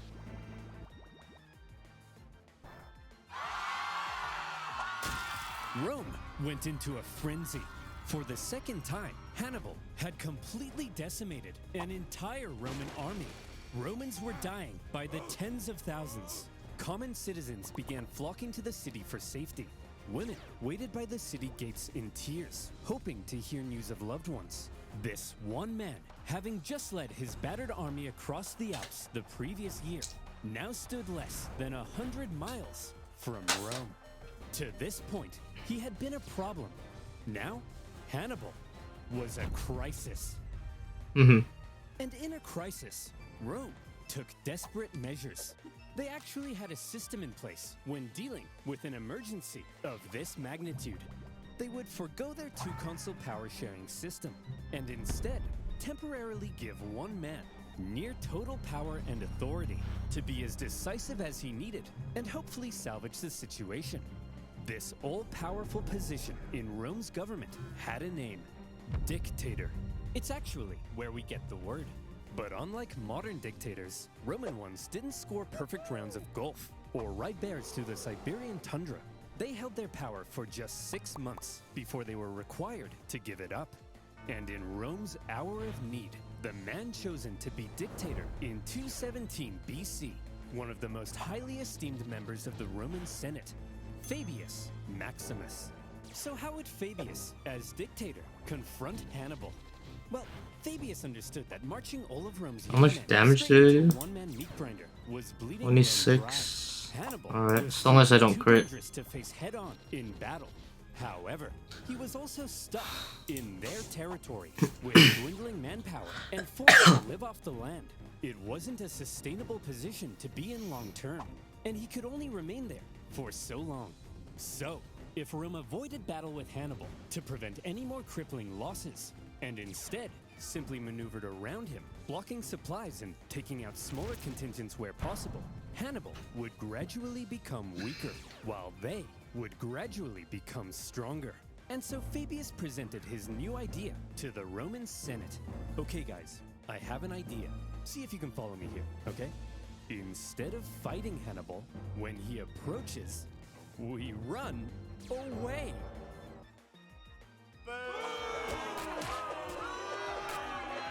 Fabius's strategy couldn't have been any less Roman. Romans were meant to march headfirst into battle, not run away from it. It seemed cowardly, and Fabius was extremely unpopular. At this point, Hannibal was continuing south.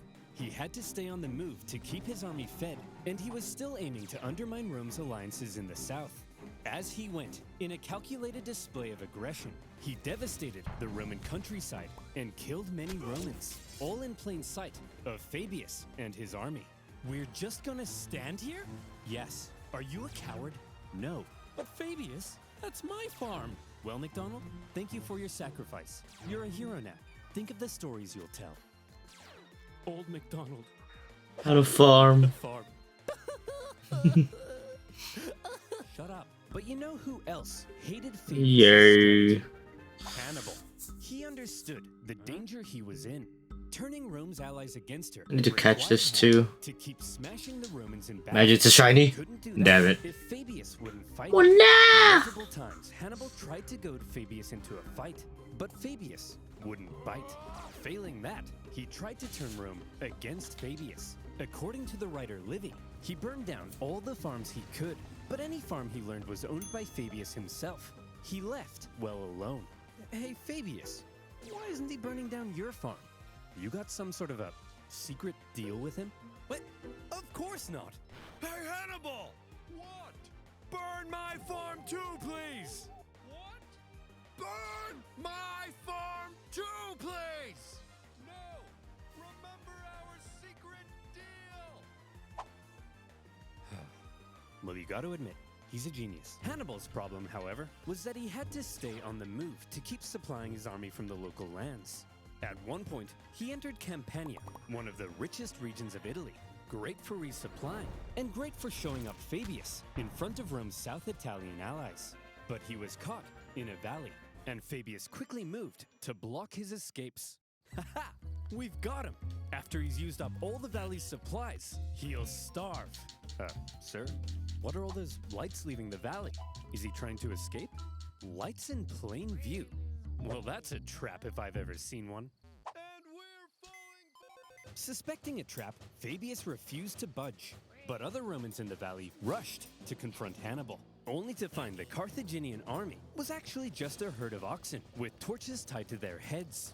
They then found themselves caught in an ambush. With the Romans distracted, Hannibal's army was able to slip away into the night, unopposed. Classic Hannibal. For all his inaction, the dissatisfied Romans mockingly dubbed him Fabius the Delayer.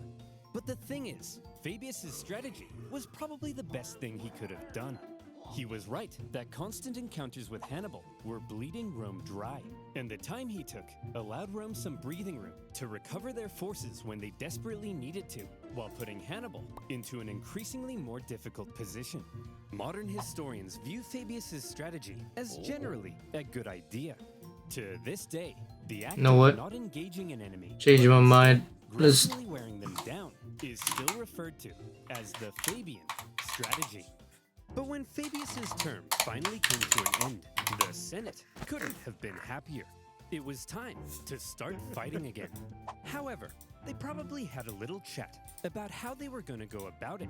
See, Hannibal's tactics up until now had been very sneaky, or if you're a Roman, you might say dishonorable. I'm sick of it. Every time we try to take this guy down, we march straight at him. But then, oh no, Hannibal's hiding in a bush. Hannibal's got 30,000 men up a tree. At this point, I'm not convinced my wife isn't just Hannibal wearing a disguise. Cooey. Look, this time we obviously have to switch something up. Now granted, we're Roman, so we're gonna march straight at him without thinking. That can't be helped. It's in our blood. But I have a proposition. This time, when we march straight at him, we do it with a massive army. I'm talking like 80,000 men. It won't matter what kind of shenanigans he pulls. He can hide in all the bushes he wants. There's no way he can possibly beat off 80,000 men. Grow up! You know what I mean? And so it was. With 2 new consuls, Rome put together a massive army, the biggest Rome had ever fielded, to put Hannibal away once and for all. To gather the men required, 2/3 of them ended up being completely inexperienced. But how much experience does it take to be expendable war fodder? As this massive army set out in the summer of 216 BC, the Romans knew they needed to win this battle. Just one victory over Hannibal would likely be enough to end his entire campaign. And this time, their overwhelming manpower gave them confidence they could do it. Hannibal had taken position at the town of Cannae, where he had captured an important Roman supply depot. With Fabius gone, Hannibal knew a battle was likely coming, and he was eager to fight it on his terms. But when his men looked out at the Roman camp, they couldn't believe what they were seeing. That army's huge! There's no way we can possibly beat off all these men. How are we gonna beat off all of these men? You know what I mean. I think he's right, Hannibal. Hannibal is then said to have replied, Gisco, my friend, don't worry. There may be a lot of them, but amongst their ranks, there's not a single man named Gisco. This joke was apparently so funny that his officers began to laugh and laugh. And when his men in the camp heard the laughter, they were like, hey, they're laughing. I guess that means we're gonna win the battle. Yippee!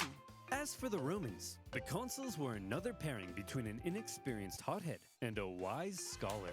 Although the main historian from this era was good friends with Paulus's family, so take that with a grain of salt. On his day of command, the rash and hasty Varro, despite the apparent pleas from Paulus, sent the army out for battle. And when Hannibal saw this, he did the same. And here comes the single largest battle of the Second Punic War, and one of the most renowned battles in history, the infamous Battle of Cannae. In all the pre-battle maneuvering, Hannibal was able to ensure his army was fighting from the south. This meant the seasonal dust-carrying winds were to his back and blowing directly into the faces of the Romans. Like I said, was it all female? After 2 years in I have too much female Pokemon, bro. 40,000. Just put it here. The Romans possibly outnumbered him 2-1. Their army was so big that their mana pools stretched far deeper than they normally would. The Romans planned to charge Hannibal's thin, weak line like a battering ram and break it. They Let me actually rearrange this one too. In the hopes it would prevent Hannibal's far superior cavalry from being able to outmaneuver them. They wanted an honorable battle where pure strength, rather than trickery, would decide the outcome. If Hannibal had his say, however, trickery might end up having a lot to do with it. He ordered his line to position themselves as an outward bulge, with his weakest troops at the very center. Just behind them, out of sight from the Romans, stood the elite Libyan infantry, waiting for their moment to strike. The battle commenced as the massive Roman troops smashed into the Carthaginian center. The shape of Hannibal's line ensured the overwhelming weight of the Romans hit his weakest troops first, and they were pushed back. Hannibal's outward bulge reversed inward, with the Romans being funneled in towards the weak center. Hannibal had positioned himself at the center to encourage the troops to hold out as long as possible against the Roman onslaught, because while the Romans were unleashing carnage on the center, Hannibal's cavalry needed time to do their job. The heavy cavalry on the left, couldn't go around. after a barbaric fight, sent the Roman horse packing, with the consul Paulus even sustaining a severe head injury. He managed to move into the center to keep the battle going. Then, the heavy cavalry turned and approached Varro's cavalry from behind. At the first sight of the coming Carthaginian envelopment, Varro ordered his horsemen to flee the battlefield. The Carthaginians had won the cavalry battle. But back in the center, according to some accounts, Hannibal's line did eventually end up caving to the massive weight of the Romans, and they began to flee. The Romans pushed deeper, and organization within the army likely broke down as they became a giant mass, trying to massacre the fleeing Carthaginians. They didn't realize that they were playing right into Hannibal's hands. At that moment, Hannibal's elite units, having done no fighting yet, and therefore fresh as a daisy, turned and smashed into the Roman sides. Many of these troops were wearing Roman helmets and armor they had picked up after previous battles, and the confused Romans may not have even realized they were the enemy. As Hannibal managed to regain the composure of his center and encourage them back into the fight, the Carthaginian cavalry swooped in from behind. And look at what lies before you. A military general's wet dream. The total encirclement of a much larger force by a much smaller force. The Romans were trapped. Hannibal had unbelievably managed to use their own superiority in numbers against them. Rather than simply encircling them, he had actually This allowed guy's a them to freaking use their own immense power and push tactician. themselves into an encircled position. This was the genius of Cannae. And with that, the annihilation began. For hours, the Carthaginians slaughtered the helpless Romans from all sides. The terrified Romans were so tightly packed that at times they couldn't swing to defend themselves. The killing went on so long that the Carthaginians became exhausted from the non-stop massacre. And by the time the butchery came to an end, the grim toll spoke for itself.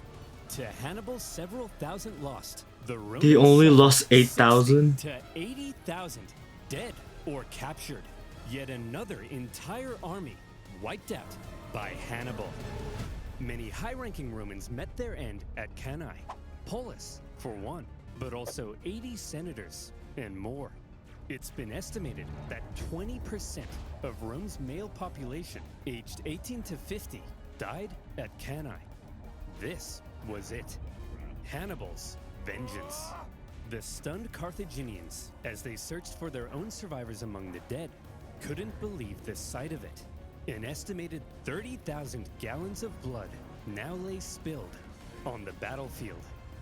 Rome's defeat at Cannae sent shockwaves throughout Italy.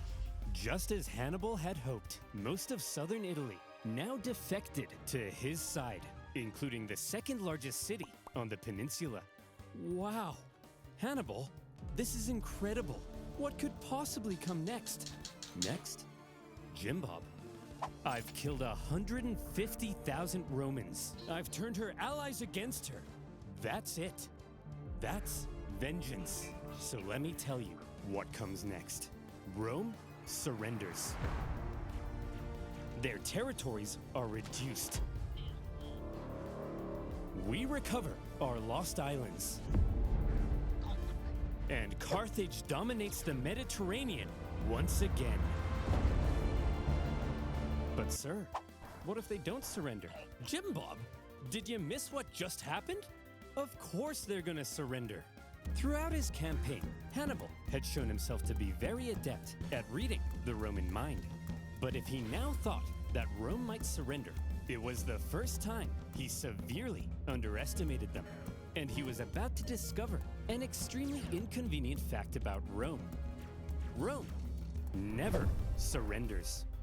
At a Roman survivors' camp near Cannae, one young officer overheard some troops discussing how they would flee Rome.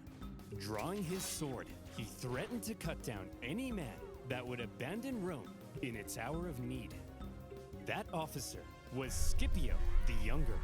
But soon enough, the Romans would come to call him Scipio Africanus, the hero of Rome. The hero? What? But I want Hannibal to win. It was made possible by NordVPN. Click the link in the description to get an exclusive deal with 4 extra months. Head over to the merch store to pick up some character pins, calendars, Where's my and sleepers? more. Also, ever needed to enact vengeance on your Goddamn. enemies, but always felt too shy? Well, fear not. Little Hannibal is here. Support our channel by Hannibal. Simplified.youtube. I want to buy that YouTube's. Your very own pocket-sized piece of vengeance. Our exclusive Hannibal figure is in limited supply, so get it quick.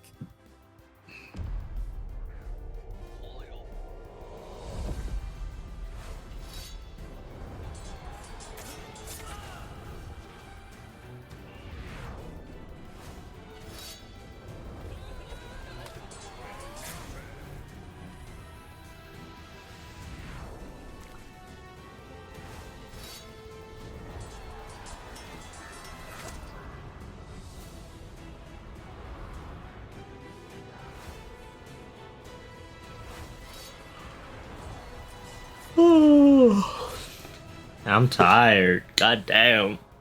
I still want a shiny hot more though. I don't want to give up.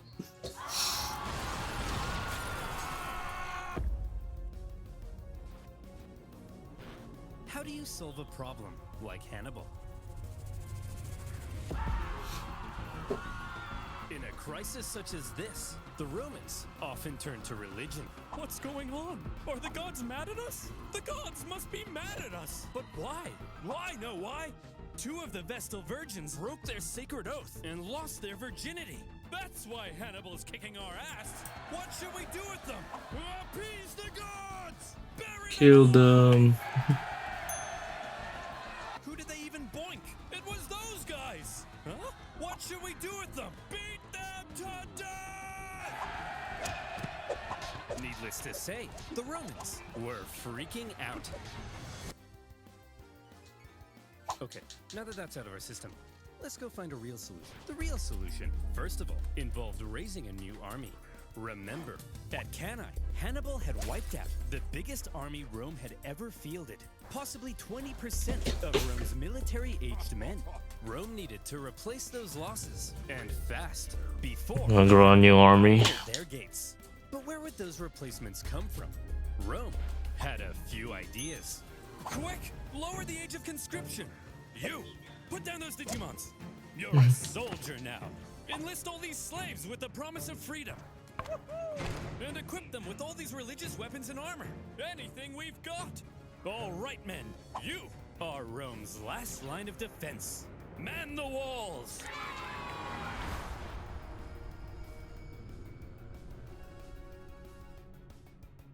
After the earth-shattering defeat at Cannae, the Romans expected Hannibal to arrive at their gates any day now. In Hannibal's camp, the mood was triumphant. We did it! We won!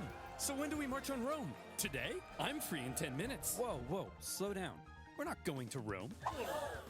We're staying right here. Are you an idiot, Hannibal? No, I'm sorry. We don't need to march on Rome, because after what we did, the Romans are definitely going to surrender. Watch. Hey, Jim Bob. Yes, sir? Go to Rome and discuss peace terms. Yes, sir. Hey, I'm here to discuss peace terms. Piss off! They told me to piss off! What? They didn't surrender? No! They were mean! Hannibal was learning that Rome had an unprecedented attitude towards surrender. Even when Hannibal offered to ransom thousands of prisoners back to Rome, a pretty common practice in ancient warfare, the Romans refused, opting to let their own men be sold into slavery rather than paying a penny to the enemy. It was clear that in order to defeat Rome, you had to annihilate them. If any Roman man They're like Japan. They'll never give up. won. But still, Hannibal decided not to march on Rome, and it was a controversial decision. Even one of his own commanders famously told him, "Hannibal, you know how to win a battle, but you do not know how to win a war." From Hannibal's perspective, perhaps he knew his army was designed to survive behind enemy lines and sow chaos. It may not have been well equipped to undertake a risky siege of one of the most fortified cities on Earth. Plus, with many of the southern cities defecting to his side after Cannae, Hannibal likely thought things were going pretty well. As is, we'll stay the course. Okay, so the Romans didn't surrender after 3 major defeats. But surely they'll surrender after 4. Unfortunately for Hannibal, however, after Cannae, the Romans well and truly learnt their lesson. Well, would you look at that? Remind me, who was it that said Hannibal was too dangerous to fight? You. And who said we shouldn't fight him directly? You. And who tried to fight him directly? Us.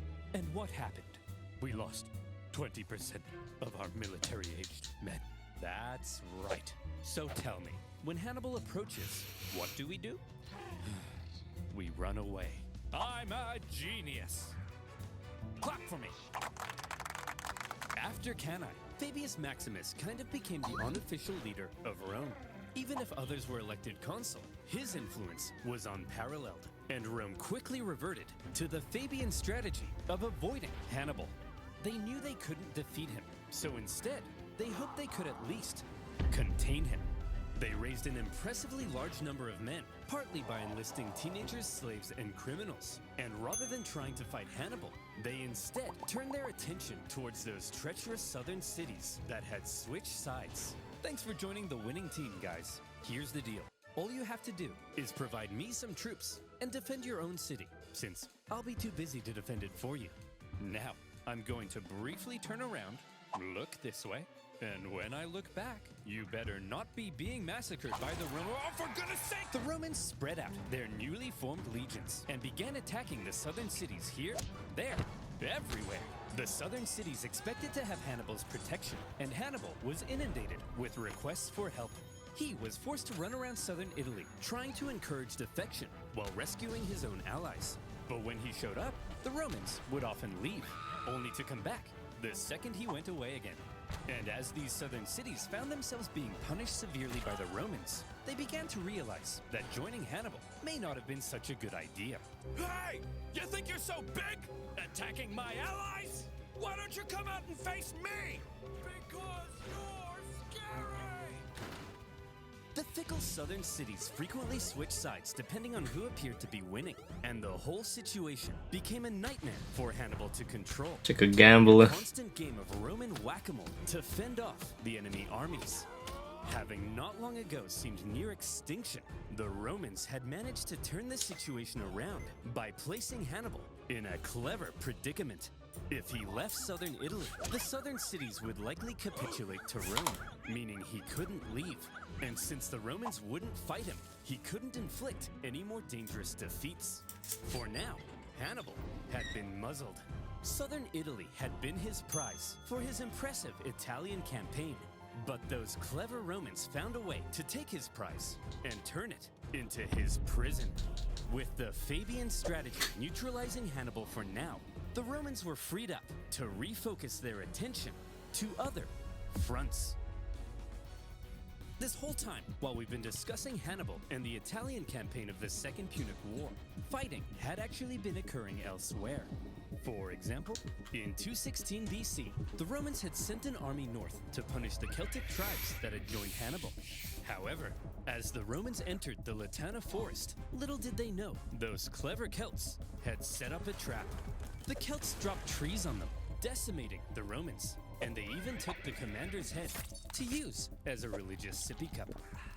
So that went pretty bad. Whoa, very bad. But thankfully, in other theaters, things were going a bit better. For example, let's look at Sicily. After Cannae, internal chaos in Syracuse caused this longtime Roman ally to switch sides, because being a winner is more fun. The Carthaginians also landed troops, hoping to retake their lost island, while Roman proconsul Claudius Marcellus moved in to besiege Syracuse. The siege was a brutal slug for the Romans, largely due to the presence of one famous scientist and mathematician, Archimedes. He lived in Syracuse at the time, and he invented a variety of clever contraptions to defend the city. There was a giant claw that could grab and destroy Roman ships, and purportedly even a big mirror that could magically ignite them. The Carthaginian forces on the island attempted to come to Syracuse's rescue, but luckily for the Romans, they all got diarrhea and then died. Finally, in the city itself, the day of a big annual religious festival came, and the Syracusans said, "Well, fellas, we've been holding off the Romans for over a year now. I think we've earned ourselves a little party." Sir, we're still under a massive siege. Are you sure? They'll probably take advantage of it. Well, Carl, I'm taking advantage of the open bar. Sir, they've got battering rams. Well, Carl, I'm ramming these hors d'oeuvres into my mouth. Sir, they'll tear down our walls. Well, Carl, I'm tearing it up on the dance floor. Sir, they're literally at the gates. Well, Carl, I'm literally at the cheese platter. Marcellus took advantage of the drunken festivities, stormed the city, and plundering ensued. In the chaos, Marcellus ordered Archimedes be captured alive. Some sources say Roman troops entered Archimedes' home, and they were like, "Hey man, are you the math guy? Go away, I'm drawing circles. Look, I just need to know if you're the nerd. Come on bro, get out of here, you're messing up my circles." Now is not a good time to draw circles. It's always a good time for circles. I love circles. Either stop drawing the circles or I kill you. I choose the circles. No, Despite Archimedes. not securing Archimedes, by 210 BC, the Romans did secure Sicily and also put down a Carthage-supported rebellion on nearby Sardinia. 2 Roman successes, and there were more to come. After Cannae, King Philip V of Macedon saw an opportunity. He was concerned with recent Roman expansion into Illyria, and so, when he saw Hannibal annihilating the Romans in Italy, he said, "Oh my gosh, hey! Oh my gosh, you're so cool! Let's form an alliance and annihilate the Romans together!" Sure. Yes! Hannibal hoped to secure Philip's help in fighting Rome, but a Roman army was sent to the region, stirred up Philip's other Greek opponents, and essentially kept Philip bogged down in Greece for the entire duration of the war. Another kind of Roman success. But the main front Rome was hoping to push Carthage back in was Spain. The riches of Spain made it one of Carthage's most valuable possessions, and the Romans were eager to weaken it. Remember way back at the start of the war, the consul Scipio was supposed to go to Spain, but ended up rushing back to Italy when he realized Hannibal was crossing the Alps. He then faced Hannibal at Ticinus and had to be rescued by his son. Well, after he recovered from his wounds, he proceeded with the original plan and joined his brother in Spain. There, the 2 Scipio brothers fought a successful campaign against Hannibal's brother, Hasdrubal. Over the next few years, they won a number of key victories, even taking Saguntum, the city that had kick-started this entire war. Yet more Roman success. A trend appeared to be emerging. Whenever the Romans fought anyone other than Hannibal, they usually came out on top. Perhaps these other fronts would be the key to Rome taking back control of this war.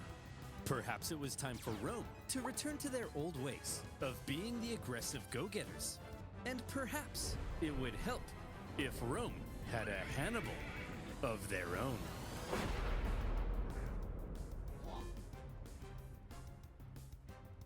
Scipio. Well, that sucks. Was the son of Publius Scipio, currently fighting in Spain. This made him a member of one of Rome's most prestigious families. Not much is known of his childhood, although there is one story of how he was getting hot and heavy with a young lady, only to have his dad barge in and drag him out wearing nothing but a cloak. This story was written by a Roman poet to make Scipio look bad, but by modern standards has ended up making him look pretty rad. My guess is if Rome had a high school football team, Scipio would be the quarterback. Scipio was only 18 when the Second Punic War broke out.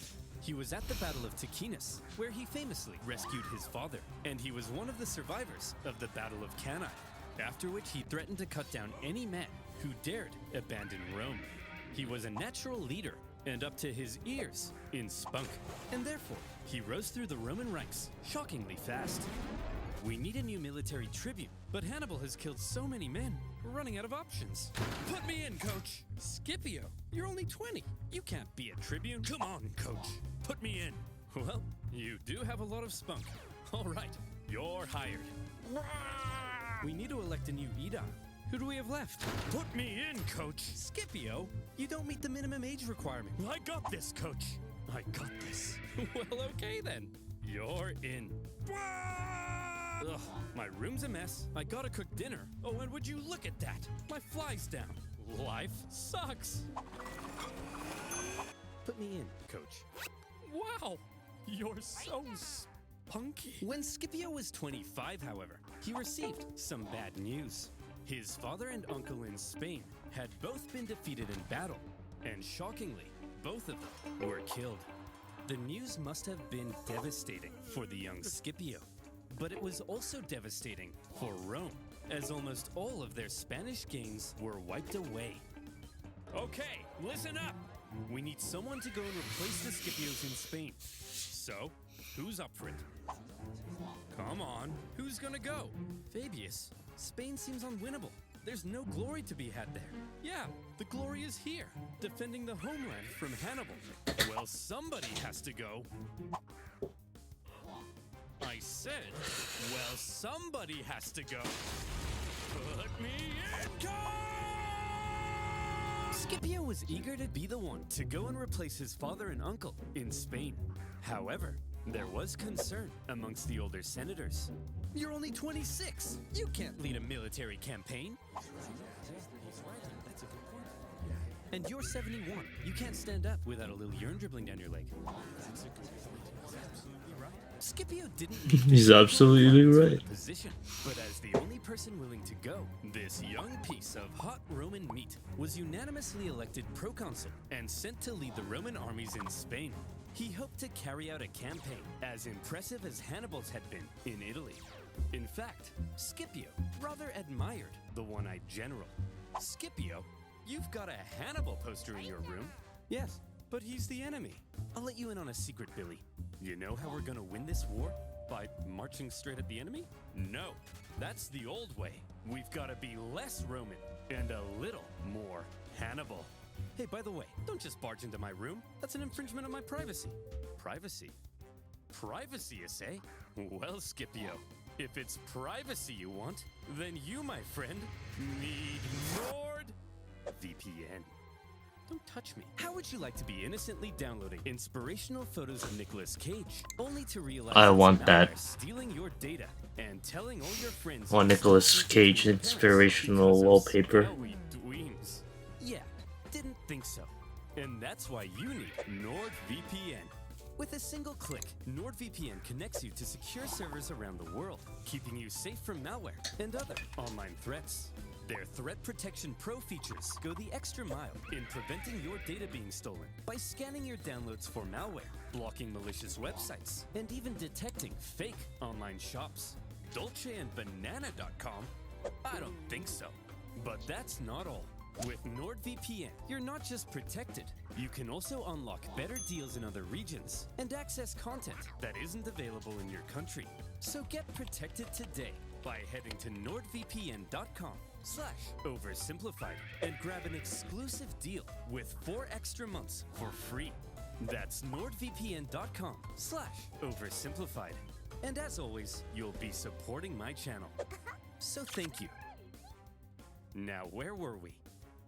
Oh yeah, Hannibal contained a young piece of hot Roman meat sent to lead the Roman armies in Spain.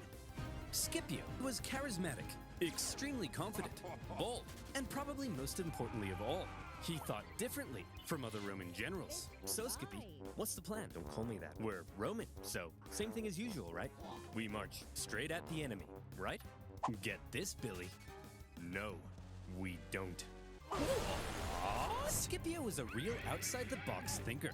There were 3 main Carthaginian armies in Spain, 2 led by Hannibal's brothers, Hasdrubal and Mago, and another led by Hasdrubal Gisco. Most Roman generals might have looked at these armies and said, I just gotta, march straight at these guys and kick their ass and stuff. But not Scipio. At a time when many believed winning battles won wars, one of Scipio's greatest strengths was an ability to see the overall strategy behind his actions. He knew that Spain was the closest thing Hannibal had to a base of support. With its mass resources and manpower, it's where Hannibal likely hoped to get supplies and reinforcements from. Spain's base of support was the city of New Carthage, the most fortified city on the peninsula, perfectly positioned to communicate with and receive supplies from Africa. And so, if Scipio managed to take New Carthage, he could take Spain. And if he took Spain, then maybe Hannibal would fall. To Scipio, Spain wasn't just some sideshow. It was the main show, and it all rested on New Carthage. But a surprise attack on Carthage's capital city in Spain? It was a ridiculous idea. Even if you pull off the 7-day forced march past the Carthaginian armies to New Carthage. Once you get there, you'd only have a couple weeks to take the city before the Carthaginians arrive to kick your ass. Sieges of cities that fortified usually took months, if not years. So, Scipio, how are you gonna pull this off? Well, first of all, to make sure the surprise plan stayed hidden, Scipio kept it a total secret, even from his own men. Where are we going, Skippy? I'm not telling you. Is it Disneyland? I'm not telling you. I think that means we're going to Disneyland. This secrecy kept the Carthaginians from preemptively reinforcing the city.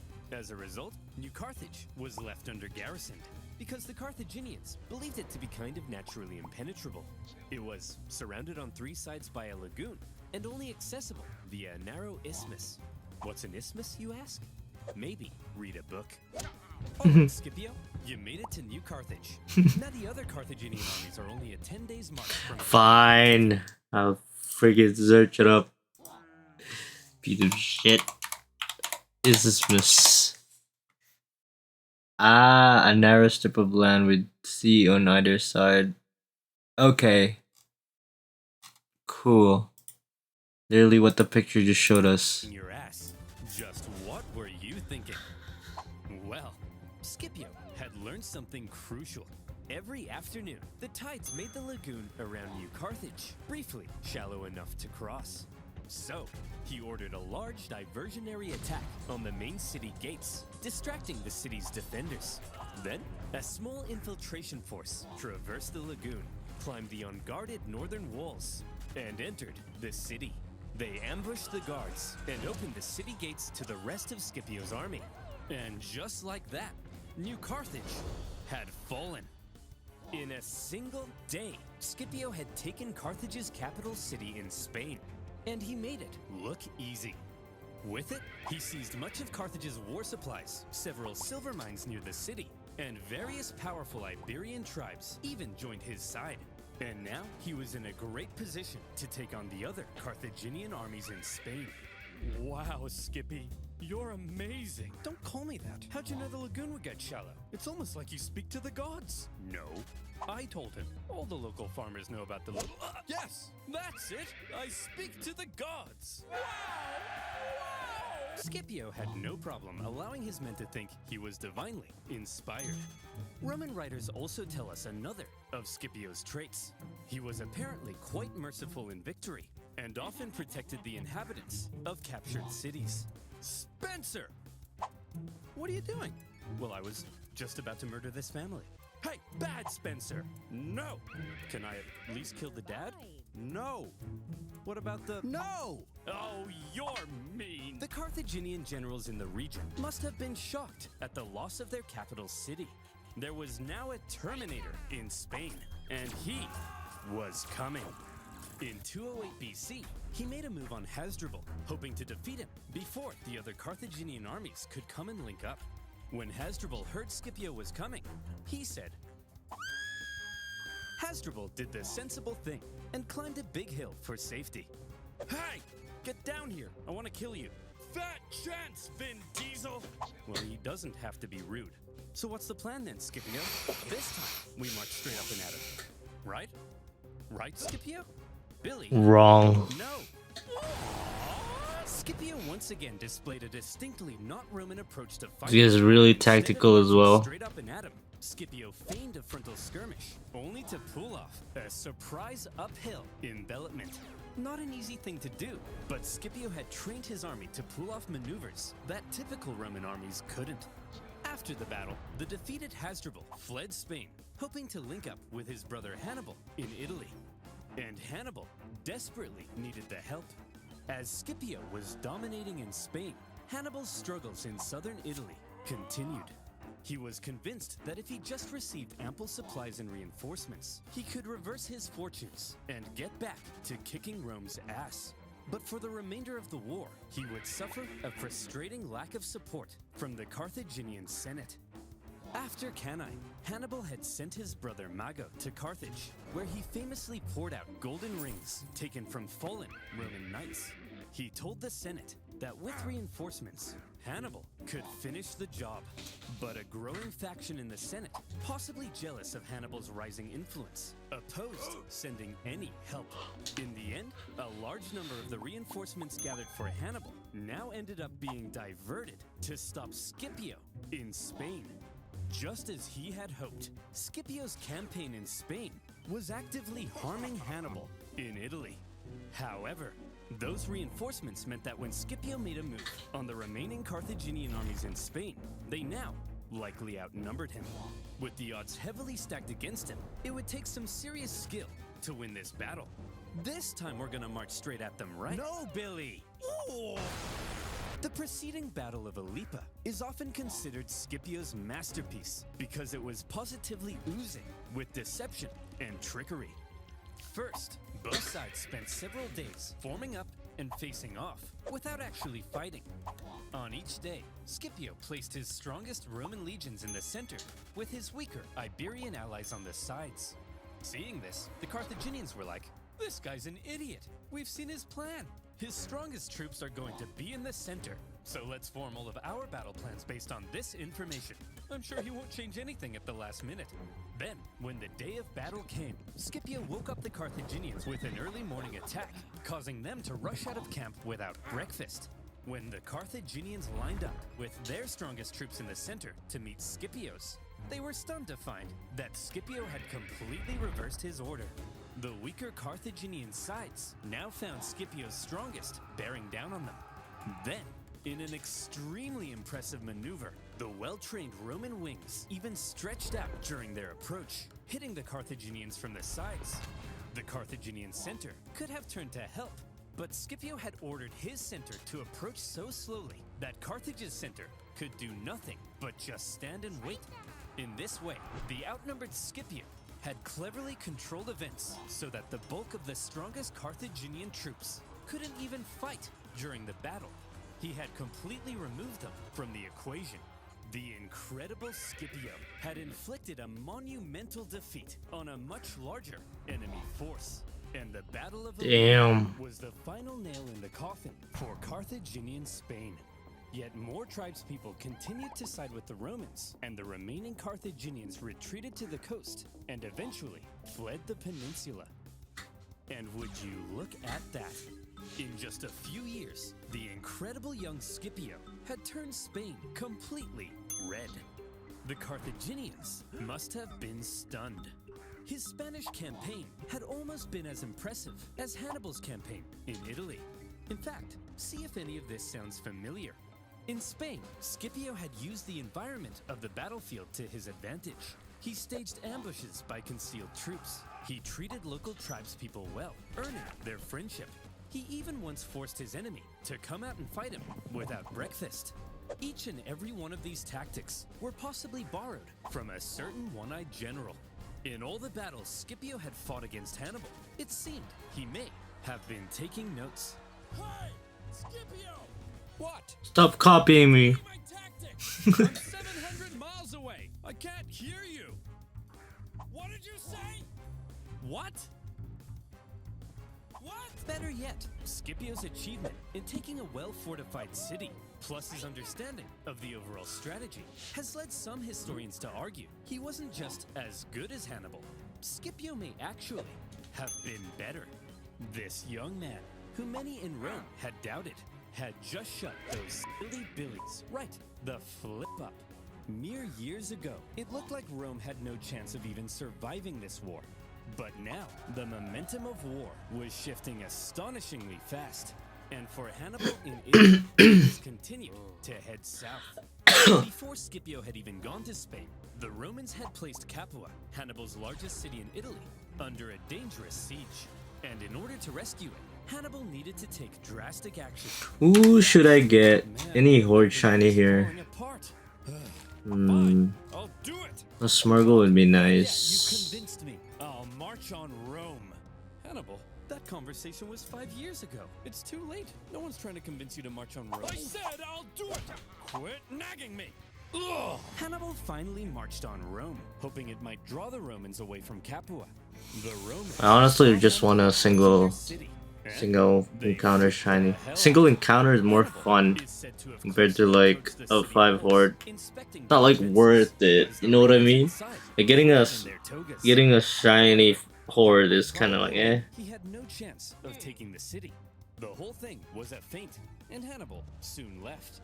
The Romans famously coined the phrase. Like I feel like getting a horde shiny is like renting a Lamborghini, but getting a single encounter shiny is like owning a fucking Lamborghini. This is what I feel like.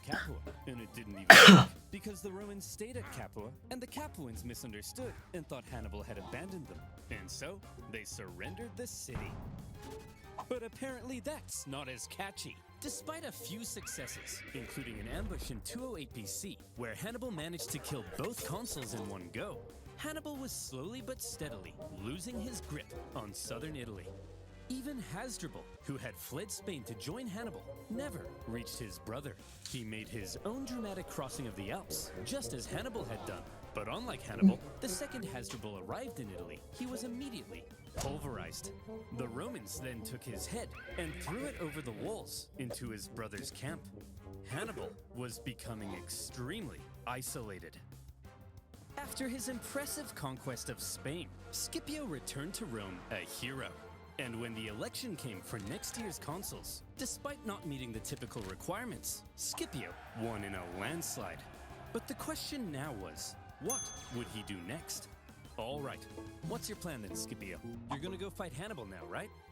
Get this, Fabius. No. Scipio's plan remained the same as before. Don't attack the monster directly.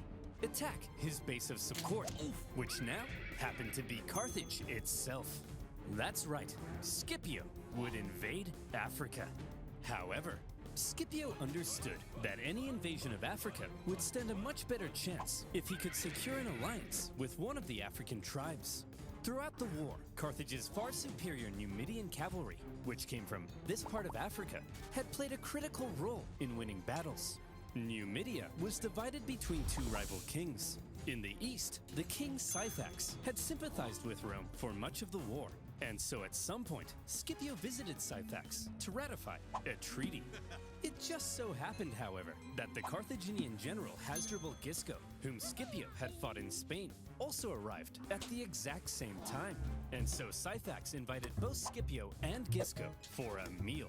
The two men fought for Syphax's alliance, and by Roman accounts, Scipio was positively charming. Come on, Syphax, stick with us Romans. We'll build a naked statue of you. Very enticing. If you join our side, Syphax, we'll give you a 2% discount on figs. You like figs, don't you? Not really. Hey, Syphax, check this out. Wow! Hey, Syphax, check this out. Did he just defecate? I believe he did. Well, Scipio, you clearly are the most charming man in the Mediterranean. My alliance is... Syphax, I'll let you marry my extremely hot daughter. Yours! Humana, humana! Unable to compete with Syphax's libido, Scipio instead made contact with Syphax's rival, the other Numidian king, Massinissa, who was a longtime ally of Carthage. Scipio told Massinissa, if you join the Romans, I'll help you defeat Syphax and become the ultimate Numidian king. And so Massinissa was now on Team Rome. Good job, Skippy. With a Numidian alliance solidified, Scipio prepared for his invasion of Africa. he raised a volunteer force that included many of the disgraced survivors from Canine. And he said, 15 Brelum encounters? well, Terry, any news from Italy? It's crazy. Has Hannibal won the war yet? Who on earth? Here's Skippy! The Roman landing sent a clear message to the Carthaginians. You don't invade us. No, no. We invade you. For the first time in the war, the Carthaginian homeland was under threat, and the Carthaginians needed to defeat Scipio at all costs. They gathered a huge army led by Hasdrubal Gisco, with allied Numidians led by Syphax, and they ordered them to get Scipio the hell off their continent. Sources say at this point, Scipio was severely outnumbered. Scipio? That army's huge! There's no way we can beat off all these men. How are we gonna beat off all these men? Vigorously. And while maintaining eye contact. As always, Scipio had a plan to deal with the larger enemy force. It just so happened that Syphax was offering to try and broker peace between the Romans and the Carthaginians. And Scipio smelled an opportunity. He sent a Roman envoy to Syphax's camp. And when they got there, Syphax was like, hey guys, welcome to the enemy camp. Just before we begin negotiations, a small safety demonstration. As you can see, our huts are made of grass and reeds. Very flammable. If there was even a single spark, this whole place would become a raging inferno, and all my men would burn alive. Very interesting. The Roman troops then reported back to Scipio about the Numidian camp, its construction, and most importantly, its flammability. Then, the following night, as the sun was setting over the beautiful African plains, and the Carthaginians got all comfy in their beds, they began to gently dream of Carthaginian figs and child sacrifice. Good night, Carthaginians. Good night, Syphax and Gisco.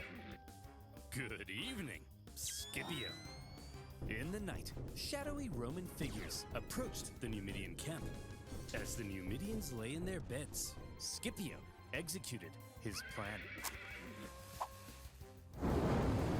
The camp erupted into flames. With the flammable wooden huts, the fires spread terrifyingly fast.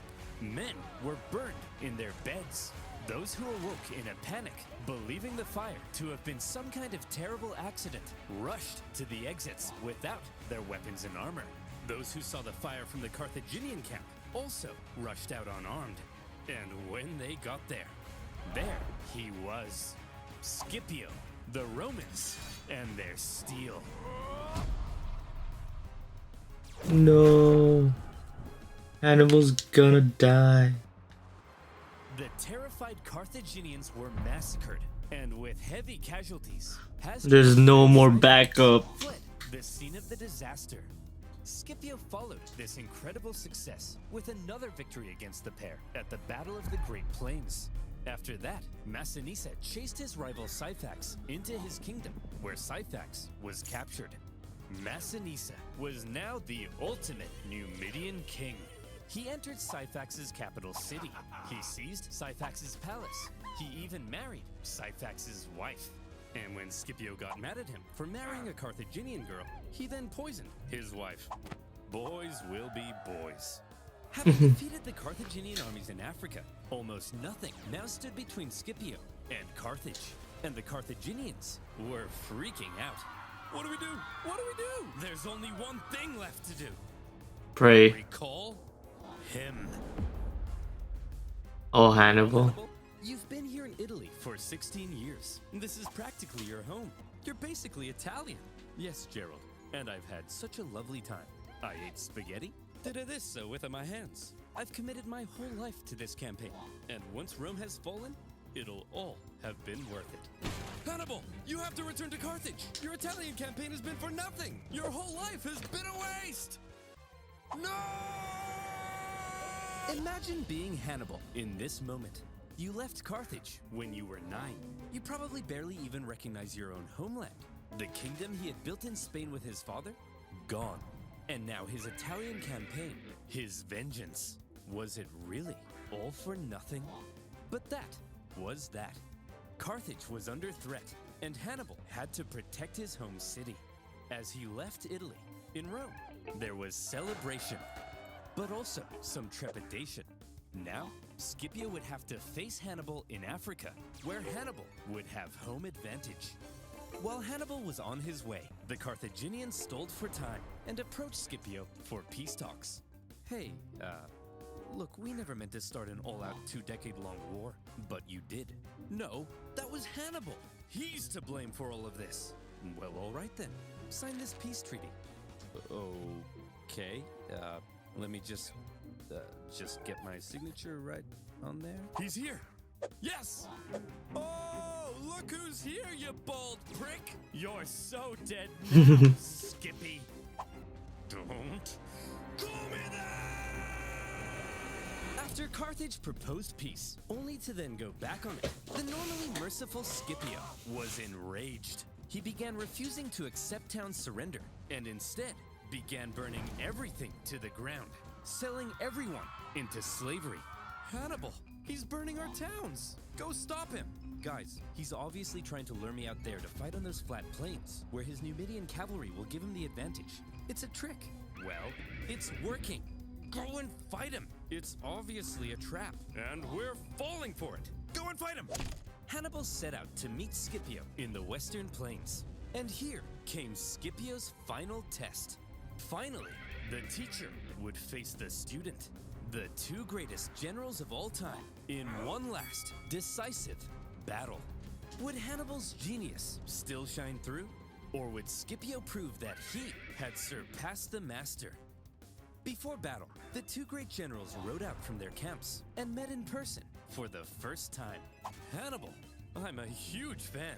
I thought you'd have more hair, and I thought you'd have more eyes. Touché. They then had a conversation, which I'll paraphrase. Hannibal said, "At the start of this war, I had great fortune in Italy. But look at me now, a sad old man who, like other sad old men, failed to conquer Rome. Your fortune can change rapidly, Scipio. You should consider negotiating a peace rather than risking it all in one last fight against me." Very eloquently put. Scipio then replied, "Q! Negotiate? Negotiate what? I took Spain. I'm about to burn your pathetic city to the ground. What could you offer me in negotiations? I already have it all! Ah!" Seriously though, Hannibal, I am such a big fan. And so, it was settled. The two great generals would face off one last time in the epic Battle of Zama. Scipio gave his men, consisting of many survivors from Cannae, a pre-battle speech, telling them not only would they gain redemption, but they could become masters of the world. Hannibal told his men probably nothing, because most of them didn't even speak the same language. As the two armies lined up for battle, something interesting became clear.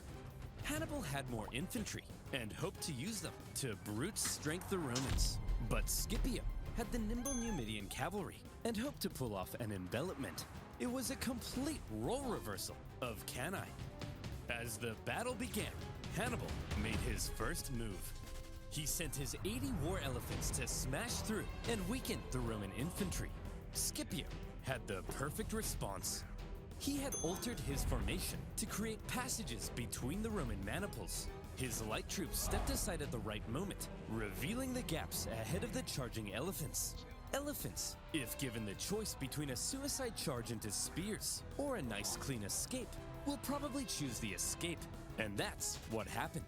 Some elephants were so frightened from the noise that they even turned and smashed back into the Carthaginian cavalry, which the Roman cavalry then engaged.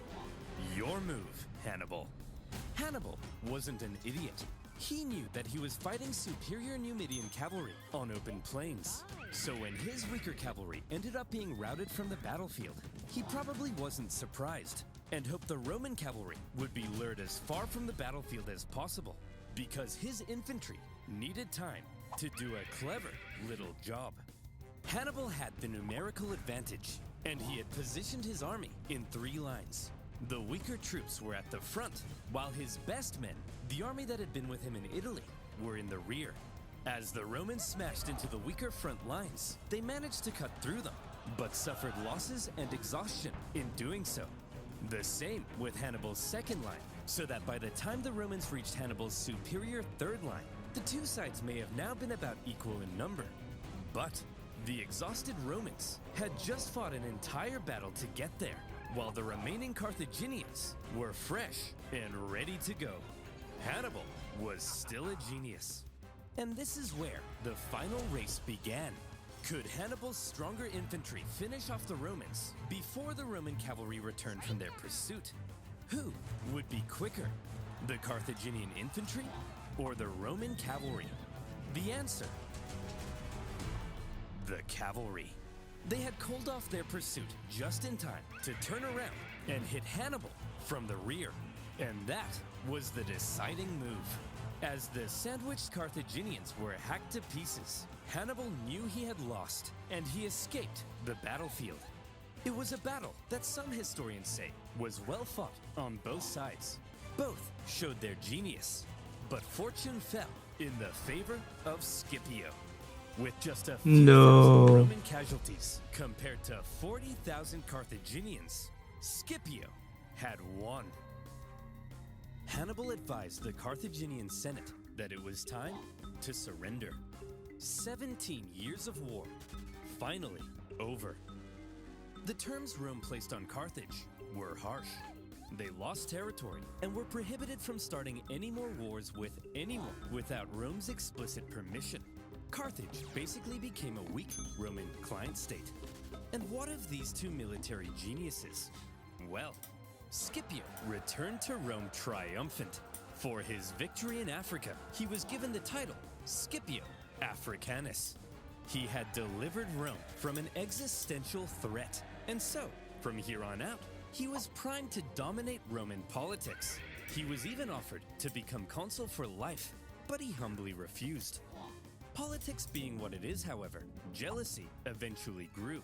Scipio and his family ended up battling accusations of corruption, and Scipio, possibly becoming tired of Roman politics, retired to a nice country house by the coast. Hannibal also took a leading role in Carthaginian politics after the war, but again, due to jealousy, factionalism, and a possibility of arrest by the Romans, he eventually entered exile. He spent the remainder of his years out east, even advising enemies of Rome. Rome's hatred of Hannibal endured, and they never stopped hoping to someday capture the monster. One story is told of how when a much older Hannibal was chilling in the city of Ephesus, a Roman delegation was sent to the city, and in that delegation was Scipio Africanus. The two men met for the second time, and they seemed to have gotten along quite well. Scipio asked Hannibal who he thought the three greatest generals of all time were.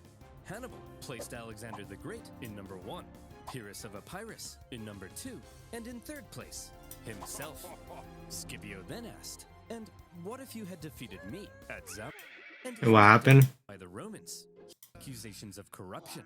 And Scipio, being what it is, however, jealous, basically became a weak Roman client state.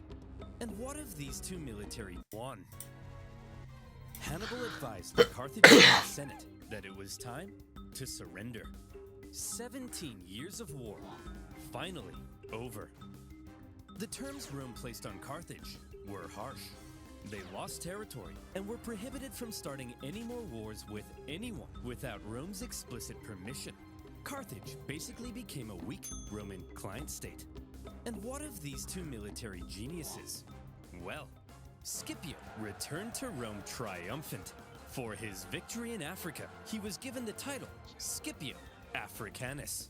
He had delivered Rome from an existential threat, and so, from here on out, he was primed to dominate Roman politics.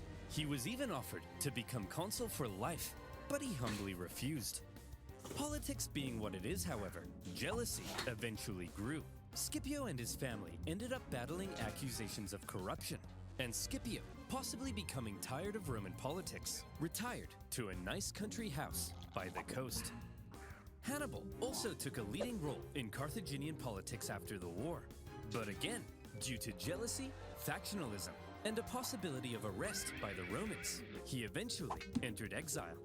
He spent the remainder of his years out east, even advising enemies of Rome. Rome's hatred of Hannibal endured, and they never stopped hoping to someday capture the monster. One story is told of how when a much older Hannibal was chilling in the city of Ephesus, a Roman delegation was sent to the city, and in that delegation was Scipio Africanus. The two men met for the second time, and they seemed to have gotten along quite well. Scipio asked Hannibal who he thought the three greatest generals of all time were. Hannibal placed Alexander the Great in number 1, Pyrrhus of Epirus in number 2, and in third place, himself. Scipio then asked, "And what if you had defeated me at Zama?" "Well, Scipio, then I would have been the greatest general of all time. Please, call me Skippy." Eventually, around 183 BC, Hannibal, now in his 60s, came under threat of Roman capture. After a long life, he chose to take some poison. According to Livy, his last words, "Let us now relieve the Romans of the anxiety they have so long experienced, since they think it tries their patience too much to wait for an old man's death." Wow, Hannibal, what a dignified end. Gross. And there you have it. The Second Punic War. Finally done. It took 17 years to end the war, and on a personal level, making these videos has also taken 17 years off my life. Carthage began to recover from the war, shockingly fast, however, and anxieties over Carthage would remain in Rome. In particular, one senator would begin calling for one last crusade against Carthage to end the threat once and for all. He famously began to end all of his speeches with one singular phrase, one of the most famous phrases in Roman history. Carthago de lenda es. Carthage must be destroyed.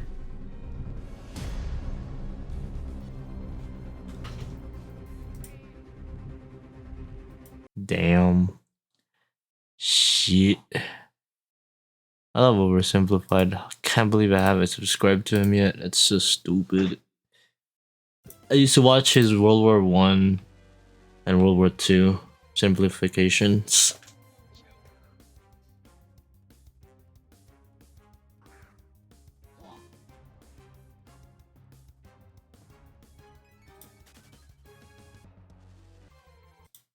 Let's see your top 5. I realized I'd fallen down a handheld rabbit hole. It was honestly the perfect year for it though. New handhelds were being announced and released left and right. Of course, as tempting as it was to grab every single one, I had to be practical. Instead, I focused on grabbing handhelds that offered the best bang for my buck, or it genuinely stood out to me as a great game changer. Now, I've got 5 favorites that I'm starting 2025 with. These are devices that helped me finally chip away at my endless retro gaming backlog. Let's start small. Literally, the Trim Game UI Boy is now the tiniest handheld in my collection. Trim Even smaller UI. than my trusty Ambrinic RG35XX Plus. My PSP Go technically competes for that title, but it struggles with some GBA games, so it doesn't count for me. What I love about the Trim UI brick is how incredibly compact it is. It's pocket-sized, sure, but it doesn't feel like a toy. The metal back adds a premium feel, and the built-in LED accents gives it a little extra flair. It's surprisingly powerful for its size, running games from N64 to Dreamcast. That's insane for something so small. It even plays some DS games, though constantly switching between the top and bottom screens can get a bit tedious. Still, it's a fantastic little device to have your hand on, especially since it even comes preloaded with Balatro. I haven't fully pushed it to its limits yet, but so far, it's really been an awesome handheld to use. Next up is the Ambrinic RG Cube. This would be my project handheld I fell in love with almost immediately. The standout feature here is this square screen, which makes games look absolutely stunning, especially in arcade classics. It's the kind of design that feels nostalgic and fresh at the same time, and it's just so funky looking that it gives it a really nice charm. The cube is compact enough to fit in your pockets, though it doesn't really protect the analog sticks. because it does stick out from the handheld, but what really sets it apart is the visual experience when you're playing those retro handhelds. You can add some shaders and overlays, and because of that square screen, you're instantly transported back to the glory days of retro gaming. For me, it's perfect for those moments when I want to relive my favorite arcade or NDS/3DS memories. Performance-wise, it's solid, handling everything up to Nintendo Switch games. Although, to be honest, when it comes to those modern Switch titles, I remember that game. Holy shit. I remember playing that on my Game Boy. Oh my god, I don't remember what it's called. Dude, I used to be so good. I love this game. Switch games. Although, to be honest, when it comes to those modern Switch titles, I would just usually pick up my actual Switch rather than playing those titles on this RG Cube. While the Cube is a bit on the pricey side, the unique screen and nostalgic vibes like this old Damn, 159 colorway makes it stand out in my collection. Airmanic RG35XX-SP. This one has quickly become my go-to handheld, aside from the Airmanic RG Cube, of course. The Airmanic RG35XX-SP is small, sleek, and has that classic clamshell design we all know and love. It reminds me so much of my old black Game Boy Advance SP, which was basically my constant go-to back in the day when I was a kid. I really do regret selling it. The RG35XX-SP takes everything I love about the Game Boy Advance SP, but it brings it to the next level. It doesn't Dude, my first handheld was a Game Boy Advance. It handles PSP, PS1, NDS, and 64, and even Then my second one was a PSP, then a Nintendo DS. It's a versatile 3DS, and then after that, I don't have any more handhelds. Is a lifesaver too. I went to Xbox 360. Makes the device feel more durable, which is a big plus when I'm just tossing it into. And now I will have. I got the Legion Go. It's my next handheld after my my Nintendo DS. This would be the one. Moving into something more powerful, we have the Ein Odin 2 Mini. For me, this handheld feels like the perfect bridge between nostalgia and modern gaming. Back in the day, after my Game Boy Advance SP phase, I moved on to the PSP, and then later, the PS Vita. The Odin 2 Mini feels like it carries the spirit of those devices while offering so much more. What makes this handheld so special is that it's small. The handheld is a lot smaller than the Odin 2 Pro, which makes it more likely for me to pick up, just because it feels a little bit better for casual gaming sessions.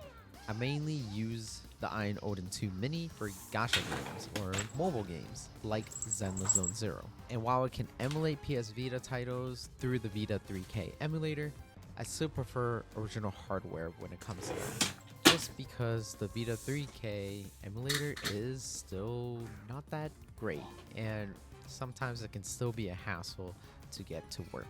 That said, the Odin 2 Mini You need amulet to get what? Versatile, sleek, and powerful enough to handle a wide range of games. Nah, man, you gotta work for that, man. I don't just give it for free. This is the one. There are concerns about the handheld getting too warm or too hot, but honestly, my gaming sessions don't last that long for me to even feel the back of the device getting that hot. Alright, honorable mentions. Before we go to my number one, I heard it's a lot of people's number one if they have it anyways, but here are a couple. Honestly, bro, just enjoy the game. It's a skill issue if you're struggling for Pokemon, honestly, because it's pretty easy to make Pokemon in this game. An amazing library of exclusives that I can and EXP, just grind it. Just keep playing the game. And it's perfect for those quick gaming sessions just because of the sleep mode. I'm planning to upgrade the screen to the Super 5 OLED, which will also make the Nintendo Switch Lite more appealing to pick up. Next is the Retro Pocket 5. This one is still in the testing phase for me, but wow. The screen is just super nice. It's huge. It's a joy for me to use for mobile games, and design feels way more premium and comfortable compared to the Retro Pocket 4 Pro. So more on that in a later video. And lastly, of course, the Steam Deck OLED. It's a beast of a handheld that's helped me tackle so much of my backlog. But honestly, I've heard the Legion Go is like it came really good compared to the Steam. The Steam Deck OLED is still an incredible option for anyone that wants to dive. When was this made? On the go, no hassle whatsoever. Straight out 2025. download. Okay. Now finally, the top pick that I have is the ROG Ally X. This is hands down the most versatile handheld as of right now in the market. I love using Windows because it doesn't limit me as much and I can play a wider variety of games, online games especially. That way I can grind Zenless Zone Zero or even Wuthering Waves, or quickly try out newer gacha games without actually turning on my computer. Path of Exile 2 also runs a lot better on the ROG Ally X, visually better for sure. I believe the frame rates are so similar, but being able to push it towards 60 FPS just makes the game more enjoyable. Also, the biggest thing, as always, is that 80 watt-hour battery. Like I've said in my previous video, just gonna leave a link here, it's game changing. Those would be my top 5 handhelds I'd be starting 2025 with. They all have great uses, such as my everyday carry being the RG35XXSP, and if I want some short sessions Never recommended the games or Legion. even higher end titles, then that would be the Ein Odin 2 Mini. And then project handhelds to scratch that unique visual would of course be the Anbernic RGQ. Just because of that square screen, everything's just so cool with this device. What is up, guys? There's a lot of handhelds to choose from. The IA Neo, the One X Player, and of course the Steam Deck. Which one is right for you? Let's talk about it. First off, I still really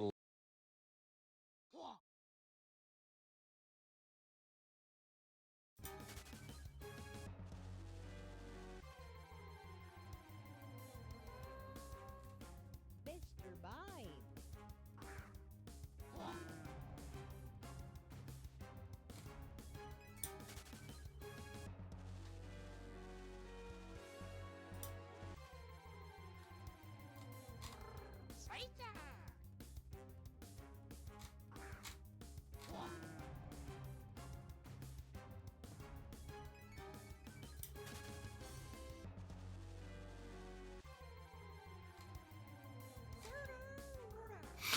Give me a shiny already.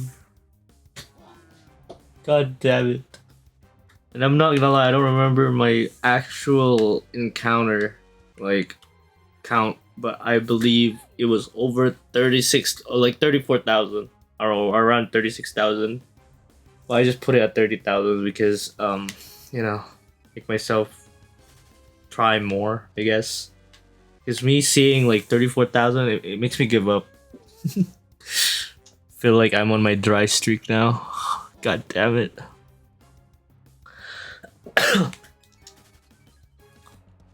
And I'm not really like a shunter, if you know what I'm talking about. Like, I don't focus on shunting that much, so like I don't have the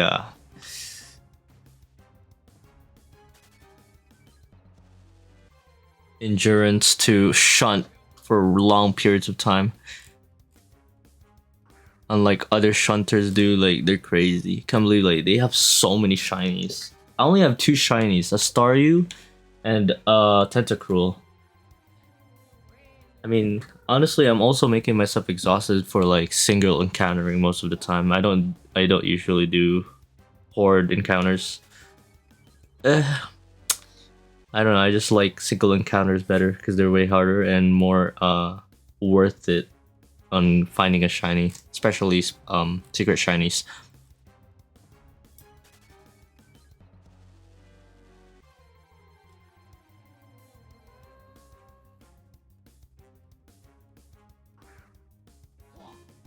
Just Call of Duty Ghost? What is this? Oh, this is MW3. MW3, MW3. What about a lot of people love MW3? The fuck are you talking about? Oh man, this game brings joy to my eyes. And well, I'm sorry that I stopped playing you.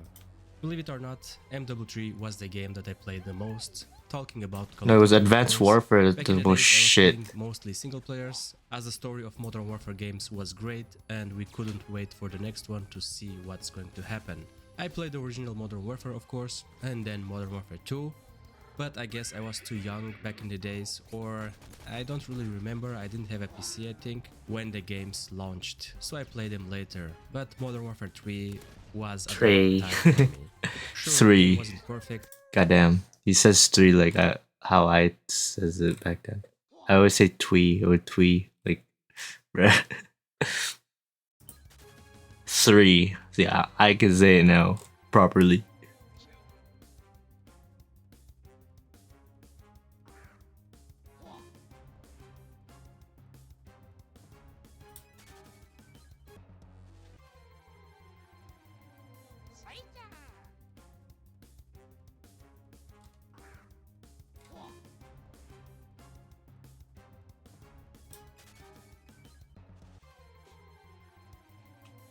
There's already an RDX 5090. What the hell?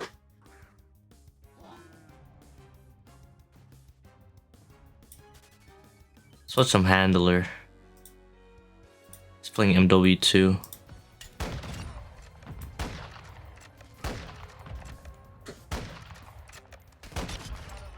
God damn. Good aim.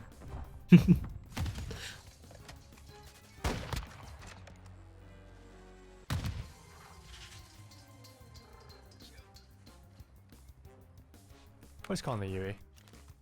Copy. UAV is on station. Recon on.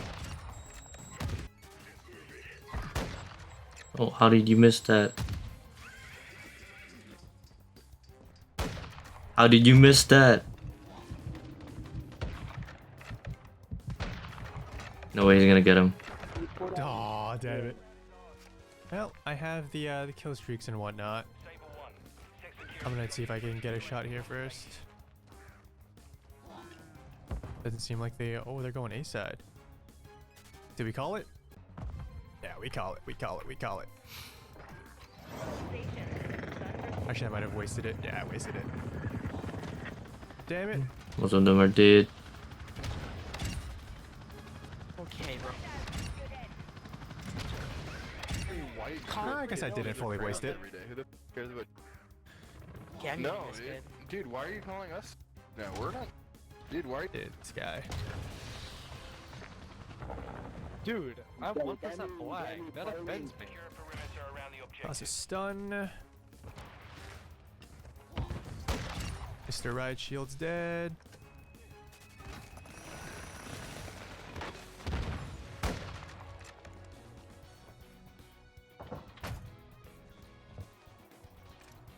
Oh, what? He keeps sliding and jumping. Dude, it's not MW3 anymore, or like BO6. God, these.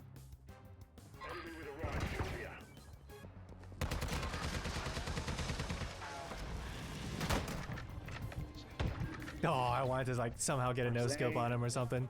These guys literally have hacks. They literally know exactly where I was. They have Bruh. hacks. Look at this. You got pinged, idiot. The people who are left playing this game are special. And honestly, there are actually quite a few people still playing this game. Get into Which I lobbies love instantly. it. I want to go back to MW2, honestly. Especially using the Doom shotgun, dude. That gun was so good. Oh!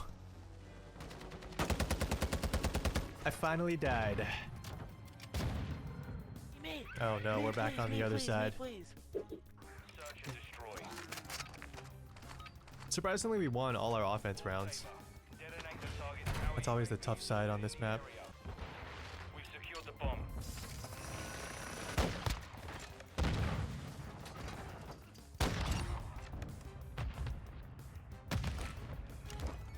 Copy. Battle 3-1 is on station. Launching bomb at Alpha.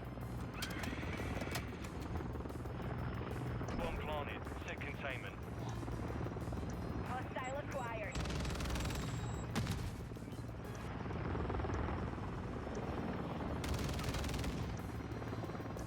One's in the dome, 3 are in the bunker. Come here.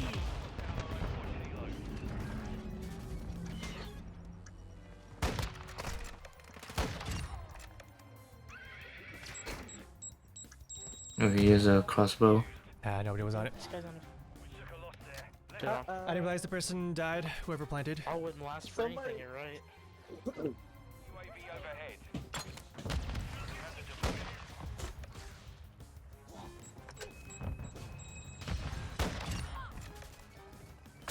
Yeah.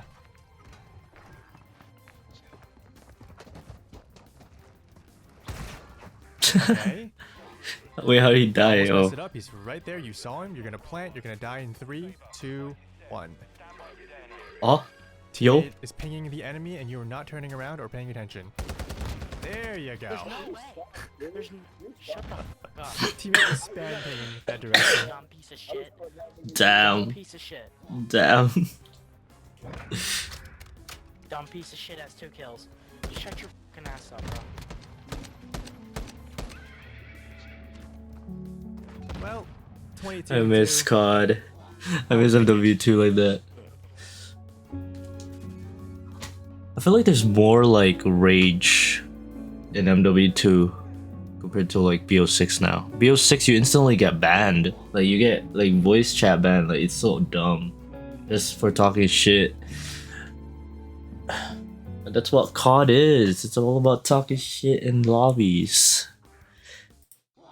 Who's your Stupid. It's so stupid.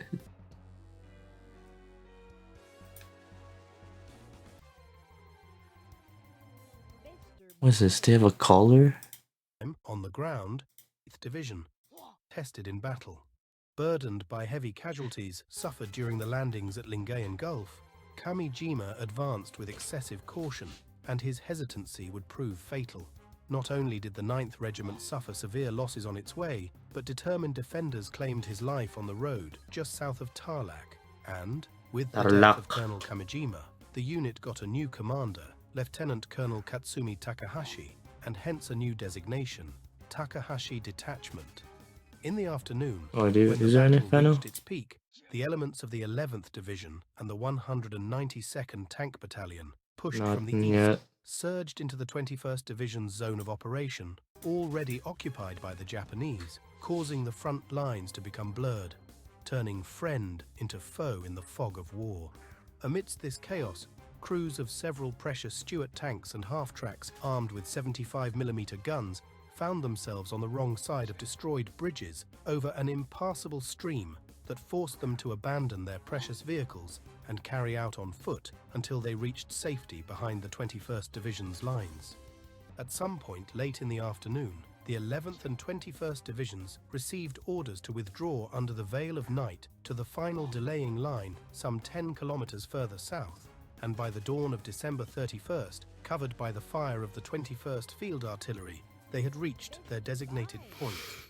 In its baptism of fire, the 21st Division performed well, and despite many casualties, they put out a fierce resistance and held their ground firmly for over 24 hours until pulling back in good order.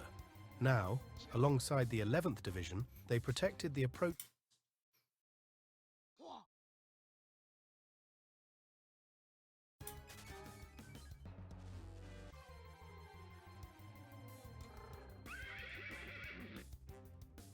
Yeah, let's look at the Legion Pro. I mean Go. No, I keep calling it Pro, bro. Why don't we kick off this look at the Legion Go 2 prototype with the stuff that is the same from the original Legion Go. You've got the kickstand, okay? You've got the detachable controllers, okay? The right one of which includes the ability to use it as a sort of questionable mouse. Not the most ergonomic thing ever, but hey, it's there. And of course, you've got the gigantic 8.8-inch display. Mwah, beautiful. And that's it. Here's what's new. Look at this cooling system. And it's here for a good reason. Inside this thing is the all-new AMD Z2 Extreme SoC. I'm talking 8 Zen 5 cores in various levels of compactness, and that small thing is 16 crazy. RDNA 3.5 CUs. This thing should absolutely blow the pants off their last-gen flagship Z1 Extreme.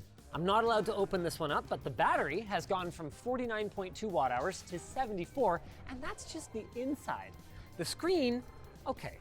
In one way, it's been downgraded. It goes from 2560 by 1600 to 1920 by 1200. But What? hear me out, because I actually support this Kinda change. sucks. Even with the more powerful new hardware, you're going to struggle to run AAA games at 1600p anyway. And at the distance, That makes at the sense. screen size, 1200p is pretty good. and I would rather have the additional contrast that you get from an OLED screen. It still runs at up to 144 Hz with variable refresh rate, so your animations will look as smooth as they possibly can. And as for the other changes, I don't know, it's got a round D-pad now, but I don't want to get into those little details because this is still a prototype and even the ports aren't finalized. There is one important thing to note though. They have only announced a Windows variant of this, which is important because that is not true of our next device, which I will tell you about after this message from Dbrand. Oh Lord, Dbrand. Oh, they're not trolling me. Oh good. Even though Lenovo just announced the Legion Go S today, Dbrand has already started working on a kill switch.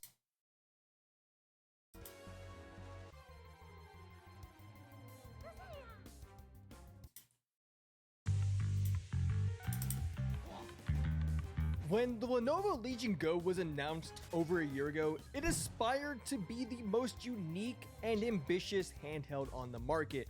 But 1 year later, were Lenovo's aspirations realized, or were their foolish ambitions put to rest? Let's find out. The first thing you will notice about the Legion Go is that this thing is massive. It's easily the largest handheld I currently own, but the screen is also massive, which is a plus unless you're on a plane and don't want everyone behind you to see you repeatedly die to Console Radon. And due to its large Console size, Radon. you probably guess that this thing I haven't is fought heavy. him. I And need you to would guess finish my correctly, freaking because Elden this thing Ring. weighs about 854 grams. However, the detachable controllers are super lightweight in comparison. We will discuss these controllers in more detail later in the video, so stay tuned for that. But to be honest, the grips on the controllers are deep enough that you really won't feel the weight as much as you think. However, the shape of this device is still a little bit uncomfortable for me due to the fact that the controllers sort of dig into the palms of my hands a bit during long play sessions. The build quality of the Legion Go, however, is pretty good. The construction of the device feels premium, the face buttons are responsive, the joysticks, while a bit on the smaller side, are in fact Hall effect and will never drift. They also installed a trackpad on the right controller, which is so useful for navigating windows. It's not as good as the trackpads found on, let's say, the Steam Deck, but it gets the job done well enough. Lenovo was also smart enough to include a built-in kickstand similar to the one found on the Switch OLED.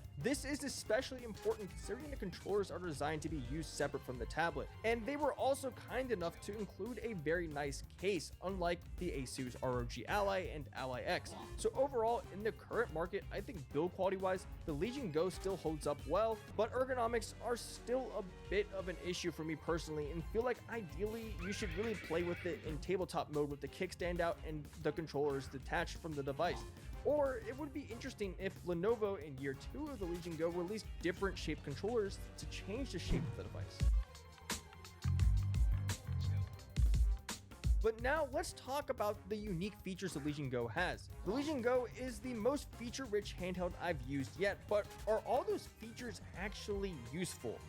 Well, not all of them. One of the biggest features Lenovo used to market the Legion Go was FPS mode. FPS mode is activated by removing the controllers from the Legion Go tablet and turning on a switch that's hidden underneath the right controller that you then attach to a magnetic puck that is included. This turns the right controller into a vertical mouse, and honestly it's pretty cool that they thought of this concept, but I've maybe used it a total of 3 times in the past year, and I've come to realize that I actually just don't like it. It's sort of difficult to aim and uncomfortable for me. Maybe it's just a skill issue, but I'd much rather use a regular mouse instead. But I appreciate the creative effort and ambition from the— Or just change the hotkey. Are watching this, I really could live without this feature if it would make future iterations And the sensitivity, because it looks like slow as fuck. Moving on. An underrated feature of the Legion Go is its 2 USB-C ports, which was also adopted by the ROG Ally X, which just released recently. The existence of a second USB-C port makes it not mandatory to buy a dock if you want to charge and connect the Legion Go to an external display, or even a pair of XR glasses, which the Legion Go was actually marketed to be used with. However, I've only ever used the Viture Pro XR glasses and not the Legion branded ones, but I can tell you, XR glasses will work seamlessly with the Legion Go if you are curious. Another feature I think other handles could adopt is the Legion Go scroll wheel, which is just so freaking good for navigating the web. I can't tell you how many times this thing has come in handy. Add in the existing touchpad and this device quickly becomes the best handheld to navigate Windows with. The speakers, however, are still very bad. They are top firing speakers, so they were already sent out to die. Fortunately, this can be helped a little bit by using third-party software. But without it, the Legion Go speakers are still just not up to par with any of its competition. Just have a listen here.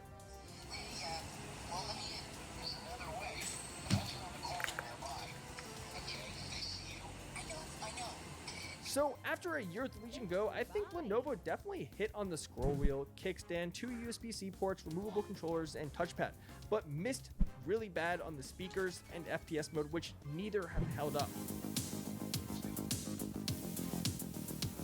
The display, however, on the Legion Go is, in my opinion, its biggest selling point. And I mean biggest because this thing is 8.8 inches and is the highest res and highest refresh rate screen on a gaming handheld that I have reviewed thus far, coming in at a crisp 1600p and 144Hz. It's truly a joy to play on and look at. However, it lacks VRR, which I think is something that is needed on a device like this, especially with this kind of resolution. Unfortunately, it's a native portrait display, which means VRR is technically impossible as far as I'm aware. And outside of indie games and some older games, the screen's amazing specs are rarely ever fully utilized. This is due to the fact that the chipset inside is not capable of playing games at this high of a resolution or refresh rate.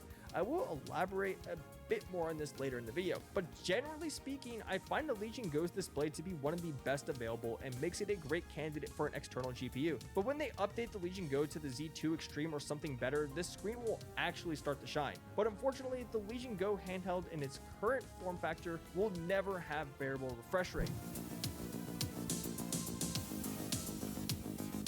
So we've discussed hardware, so now let's talk about software. The Legion Go uses Windows 11 as its main operating system, and if you've watched my other videos, then you already know how I feel about Windows on handheld. In short, it's not my favorite. But I will say having a trackpad on the Legion Go does make life a bit easier for me when navigating the operating system, but it's still not ideal for a dedicated gaming rig. But luckily, Lenovo created Legion Space, and my god, at launch this thing was nothing short of a disaster. It was sluggish, ugly, difficult to navigate, buggy, and would often crash. But now, Legion Space is smooth, aesthetic, easy to navigate, and doesn't crash. They really stepped it up with the software in this regard. It's not perfect, of course, but I am very impressed with what they were able to come up with. I don't care. I just want to play PokeMMO on it. Custom software. They did take their time with this update, but I believe it's better off for it. They also slowly rolled out driver updates, which I know long-term owners of Legion Go were really not happy about, but from my understanding, there is probably a good reason for it. This is something that the ROG Ally was consistently ahead on. Hello everyone, a quick update from the future here. So I don't think I was harsh enough on Lenovo for not updating the drivers quickly on the Legion Go because it's kind of ridiculous. I was trying to play Horizon Forbidden West and it kept telling me I was using an older out-of-date driver, and I kept checking and I am using the latest driver that's available for the Legion Go, but it clearly is not up to date, and Lenovo hopefully in year 2 fixes this issue. Alright, back to the video now. Finally, let's talk about gaming on the Legion Go. Legion Go makes use of the same chip that's inside the ROG Ally, which is the Ryzen Z1 Extreme, and 16GB of RAM. However, the Z1 Extreme is still just too weak of a chip to run games at this high of fidelity, even on low settings with such a high resolution display. This is especially true when you're on a battery, and is in my opinion the biggest issue I have with the Legion Go. The screen is far too overspec for what the device is realistically capable of when playing today's games. Don't get me wrong, it's still very impressive for the games that it is capable of running at this level, but it's a waste of resources to run games at this high of fidelity on the go due to it draining the battery and also tanking the frame rate. Even with upscaling, the extra pixels on the display are just not worth it. I know a lot of people on the Legion Go subreddit were talking about running the device in 800p upscaled to 1600p, which in my opinion defeats the purpose of it. But it is the best way to get more battery and performance out of the Legion Go.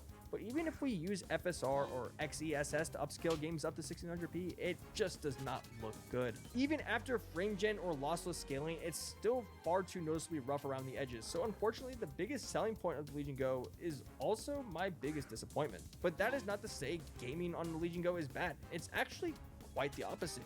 It's still a powerhouse and can run every new game available at the moment pretty well, just not at its native resolution. But you can run indie games and emulated games like the Legion Go at native 1600p and they will still look great. Battery life on the Legion Go isn't terrible either, but it's not very good for the aforementioned reasons that we already discussed with the resolution of the screen and whatnot.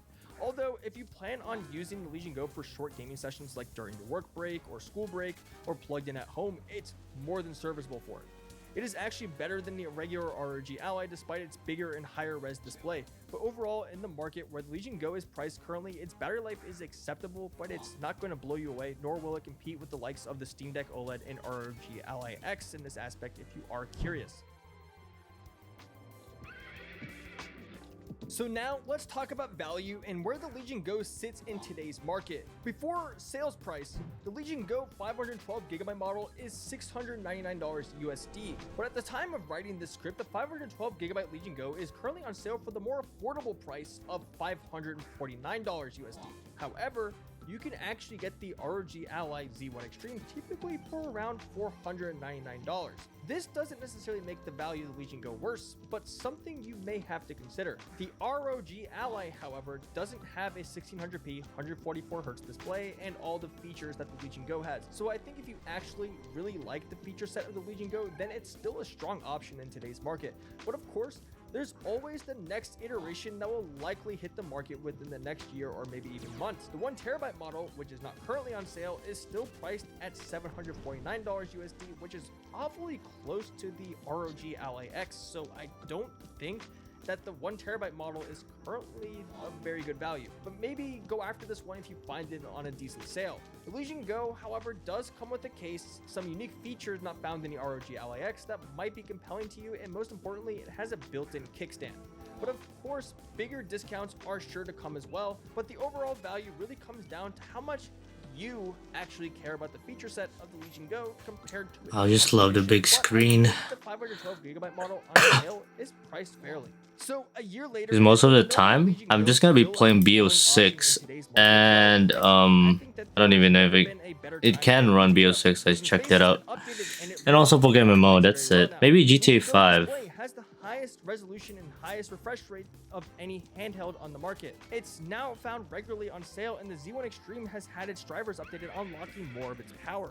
However, it is not without its flaws. The Legion Go is just not powerful enough to power its stunning 1600p 144Hz display, nor is its battery size big enough. It's also just heavy and bulky and has an unnecessary gimmick attached to it that has added to its sticker price, which, in my opinion, has yet to hit the impulse buy area. So overall, I think the Lenovo Legion Go is in this awkward middle child spot right now for Windows handheld. It's not budget enough for me to definitively say go get it over the ROG Ally, and it's not premium enough for me to recommend it over the ROG Ally X, but it sits in this weird limbo between them that if you value the Legion Go's unique feature set enough compared to ASUS's options, then this handheld could be right for you.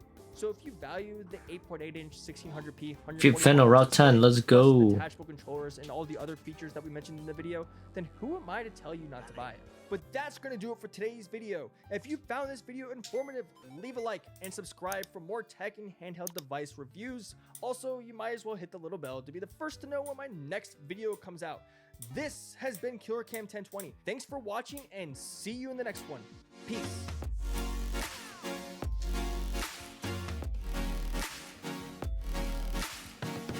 Did I put it in account? I don't think so. Oh, I did. Thank God.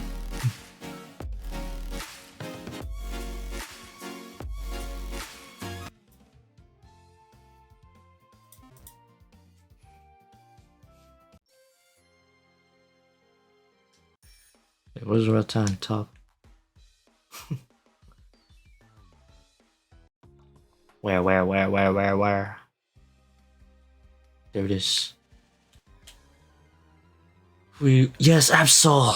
Absol is also a special, I think. No, never mind. Not really.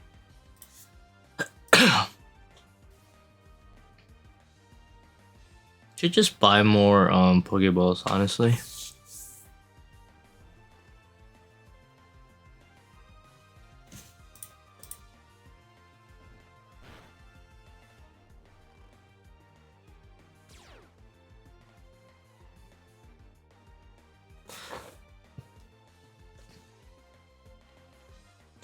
Doom doom doom boom boom boom bam bada bam. Ah, fuck. Change my mind. I think we should use an Ultra Ball. What the fuck?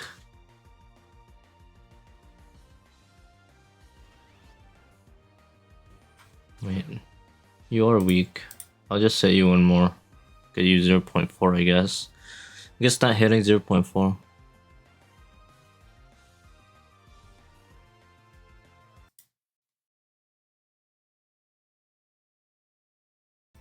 Honestly, the Legion Go is the main problem is for me is the battery life, but honestly, it's alright.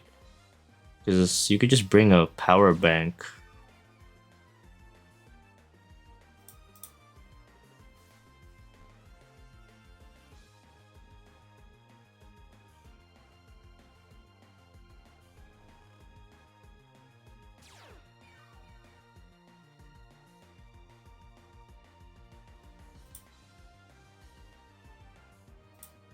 One just get caught. Oh fuck. Should have just false swipe it before.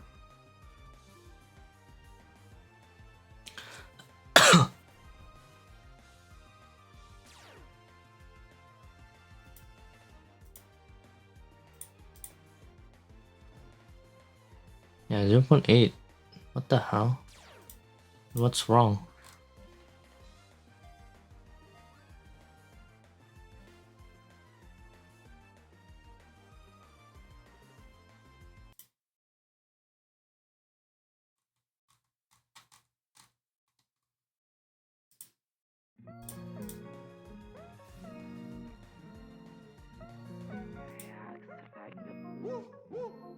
Alright, this is the Lenovo Legion Go, and it's Lenovo's take on the handheld gaming PC devices that we've been seeing pop up over the last couple of years. It's a relatively new segment, so it's nice to see Lenovo doing things a bit differently, with some innovation in the space. Thank you. And I think it's the most unique device in the segment so far, with a bunch of features that you don't find anywhere else. It's obviously a gaming device first, but it can actually do way more than that. No. This is pretty much a mini PC with a screen attached. Did I? Do I have a Because of its skirmish? design, it is insanely versatile, especially when you start pairing it Fungus, with my bad. I do have a fungus. Okay, looking at the device, I think the first thing that jumps out at you is the display. Coming in at 8.8 inches, Fuck's it has sake. a 144 Stupid Hz mushroom. 500 nits of brightness, as well as a 10-point touchscreen. The touchscreen feature is not so useful in-game, but it does make it easier to navigate around the OS, and it's essential for Just the got debated twice. Plus, it has some very useful applications outside of gaming, which I'll talk about a little later on. Colors on the display are really nice, really vibrant, but the main advantage of the Legion Go's display is definitely its size. It is really big, but I think the Legion Go still strikes a good balance between getting an immersive experience in games and watching media. It runs while keeping the device Cyberpunk. portable. The size of the screen also adds to what makes this device so versatile. Because you're running Windows 11, It runs Cyberpunk, doesn't matter. so I've actually been using it to watch media, as well as productivity work like document viewing and taking notes on the fly. Oh my And I fucking probably god. wouldn't want to be doing that on a screen any smaller than this. In terms of brightness, I think it's pretty good. It's 500 nits, which is the same brightness you'll find on a MacBook Air. It's enough for most use cases. Definitely enough for any indoor situations and most outdoor situations, as long as you're not under direct sunlight. Alright, so the main body with the display is where all the PC components sit. On the back, you have a really handy kickstand. And on the side, you have these two detachable controllers, which is part of the reason the Legion Go is so versatile both inside and outside of gaming. With the controllers attached, you can use the Legion Go in handheld mode, which gives you the most portable experience. You also have quite a responsive touchpad on the right controller to control your cursor. Ergonomics is alright. The back of the controller wraps around to fit the position of your fingers, but because Lenovo has gone for this sleek, squared off look, the edges do dig into your hands a little bit, and I've seen some complaints about this online, but personally, I really don't find this to be that big of an issue. Alright, probably the most unique feature of the Legion How do you Go get this? is the fact that Oh you my can detach the god, stop controllers flexing from your the main stupid body shiny, to makes give you a mouse-like pissed. experience. Flicking the switch underneath the right controller turns on FPS mode. Honestly, it's because Then it's a horde, drop it right? into the Let's see included here. main stand, which converts it into a mouse of sorts. Never This is mind, that's called pretty mouse rare. stands. Now, I like the idea behind this a lot. If you're mainly used to a PC for gaming, then it's very likely you're more accustomed to using a mouse. So this vertical How controller you guys does a get good pretty decent job at shinies, mimicking that man? motion. The Teflon on the bottom of the stand and controller gives a pretty smooth glide, but button placement is a little awkward, especially the scroll wheel, which sits quite a bit above your thumb. You'll also need to carve out some time to customize your button layout if you're using FPS mode.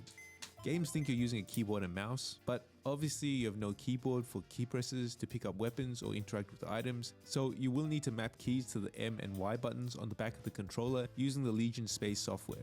Thankfully, you have the option to save multiple profiles for different layouts, but it is annoying having to set up a profile every time you want to switch between games. Of course, you can still use the detached controllers like normal controllers, and this is great if you have the space for it. Just a bit easier on the wrist and you don't have to hold the whole device. Ports wise, the Legion Go has two That's what I USB like 4.0 about it. ports, one on the top and one on the bottom of the device. Pretty flexible placement because you can access the ports on either side of the device. These ports are where you charge the Legion Go, and Lenovo does include a 65-watt charger in the box. But of course it is compatible with third-party chargers as well, which is what I normally use. These ports function just like a regular USB-C port on a PC. So you have access to a huge range of accessories like external SSDs or microphones, as well as docks or hubs which expand the connectivity even further. So when I'm not using the Legion Go on the move, I've been using it with a dock which is connected to two 4K external displays, along with a mouse and keyboard. These docks can be a bit pricey though, so if you're looking for a cheaper option, a simple USB-C hub like this works just fine as well. And you can definitely use the Legion Go for everyday productivity tasks without an issue. For things like emailing, text editing, and document viewing, the Legion Go handles it with no problems. Although the drawback to using the Legion Go this way is that the fans are pretty audible when you have it sitting at your desk. To minimize this, I would suggest using it in power saving mode along with the quiet thermal mode. Alright, let's talk software. So on startup, the Legion Go will run Lenovo's Legion Space software, which lets you do things like open your games library as well as customize your controllers. But I think what I like the most about the Legion Go is the fact that it runs full Windows 11. Look, I know there's been some criticism about Windows 11 on a handheld device because it isn't specifically designed for this kind of form factor, and it can be a bit cumbersome navigating around, but I really like it because it's one of the reasons this device is so flexible and lets you use it as an all-in-one device. So as a gaming device, the obvious advantage of running Windows is that you have access to all the different gaming storefronts. And games work just as you would expect on a PC, but outside of gaming, because it's Windows, you also have access to a huge range of apps that you'll normally have on a PC. So that means a lot of cool possibilities. For instance, I've been using Phone Link, which comes pre-installed with Windows, and that lets me connect my Legion Go with my S24 Ultra, meaning I can now preview photos, transfer files, run apps, and even make phone calls directly from the Legion Go. And I think it's pretty cool that a portable gaming device like Legion Go can integrate so well with my tech ecosystem. I've also been using other Windows compatible apps like Google Drive, and for self-hosting fans out there, SyncThing to keep my work and game files organized, as well as Sumatra and Excel for PDFs and spreadsheeting, plus Notion and PureRef 2.0 for general organization and mind mapping. And let's talk about PureRef here. So it was PureRef that got me thinking about using the Legion Go in some different ways. So for those who don't know, PureRef is a referencing app that's a great way to collect and annotate images while planning out a project. Since PureRef introduced the ability to draw and the Legion Go has the touchscreen, I started to think, can I use this as a tablet? And the only reason I would even entertain this idea is because you can remove these controllers. Because as far as tablets go, it's way too clunky with the controllers attached, and honestly, I just don't think it'd be professional rocking up to a meeting or class with something that's clearly a gaming device. But with the controllers detached, it's pretty inconspicuous. So I picked up this stylus from Amazon, and performance was alright, but there are some caveats. The main issue is that the Legion Go only supports capacitive style styluses, meaning no palm rejection, which means you do have to hover your hand over the screen while writing, which is a bit awkward. You're definitely not going to win any calligraphy awards, but it's responsive enough to annotate some drawings or do some quick notes. And I still think it's pretty decent if you want to quickly look over some documents. Of course, if you're after a more traditional laptop experience, there are also options with the Legion Go. I've paired it with an external monitor. These are accessories that are primarily designed for laptops, but you can definitely use them for the Legion Go for a bit of portable screen real estate, especially if it's a dual screen like the one I'm using. This is a 15.6-inch 1080p dual monitor from JSOX, so not the most pixel dense display, but fine for productivity work.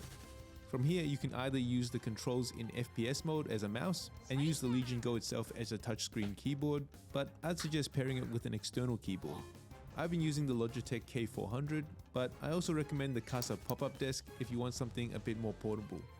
Obviously, this takes a bit more effort to set up compared to a traditional laptop, but the main advantage you get with the Legion Go is that you get a true portable gaming experience, along with the flexibility of having a laptop experience if you want to.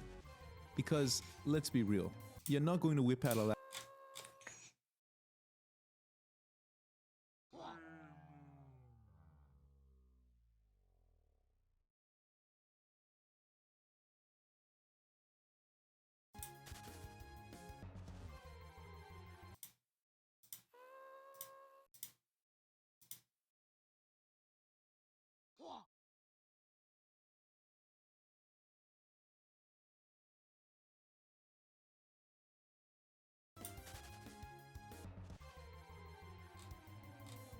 Bum bum bum.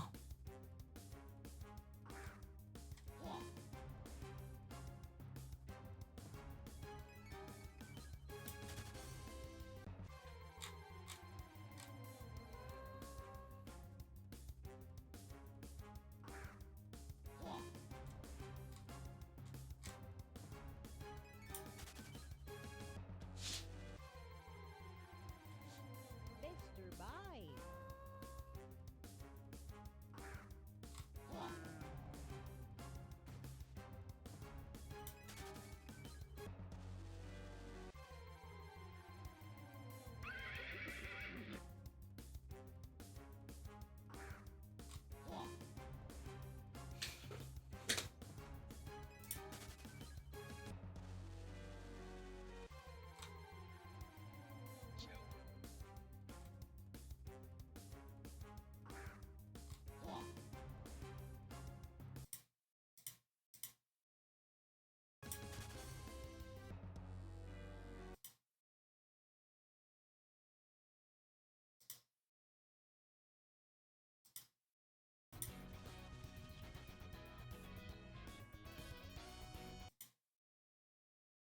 Alright, what's good? Welcome back to another video. In this video, I'm going to be talking about my experience owning the Lenovo Legion Go after 7 months. So let's get into He it. plays League on the Legion Go is a Lenovo. really good handheld PC. I haven't really had many issues with it. I feel like it's probably the most stable and the best that I've used. I've had the ROG Ally. I've also had the Steam Deck and the Aya Neo 2. And this one right here, the Legion Go, is just so simple, so easy to use. I had little to no problems with it, and it just runs, it just works. And it even got better over time with some software additions. So I'll talk about that a little bit later in the video. But the overall general experience is pretty good on this handheld PC, and like it's so versatile. So let me just give you a quick example. You can take off the controllers very easily and use it as a little tablet, and it just works proper. Like you can place it anywhere, you can use it in your hand, and because of the big 8-inch display, like it doesn't feel too small when you're using it like that. So this tablet is just super versatile, and like when you're playing with your controllers disconnected from far away like a Nintendo Switch, it's just a good experience because of how big the screen is.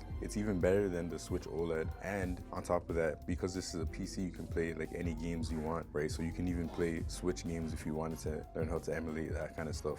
The experience is just so good as a tablet and a handheld PC, and even just as a Windows tablet, like casually using it. Like this thing right here is probably like my main computer that I use right now for everything other than video editing. So if I'm browsing the internet, if I'm playing games, if I'm just casually using my computer typing documents, I'll use my Legion Go right here.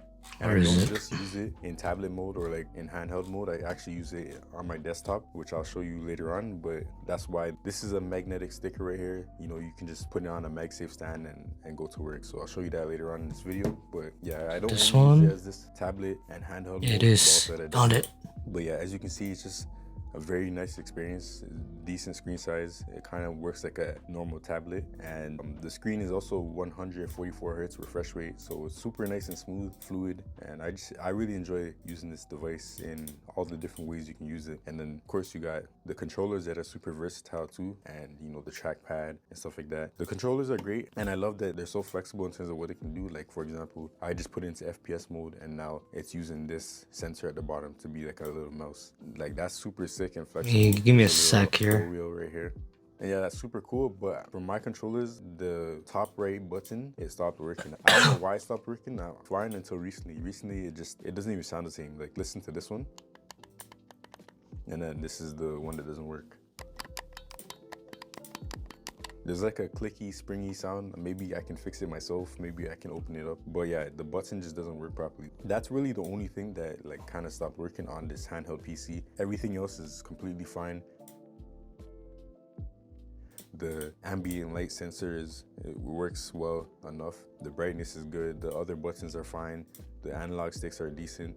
I don't really have too many issues with it. The other thing that like I guess I can criticize this handheld PC for is the fact that these controllers, They they look feel the like a little same. bit cheap. Like Just they're one is super moved light a and little bit. plasticky, and they just like they're not uncomfortable, but they're also not the most comfortable controllers. And if you use this, you probably know what I'm talking about. Like they just have like an interesting shape compared to like other things. So yeah, now let's get into like the software. So when I first got the Legion Go, Legion Space wasn't that good. Legion Space looked pretty whack and outdated, but now it's pretty decent. I don't really use most of this stuff. Like I don't care about the recommended games. What I care about most is the settings. So in settings right here, you got, you know, all these different things like your fan speed, stuff like that. But what I mainly use is the performance profiles right here. So you can go there, you know, they got custom profiles, and then you can choose between quiet, balance, performance, and custom. And then you can also alter the fan curves as well to adjust the speed to make it how you want it. Most of the things I do, I leave it on balance because I don't really need a lot of power for the games that I play on the regular. But the biggest change that they made to Legion Space that really impacted me was the controls and like how they're more customizable now. So originally there wasn't really any button mapping, so you couldn't map the keyboard to, you know, all the buttons. So it wasn't a good experience for, you know, computer games or games that just don't have controller support by default. So you would have to use like Steam or, you know, other third-party programs. But now the Legion Go has it built into the software where you can customize each button to do specific things. So if I go here, Why to can my I main put a display profile, what? to view the layout, and then boom, I got all my keys on the keyboard mapped to the buttons on this controller. You can go to the rear view to use even all the custom buttons as well, which is pretty sick. That's basically what I use Legion Space for, just controllers, you know, occasionally adjust my power settings. Yeah, that's all I use Legion Space for. The other thing that I really like about the software on this device is this little menu right here. So you press this button right here and it will pop up this toggle menu, and you can do different things. So like you can adjust the brightness, the volume, you can turn off Bluetooth, turn off the Wi-Fi. You can change the screen resolution on the fly, which is really good. And then the refresh rate, the monitoring thing, it doesn't really work. It hasn't worked since this came out. Like you turn it on, it doesn't really show you all the stats. So I just leave that off. And then you have like your controller settings. So this is really cool too. So let's say you have different profiles, you can switch between them real quick. And then you can also view the layout, which is really nice if you forget where your controls are. And then you can change the vibration, lighting effects, you know, touchpad. This is something I use really often. So I'll open up the virtual keyboard if I need to type something in a game or like access different keys that I didn't map in MapleStory. So that's pretty sick. And you know, screenshot, mute, all that kind of stuff. And then the performance menu, you can go through all the different performance profiles that you have here, and you can also have custom ones. You can customize all these profiles. So just because it says performance doesn't mean it has to be the highest performance profile. You can customize it however you want. But yeah, so I mainly just play on like I don't get it. profiles that I have here. So this one is like ultra quiet, and then this one is, you know, whatever I need at the moment. So right now it's at 12 watts, and that's fine for like, you know, chill games. I could even go a little bit lower depending on what game I'm playing. So yeah, the software is good enough for me. I really don't, when it comes to handheld PCs and PCs in general, you don't really need too much because it's Windows. You can do whatever you want. So, you know, what it has right now is good. And all I really wanted was the customizable controls, which is here. So I'm chilling right now. So with these handheld PCs, people buy them because they want to, like, you know, play portably and even like be able to game when your life is so busy. And I'm a new father, and you know, with these handheld PCs for fathers, it's kind of like saving them in the sense of like they can play games while, you know, still looking after their child or like holding their kid and stuff like that. It's just an easy way to get some gaming in with the little pockets of time you might have throughout the day. With this one, it definitely works for that, but at the same time, like I feel like there's a lot of time where you just feel tired, bro. Like you just don't have the energy to game. So like I have so many games that, you know, I've been wanting to play and I just haven't been playing them because I've just been feeling tired. So I guess what I'm saying is like getting a handheld PC, whether it's the Legion Go or the ROG Ally, the Steam Deck, it's not gonna solve your gaming issues, or like it's not gonna let you get through your gaming backlog instantly. Like you really have to plan the time and make sure you're doing that. I guess this comes with like getting older as a gamer, you know. Gaming is just not something that you're just gonna do for like 10 hours a day. You gotta actually literally plan it out. So stay tuned for another video I have where I'm going to talk about getting through my gaming backlog as an adult. But yeah, so really the main game that I've been playing for like the last like 3 or 4 months has been MapleStory. You know, the events and stuff like that in this game, I'll just log on, I'll do my dailies, collect my coins, I'll do some bosses as well, and that's it. So the one thing about playing MapleStory is like for movement, you gotta choose between the analog stick and the D-pad. And for some reason for me, like I don't press the directions, I guess, properly enough. So then I end up like down jumping when I'm not trying to down jump. So let's say I'm trying to double jump to one direction, left or right. I'll be trying to do that and then I'll randomly up jump by accident. So with the analog stick, there's definitely some misinputs, and I'm not sure if it's like a dead zone issue or like, you know, customizing it a little bit more. I tried to customize it and it still happens, or I'm not sure if it's just me, but you know, it definitely happens where I'll up jump by accident or I'll jump down by accident. And it could get annoying, especially when you're doing a boss and you're trying to like use a movement skill and then you dash into the ground by accident and then the boss, you know, gets you or something. That could be annoying. So I did try out the D-pad because, you know, D-pad is more precise and they worked a little bit, but I feel like with certain classes that I play, like for example Lin, using the analog stick just works more easier. It's more fluid and I can just at any moment press a different direction. Maybe I'm just not used to it, but I can't react as fast with the D-pad as I could with this. Especially with the layout of this controller, I feel like the analog stick is just more comfortable for movements and reactions. So yeah, that's my thoughts on like how the analog sticks and stuff perform in game actually. Another thing with the buttons is like they're super clicky. Like you might not be able to hear it, but the D-pad is alright, some more damp sound. But yeah, you could be making a lot of noise with this little handheld right here if you're somebody that plays aggressively.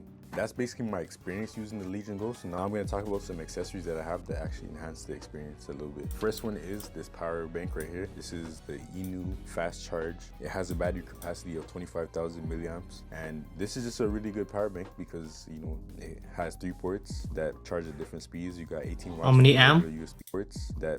This is just a really good fast charge. It has a battery capacity of 25,000 milliamps, and this is just a really good. I have a 50,000 watt that charge at different speeds. 18 watts for regular USB-A, 45 watts for USB-C, and then 100 watts for USB-C as well. And you can charge this power bank itself with this USB-C port right here. A lot of these handheld PCs, they require a higher amount of wattage when you're trying to charge them. So, you know, I had other power banks. Like I have this one right here, this is a big one, and some other ones, and they just didn't charge the Legion Go. When you're on the go, especially in my car, I had to get a power bank like this to charge my Legion Go when I'm on the go. And yeah, this one works really well. It can actually charge the Legion Go up basically a full battery, and it just keeps the game alive for a couple more hours. This is essential if you're buying a handheld PC and you want to use it on the go. Having a good portable charger will definitely help you. You'll see the link for this in my description. The other accessory is a folding keyboard. So if I really want to, you know, bust out a keyboard and a mouse, then I can get productive and do that with this Legion Go anywhere I am. You could use the built-in mouse thing, you know, FPS mode, but I like just having a normal mouse, and it works pretty well. The screen, like I said, the screen is big enough to actually get stuff done. So that's that keyboard and mouse. Also find this in the link in my description. The next accessory that I use, like I said, I got MagSafe on the back of this, and I use these MagSafe stands like all over my house. So I got, you know, one little place where I can put these stands in right here. Slides in and out. Then I got another one on this desk on the other side. Slide in and out very easily. And then at my other desk, there's another one. So there's another one of these that is stuck to the desk, and exactly the same way, slide it in and out. So I'm gonna show you that right now. Okay, so like I said, MagSafe sticker is on the back of the Legion Go. and I just put it on this, and boom, it snaps to the stand. And then I just connect my USB-C cable, which connects to the hub that I have, which connects to the monitor, and then boom, that is connected. Pretty cool. Adjust the stand however I want it, and then automatically it's gonna connect to the monitor. So this is the little hub right here in the back. Has the HDMI port, the charger, and then there's additional ports on the back and some other ports where I can put like an SD card if I want to. This connects to the keyboard, which I'll show you right here. This keyboard is a pretty cool keyboard because it can connect up to 3 Bluetooth devices, but it could also do 2.4 gigahertz, which is nice with that dongle over there. And yeah, it's just a nice wireless keyboard. Just change the mode, and boom. And the reason why I wanted this wireless keyboard is because my desk is very modular. So with this stand over here, this MagSafe stand, I connect my phone and that has Samsung DeX so that I can use my phone on the monitor. And then I have my Mac Mini back there for video editing. So when I'm not using this setup with that hub over there, I use my Mac Mini. And all those devices are connected to this keyboard some way or another. And it's just blessed. But yeah, going back to the Legion Go, this is how I use the Legion Go. Like I'll say like maybe 80% of the time, like literally on this external monitor at this desk setup, and it can turn into something else when I need it to. So yeah, Legion Go is basically my main computer that I use for everything outside of video editing. I go back and forth between my Z Fold 5 and the Legion Go, but I lean a little bit more towards the Legion Go because it's just more capable in terms of what it can do. And then yeah, so it's my main computer. When I need to play games like on the go or something like that, I literally just grab my Legion Go, like a switch from a dock, and I can play handheld wherever I want. Then when I'm home, just come back to the desk, plug it in, put it on the MagSafe stand very simply and very easily, and boom, now I'm either playing a game on a full screen monitor or I'm just chilling, doing whatever I want on my desktop PC, which is the Legion Go. So yeah, that is basically my experience with Legion Go. So I'm about to go do some MapleStory dailies and, have some fun on this thing. So thanks for watching this. How much is the wireless mouse? Damn, it's 84 fucking bucks though.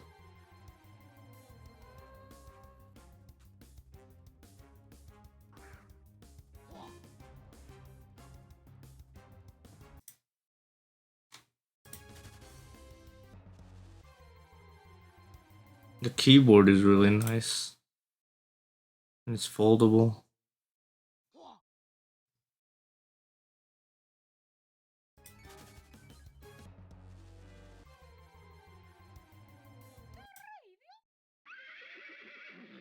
Buy that next time. This video, and if you enjoyed, subscribe, like, comment. Oh, we're at 31,000. We have made it. We have made it to 30,000, 31,000. We have made it. All right, I'm gonna call it a day. Ah, shit. Finally calling it a day. Alright guys, I'm gonna end my stream here. Hope you guys enjoyed it. I am tired. Holy shit. Ah. But yeah, I'm gonna end my stream here. Hope you guys enjoyed it. I might stream tomorrow. Depends. But yeah, hope you guys enjoyed. See you guys next time. Peace out. Bye bye. Oh wait, does it fix? Oh shit, it's not fixed. Alright, bye bye. See ya. Peace out.